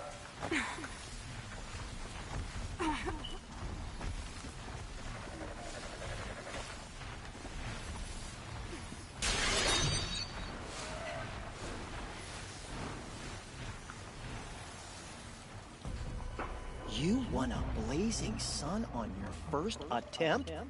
Congratulations! Another time. The trials are...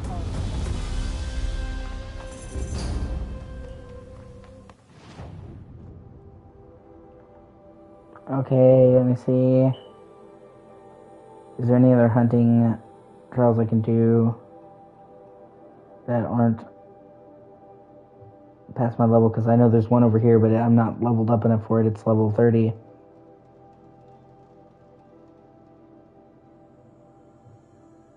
Yeah. I've never played a MGS. I've never played a Rockstar game where I'm like, man, the stealth is good. Even in Red Dead, the stealth is tolerable, but it's, you know, barely a fucking part of the game. Like I said, I honestly think that Metal Gear Solid has the gold standard. Like, if he had said that earlier Metal Gear games were stiff, like Metal Gear Solid 1 or Metal Gear Solid 3, you know, where you can't move and aim, where, you know, you can't crouch, you have to go prone or running, I could understand. Because, you know, in retrospect, like, the older Metal Gear games can feel dated now and a little bit stiff, but Metal Gear Solid 5, man, the fluidity of motion in that game is fucking fantastic. I could not disagree with him more.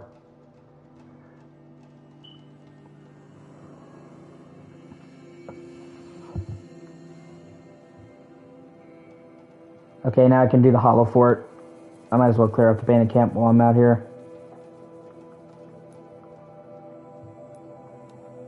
So I really disagree. I don't think Metal Gear Solid is stiff at all.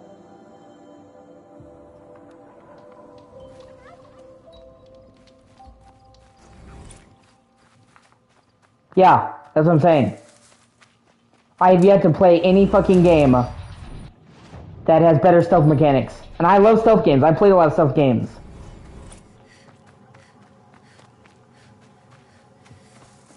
The only game I can think of that comes close is The Last of Us 2.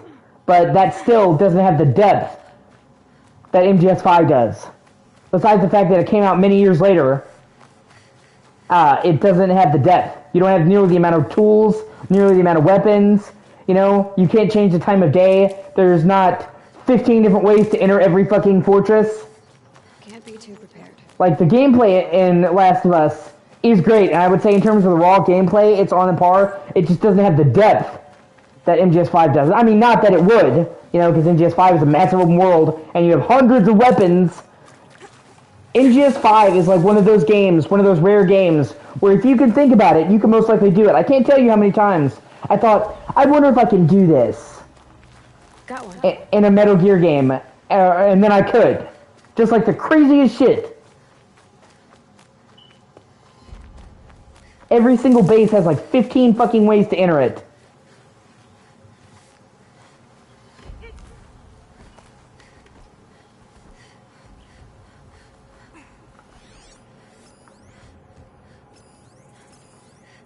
Like, you could talk to 20 people who played Metal Gear Solid 5, and none of them will approach the problem the same way. The weapons you take, how you customize the weapons, how you enter the base, what time of day you enter the base, what teammate you bring with you.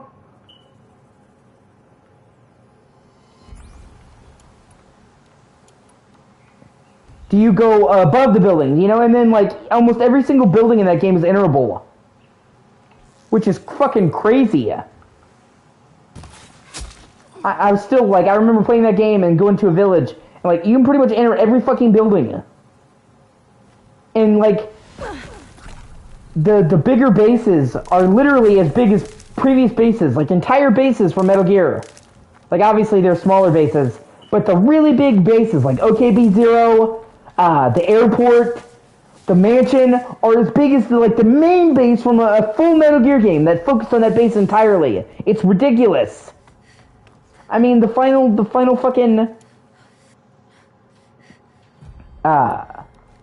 big base, man, OKB-0, is literally like a massive full castle with like a fucking complex tied around it.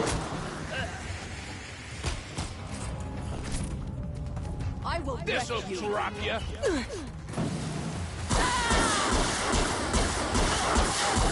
Ha ha ha.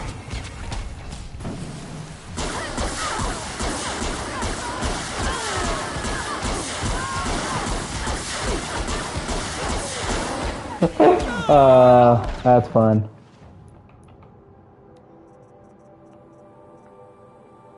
It has a military base around it, the modern base around the castle. There's a big-ass road to it. There's roads around it. Like, there's bases that are just like an entire fucking village.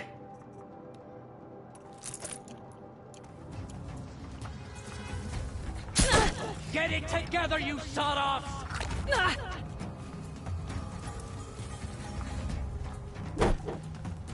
We're dead too. You know, and most stealth games have a limited amount of tools.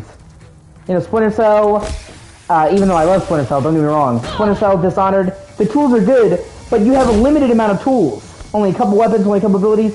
The sheer fucking arsenal in Metal Gear Solid 5 is so vast that literally, most people who play the game, yeah, that's insane. The vast majority of people, Let's see how much of a mess you've made. who play Metal Gear Solid 5 will never use a quarter of the weapons in the arsenal. Revolvers, magnums, SMGs, sniper rifles, pistols, different kinds of pistols, different types of shotguns, LMGs, grenade launchers. Like, Get in there and do I'm headed for the blasted signal.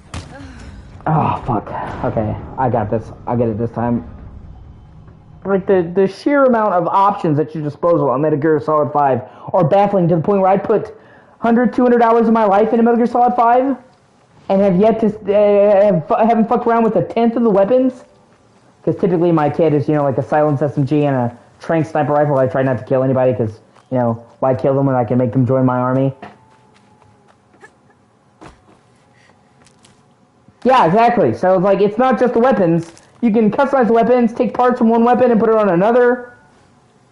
Then all the different attachments for Snake's arm. That has a full fucking upgrade tree. Save these for the trail. Calling in airstrikes. Fucking, calling in a new kit so you can be out in the open world and instantly switch your outfit, your weapons on the fucking fly.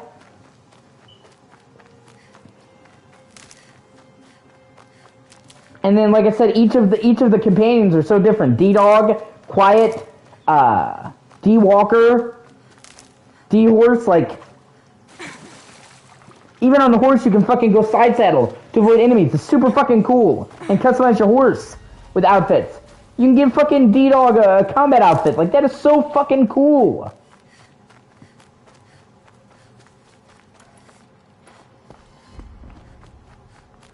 Not to mention the base building is some of the most satisfying shit I've ever seen. Like, you really feel like you're building up a fucking army. Yeah, although I always did. I want to play as Big Boss, but yeah, you can play as anybody for the side missions. Which is also cool.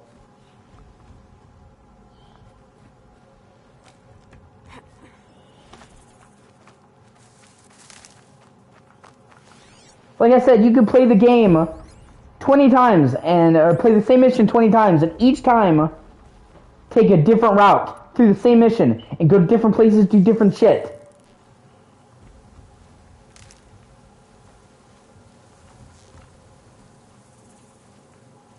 not sure what that...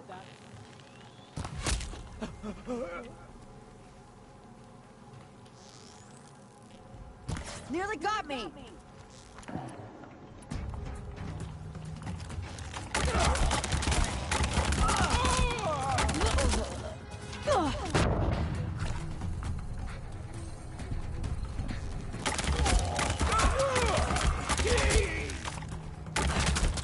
And then, you know, the longer you play it, the longer you play the game, the more shit you get. Like, you're constantly, you start out with a wide tool set, and then it's constantly getting larger the longer you play. Yeah.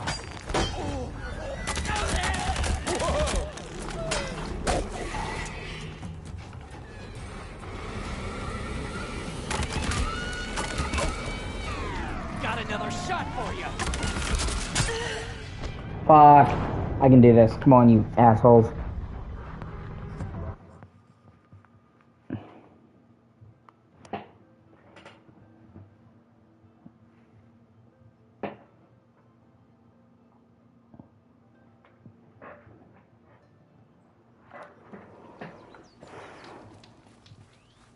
Like, I mean, honestly, for me personally, Metal Gear Solid 5 is like the standard for stealth games, to which I literally can compare every other stealth game I've ever fucking played. Yeah, hold on, I'm gonna travel to Meridian real quick and try to get a better outfit. My outfit's kind of outdated by this point in the game. I need to get a better one. Oh,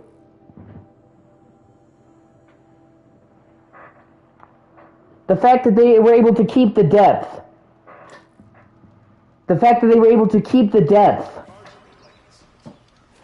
of all the previous Metal Gear games, despite making a world like 2,000 times the size of the next biggest Metal Gear game, is baffling. They made the world so much larger, but they didn't compromise the depth at all.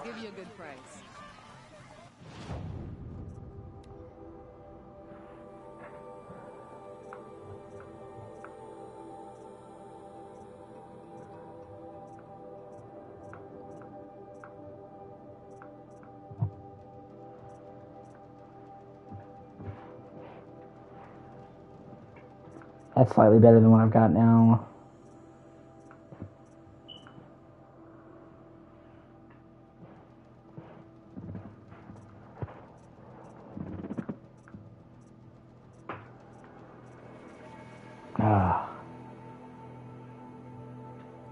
Actually, hold on. First what I'm gonna do is I'm gonna open my prize boxes. Yeah. And I'm really excited to play through fucking... I'm really excited to play through fucking... Delta.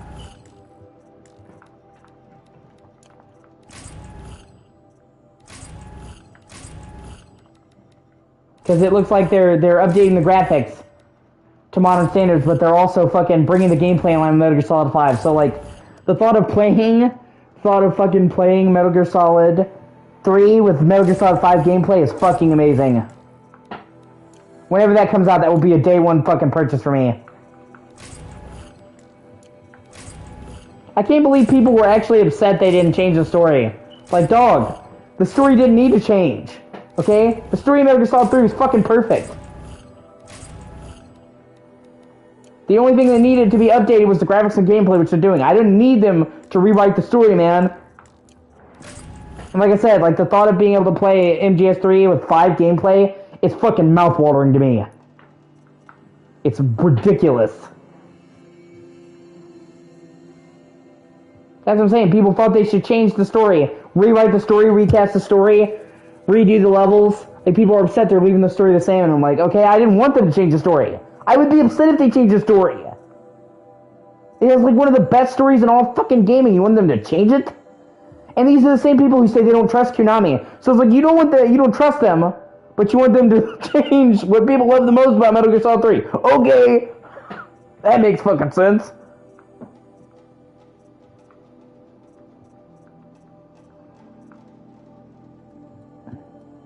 That's what I'm saying.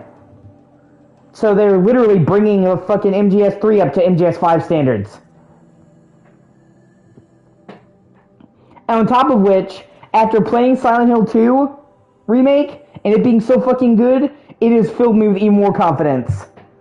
It's pretty clear that Konami knows what they're doing when it comes to remakes now after playing SH2 remake. So after playing that, I'm even more confident it's gonna fucking rock.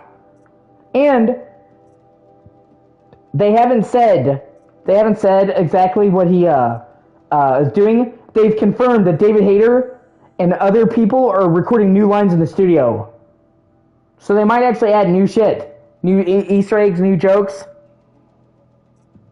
Oh yeah, I mean, dude, they already kind of have made a comeback with Silent Hill 2 remake. That game's so good. I feel like it single-handedly revived Silent Hill. Like, Silent Hill's back now. Like, you know how many people I'm now seeing who are playing Silent Hill for the first time just off that? Like, it's the fastest-selling Silent Hill game ever.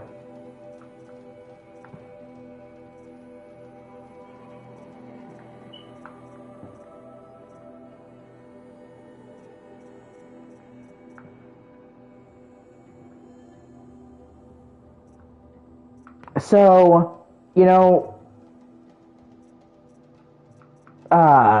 if they fucking bring back Metal Gear with the Kick-Ass remake, they will be fully on the map again. I feel like pretty much everybody will forgive them.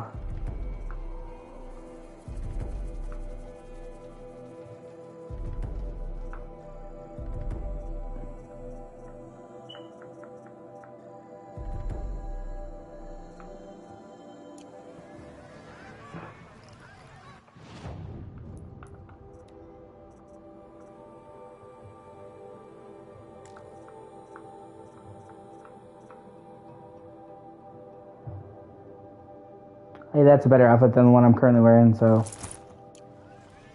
And it looks cool, too. I've got all the best boots here. Take a look at these. Yeah, well, we kind of already got that with Haunting Ground. Ooh, I actually really like that outfit. Oh, hey, Felipe, it's good to see you, man. Well, it's late here for me, but yeah.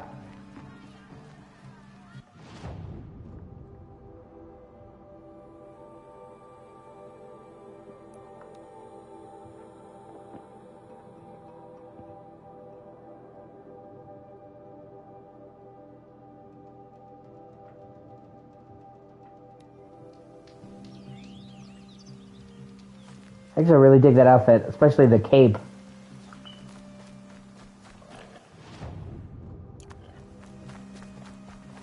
But yeah, we kind of already got a new Castlevania game with Haunting Ground Revisited. Like, that was a brand new game. They just said, oh, hey, we're not only bringing the DS games to modern systems, we're fucking making a brand new remake.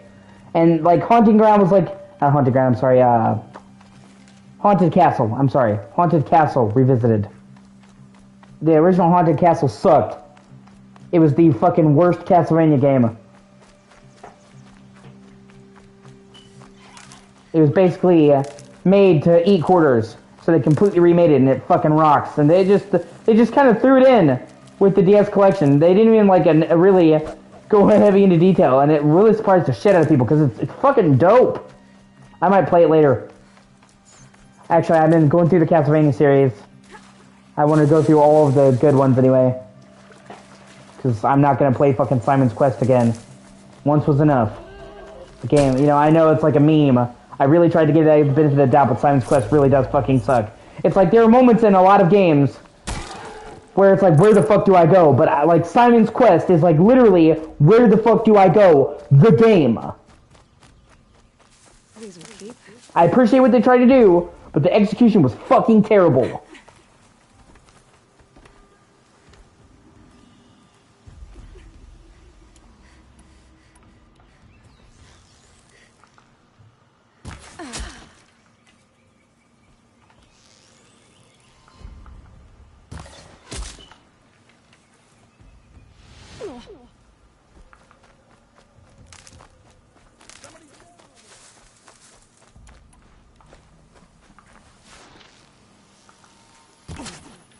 I'm not a huge fan of beat-em-ups, to be honest with you. I like games that have good combat, but I don't like games where the combat is just the whole point. Or at the very least, I guess you could say I don't like games where they auto-scroll you. I'm not a fan of auto-scrollers. I like to be able to control my movement. Ah, you alright, you fuckers. Okay. Alright. Now you pissed me off.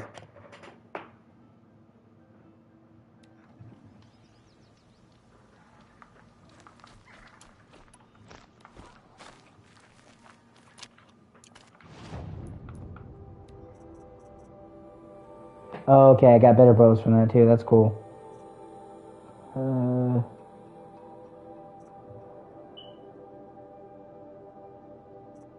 That's 64, 100.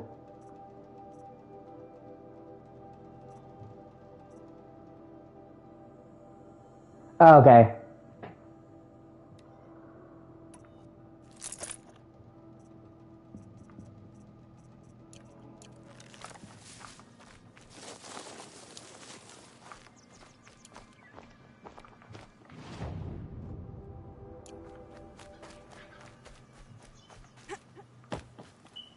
Okay, gotcha. I thought you meant like, you know, like Double Dragon where it's like you fight and then you move forward, you fight and you move forward, and it's like everything, you just fight after fight after fight. Not a big fan of that.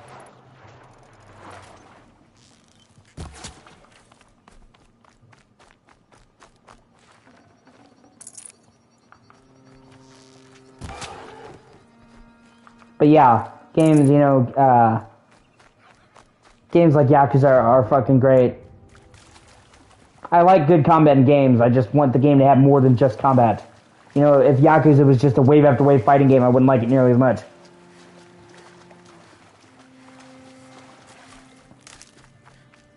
And while the fighting and gameplay is good in Yakuza, it's the world and story that really elevates it, you know what I mean? Also, can't believe they're doing a fucking pirate game. That's so wild to me and awesome. Like, I couldn't believe they're doing a fucking pirate game with Majima. That was fucking mind-blowing to me, and ridiculous in, like, the best possible way.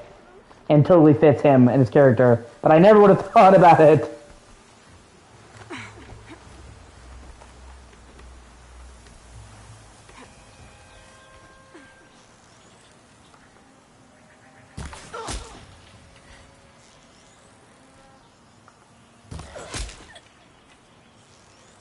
I think it's, like, the first ever modern pirate game.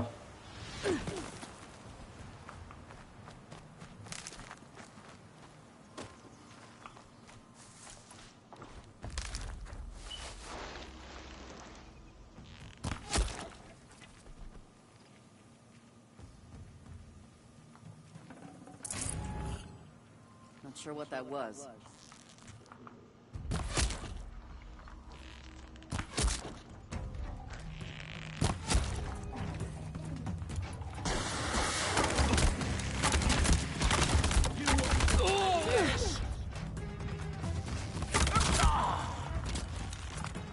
Make it happen. Yeah.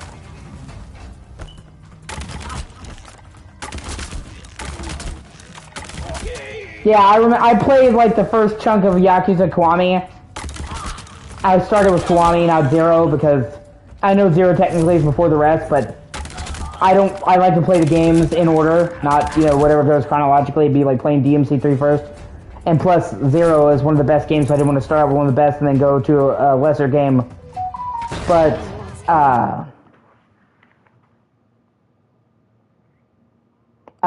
you know, I was like, at first I couldn't really...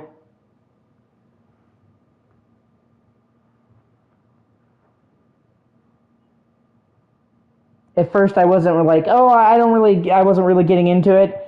But, like, I remember in Yakuza Kiwami, there's, like, the scene where you infiltrate a funeral. And it's just, fucking wall-to-wall action, and I'm just like, this is fucking awesome. Like, Kiryu just fucking infiltrates that funeral and just fucking lays their ass out. And by that time, you finally, you fuckers. Okay, I'm gonna have to get a better weapon and come back. You finally, like, that to me is when the game finally feels like the combat and all that jives. You know, you're fucking smashing people into headstones, just going room to room, just whooping Yakuza ass at this funeral. And it just, like, you expect the scene to go one way. And like, no, we're about to beat the shit out of everyone here. It's like, okay.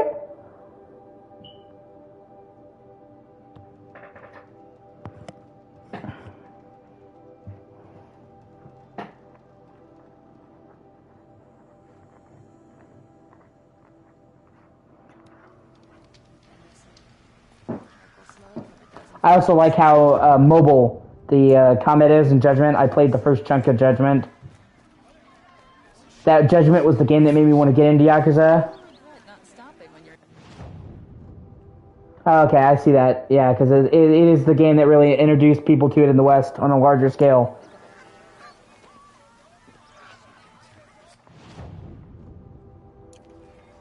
But, that Judgment was the game that got me into it, because I got it on sale, and I'm like, oh, hey, this is really good, because I knew it was dubbed, and I knew it was a spin-off. You didn't have to play the other games to get into it.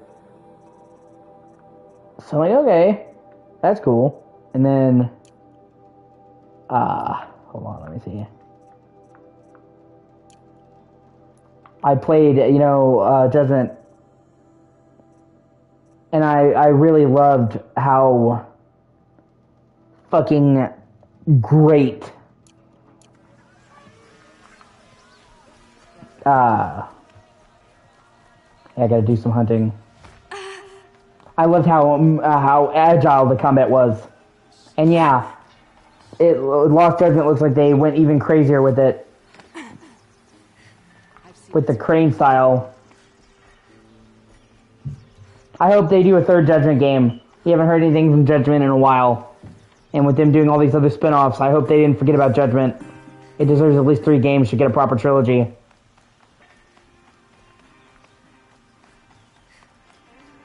Plus,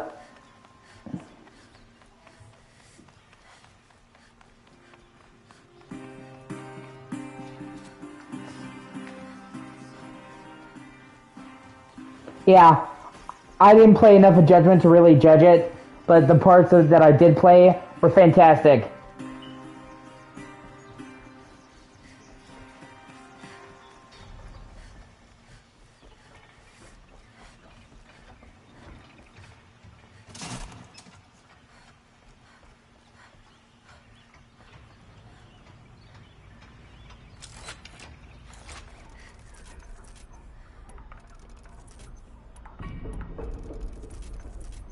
I'm looking forward to seeing what they do with the pirate game with Majima, because I already like Majima's combat style, and all the shit they can do with pirates and shit like that. I think it's going to get even more ridiculous. And it has they've confirmed that the new game, the pirate one, is going to be the first Yakuza to have a jump button, like a dedicated jump button. So I can't even imagine all the fucking shit you're going to be able to do with airborne combat in that game.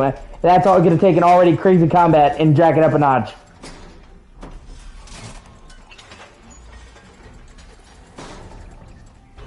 And we know he's going to be, he already uses ridiculous weapons, but now he's going to be using pirate shit. So I think the combat in that's going to be fucking awesome too.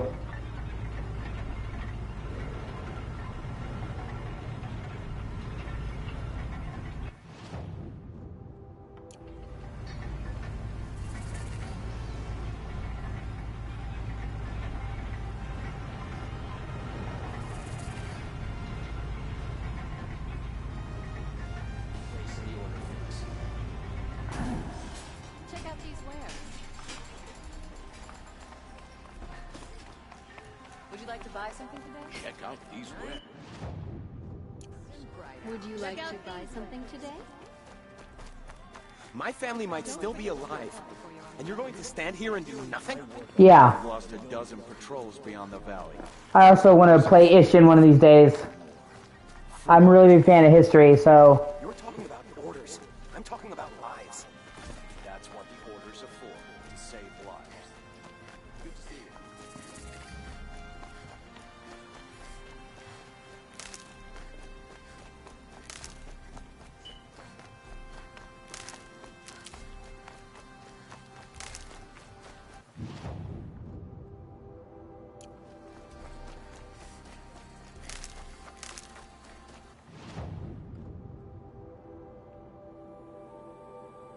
Yeah.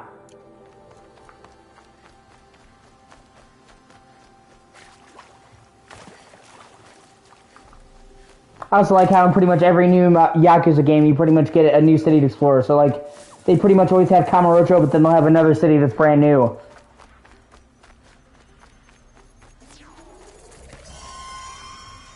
So it has a really good mixture.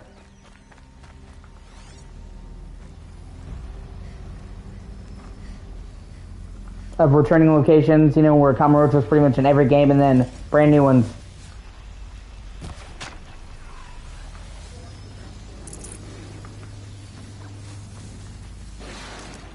Yeah, I've heard good things about 6.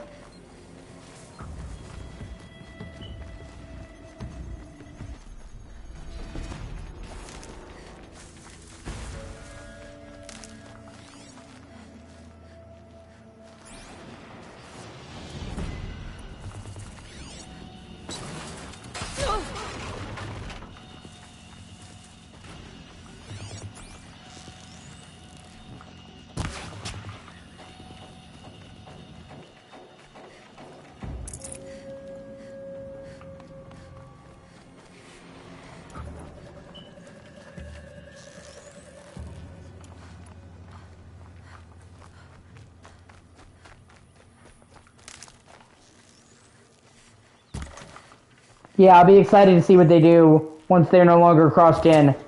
Even to this day, pretty much all the Yakuza games have been cross-gen, you know? And still factored in, They're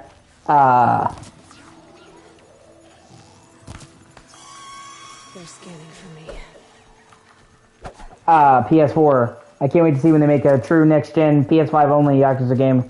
They can take graphics up another notch and have another evolution.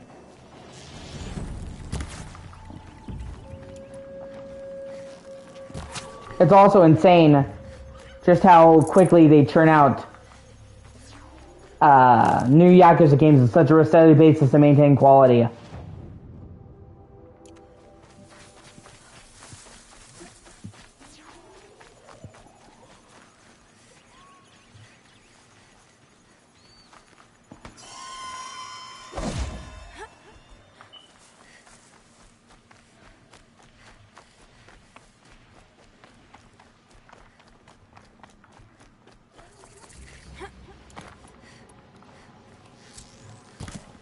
Sounds like you want to fuck Kiryu more than Majima does.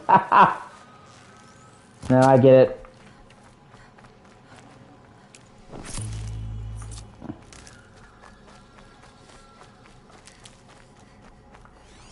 I just need one more rich meat and I can get the weapon I wanted.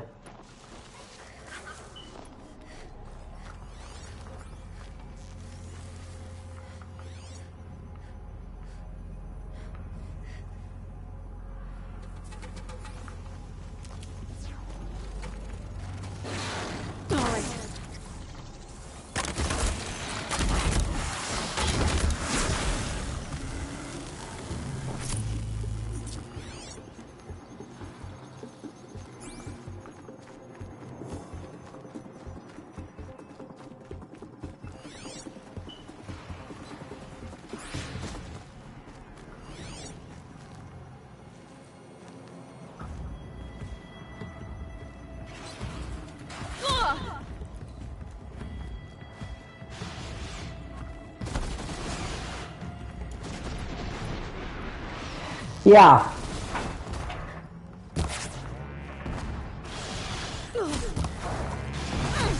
I really love the world and story of Shimu. I just can't fuck with the gameplay. It focused too much on like the mundane parts of it, and the combat is just basically a QTE in the first 2 games.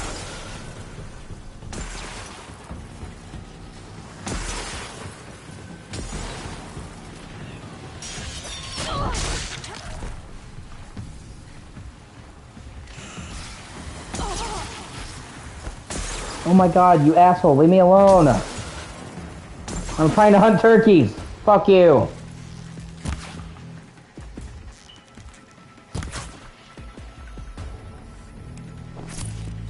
There, finally, fuck.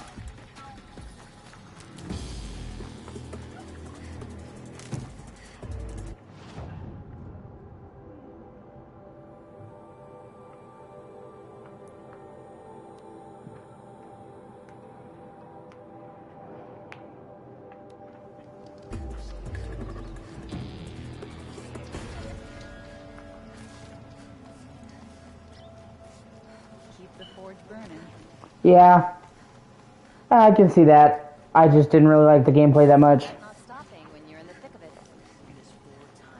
I play games for the sense of escapism. So when games get really heavily into the